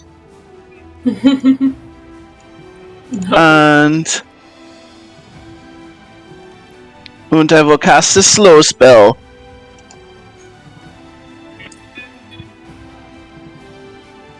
And I will target the Night Hag and the 3 zombies. Here. Night Hag and 3 zombies. They are all within 40-foot cube. Yeah. 15, 20, 25, 30, 35, 40, yeah. Cool. Nice. What kind of save is that? Wisdom. Wisdom saving throw. Wisdom. Oh no. Fuck you, Nuclear vessels. Nuclear vessels. Vessels. No. Stop. Must you save? Bye.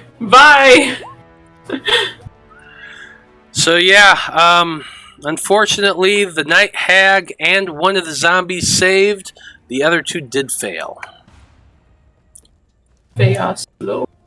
Okay, if they fail, then their speed is halved, -2 penalty to AC, dexterity saving throws, and cannot use reactions. Indeed. On its turn, it can either use action or bonus actions, not both. Regardless of the creature's abilities or magical items, it cannot take more than 1 melee or ranged attack during its turn. Well, that's definitely going to help Zeal a little bit.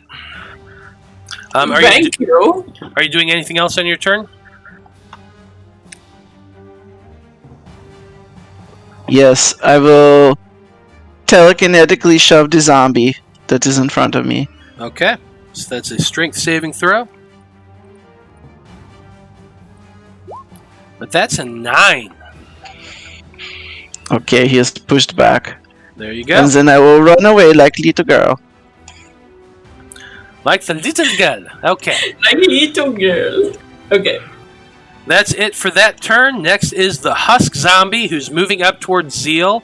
Fortunately, all he gets whatever, is 1 melee attack, not 2. So let's see how they do. But that's an 8, so that's a miss. Big miss. Okay, Zeal, you're up next. As my action, I would like to cast the cantrip, Word of Radiance. I say, illuminate! And then anybody within 5 feet of me needs to make a Constitution saving throw or take 2d6 radiant damage. Hell yeah.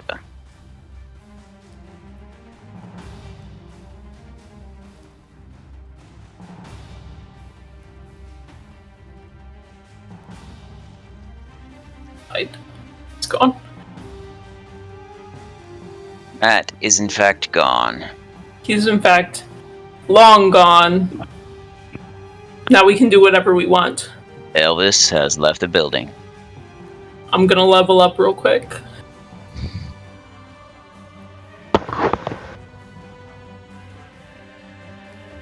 Thank you, Anesthetic, for watching right now. Would just like to throw some love your direction. Happy 4th. We'd also like to throw some love to anybody else who might be watching. But mostly anesthetic. Yeah, my love only goes to Anesthetic, so... My love also only goes to anesthetic because she loves Ichabod. She started the Ichabod fan club, so... Got mucho respect for you.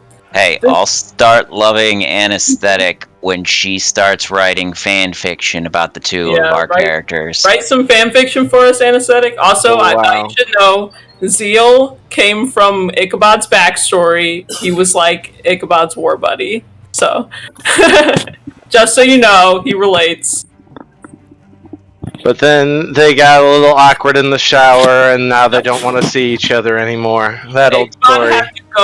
Ichabod had to go look for his family, and Zeal doesn't have any family except for his brother, so it's fine. Welcome back, Matt. Thank you. My stupid Matt. computer is being really stupid. Anywho, I heard that when I last heard you, is you're saying you're casting a spell. What are you casting? Cast Word of Radiance, and the word is illumination. Or illuminate. So you utter a divine word, and burning radiance erupts from you. Each creature of your choice that you can see within range must succeed on a con saving throw or take radiant damage. Like it. And the flames, they look like Milky Way galaxy.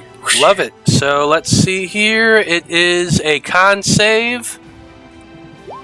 Illumination. One big fail. 6 and a 19. So one of them do fail, one succeeds. Roll your damage. He's going to take 2d6 radiant. For 11 radiant damage. You feel a sudden craving for bananas. Yeah. It burns over one of them, while the other one it seems to manage to resist. But yeah. And since that is a cantrip, I will cast Spiritual Weapon. And I have a range of 60 feet. And I will put it next to this hag. Right here. Love it. And then I will thwack her with a big great axe. Get your thwack on. Like this. That's a natural one. No! No! No, my thwacking! Oh no! Unfortunately, that thwacking is not enough. And I say, halt! And then I end my turn. And that's it for your turn. Okay, we got the husk zombie next to you. Not looking great. It's taken a little bit of damage, but not a lot. It's taking 2 swipes at you with a multi-attack. Oh, wait a minute. It only gets 1 because it's slowed. Mm-hmm. And you're free to flee if you like. Well, 17. Does a 17 hit? No, sir! Okay, a 17 misses. It slashes at you and just clangs against your armor. That's going to be it for its turn. Now we come to the Night Hag. The Night Hag has the spectral great axe next to him. This big dude that is just leering down at her. Let's see.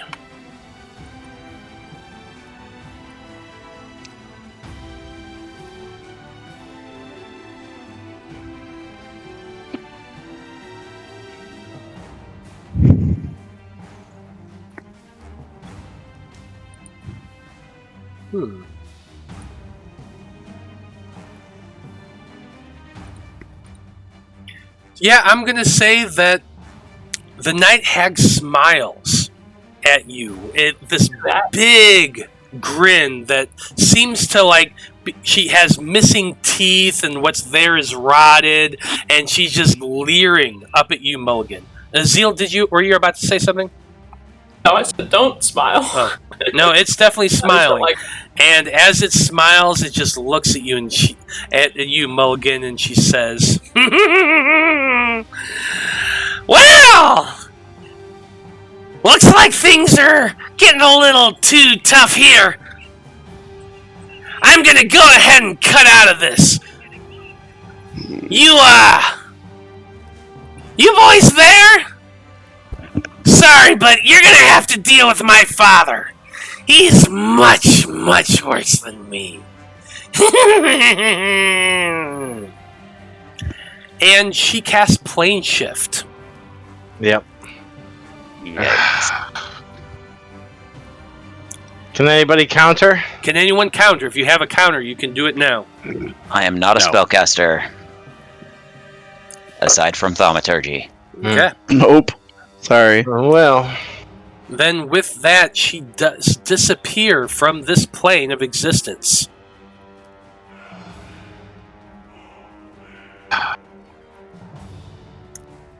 Rather speak to her father.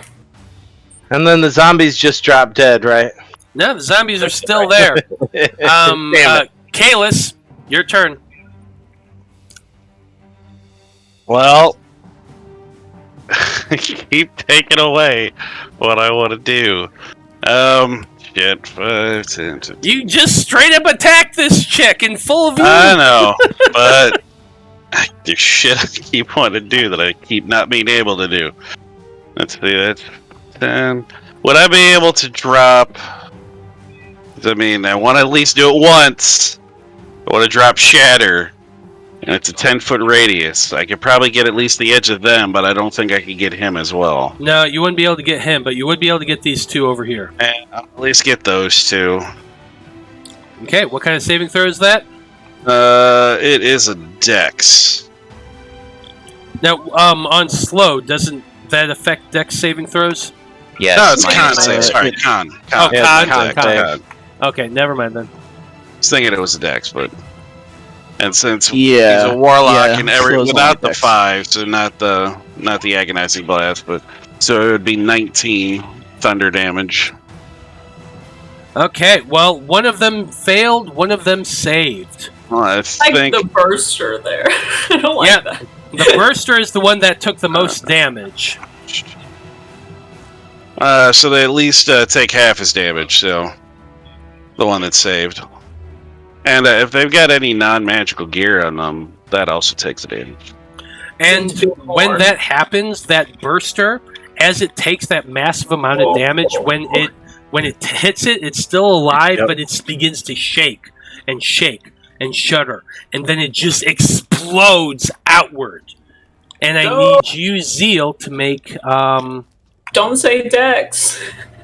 Don't say it. Probably. nope, a con saving throw. Yay! Okay, I'll do it. Nat 20! Oh, Nice. Nice. So you Stop. only take oh shit! Do they blow up? 7 points of acid damage. Have Oh. we ever? Oh, sorry, I- poison. Poison damage, not acid damage. Poison. Right.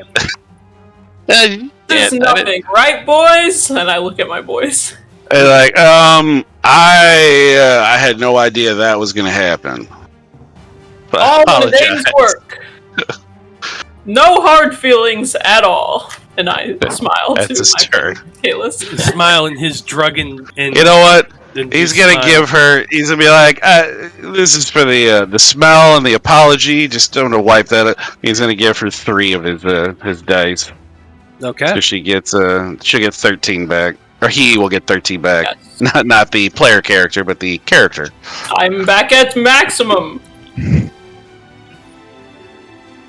See, all in a day's work. It's like nothing ever happened. Teamwork I gets us this suppose. far. Yeah. Rah rah, yeah. Well, next off, we do have the spider's turn. What's the spider doing, Bouse? Okay. He's going to advance and get up on this zombie's face and use the help action to give advantage to the next attack. Okay, so the next person, as the zombie is wiggling and shaking and trying to get the spider off, it's distracted enough that whoever attacks it next has advantage. That's it. After that, we have Jared's turn, the zombie who's... Oh, wait a minute, Zeal. Have you taken damage yet? You did. So Oh, I go did ahead and just- make a con saving throw for me. Okay, and I make it with advantage. 13. Yep, you're good. What am I focusing on? On the fairy fire. Oh yeah, that's right. Okay, well, this zombie can see you bounce on the edge of that rock over there. Going to move 5, 10, 15, 20 to you. And he's going to be making an attack with a slam. That's a 20 to hit.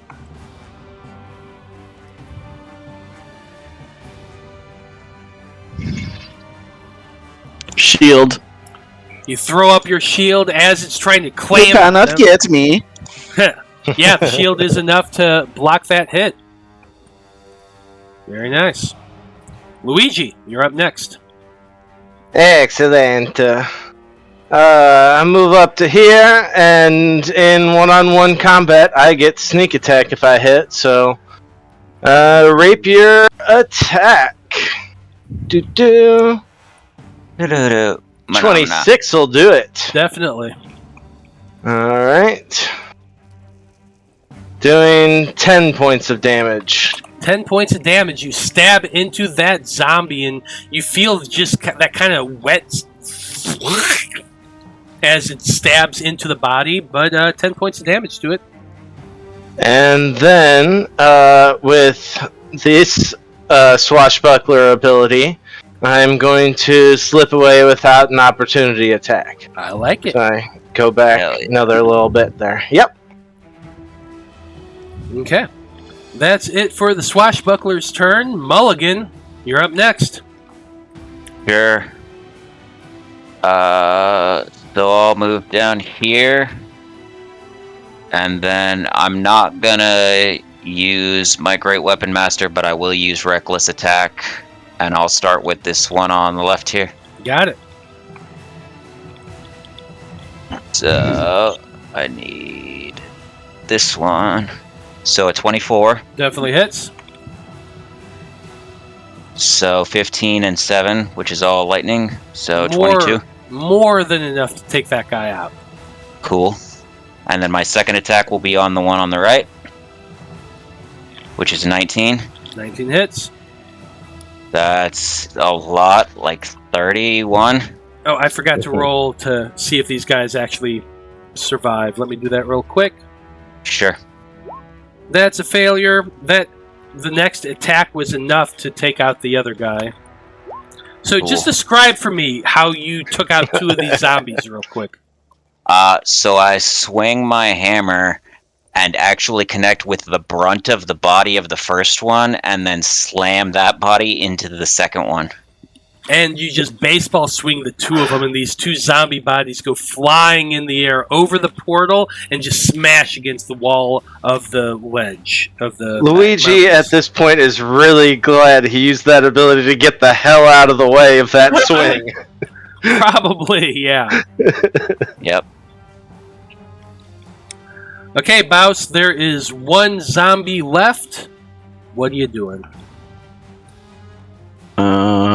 I will bonus action to telekinetically shove him 5 feet.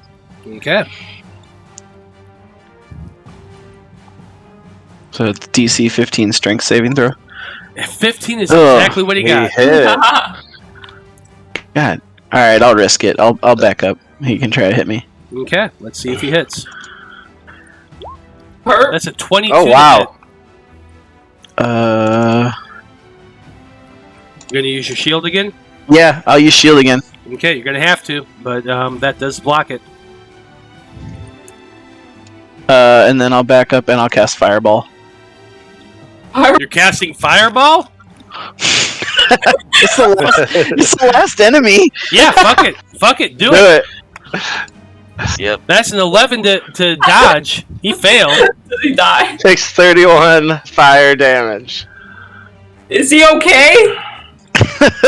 I think he has 1 hit point. Technically, he still has 1 hit point left because he rolled. Oh, wait a minute. No. You take 5 plus damage. No, I'm doing it wrong. You do take 5 plus damage. So he is 100% dead. Yeah. Yeah. Good lord. Everybody's dead. We did it. Indeed, everyone is dead, and you just stand there looking around at these zombies, and the place where the Night Hag was last, near that portal. As you all are kind of stopping and assessing the situation, you can see that this portal glows with this strange sort of purple light emanating from it. I've got a bad feeling that Papa is going to arrive. Should we send a message back of the animal messenger thing? Send it back, let them know. Indeed. Perhaps we should, though I'm not sure how much intel we've really gained. Something big is coming! Okay, we sent a message that says, something big is coming! Something wicked okay. this way comes. So you're going to use your animal messenger scroll to have a bird, because I'm sure there's a bird around there, that send a message back that something big is coming. And eagle, Matt. A bald eagle. Sure. A beautiful bald Beautiful eagle. bald eagle. The British are coming. Representative. The British are coming. But as you stand there, that portal is open. You know you are told to go in there and find out what the threat is and assess it. So I'm going to end today's session with all of your group sending that bird messenger, the bald eagle, back to the keep to warn them that something big is coming. As all of you step through to find Sweet. what that is. We've got to face it head on. And while you weren't able to defeat Ivanka, and they're running away to warn whatever's coming, you all step through the portal. And that's actually a great place to end this. So we're going to turn this one shot into a two-parter. Two-part one shot. Yeah, Ooh, We're going nice. to turn this into a two-parter. In a few weeks, we'll probably finish it up. We'll talk about that when we're going to do it. But we're going to finish this because we got some more to do. But as you step through that portal, your entire body begins to tingle slightly, reverberating in a way that is more than a little uncomfortable to you all. The best way you can describe it as you step through is as if hundreds of tiny millipedes are crawling across your body, and you can feel each leg touching down distinctly across your bare flesh. Yay. But as you step through and witness first chance the shadowy realm that you're facing, I'm going to go ahead and let you see it, but we're going to be pausing this one shot, and we're going to be picking it up here and again in probably a few weeks. Nice. So great job, everybody. It looks like the exact opposite of where we just were. It does. As always, thank you The for negative running, Matt. We The upside appreciate down? it. Absolutely. You are now Oh, in yeah. the upside down, the black and white version of the material plane. You're going to get to explore this next time we do a one shot. We're going to have to do it between now and October, so we'll have to figure that out. Maybe Sure. next month. I once again cannot see the map. Of course you can't. Give him my eyes of like 300 feet of dark vision. Sorry. Every map, for some reason, it picks on Luigi. Yeah, it just for some reason, Luigi, when I saved your vision, it didn't save it. I don't know why, but now you can see it. But Thank anyway, you are now in the Shadowfell, and you're going to have to deal with whatever's on the other side, and we're going to pick that up the next time we do a one-shot. Hooray.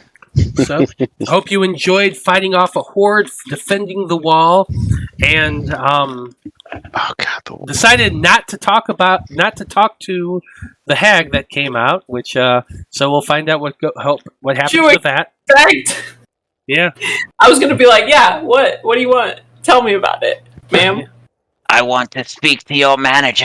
Yeah. Well, who knows? But just went and killed him. That's okay. Yep. Anyway, thank you to everyone who watched today. We very much appreciate you tuning in. We're going to do this one shot. We're going to do the second part of this one shot here in a little bit, probably in another few weeks or so. But tune in next Monday when we return to our regular schedule with the Debauchery Circus at 3 p.m. and the Fab 5 at 7 p.m. So on behalf of everyone who played today, I'm Matthew R. Dawson, your friendly neighborhood host and GM, and I just want to say thank you once again for watching. Have a great day and a great holiday, and we'll see you next week. Good night. Bye-bye. Peace.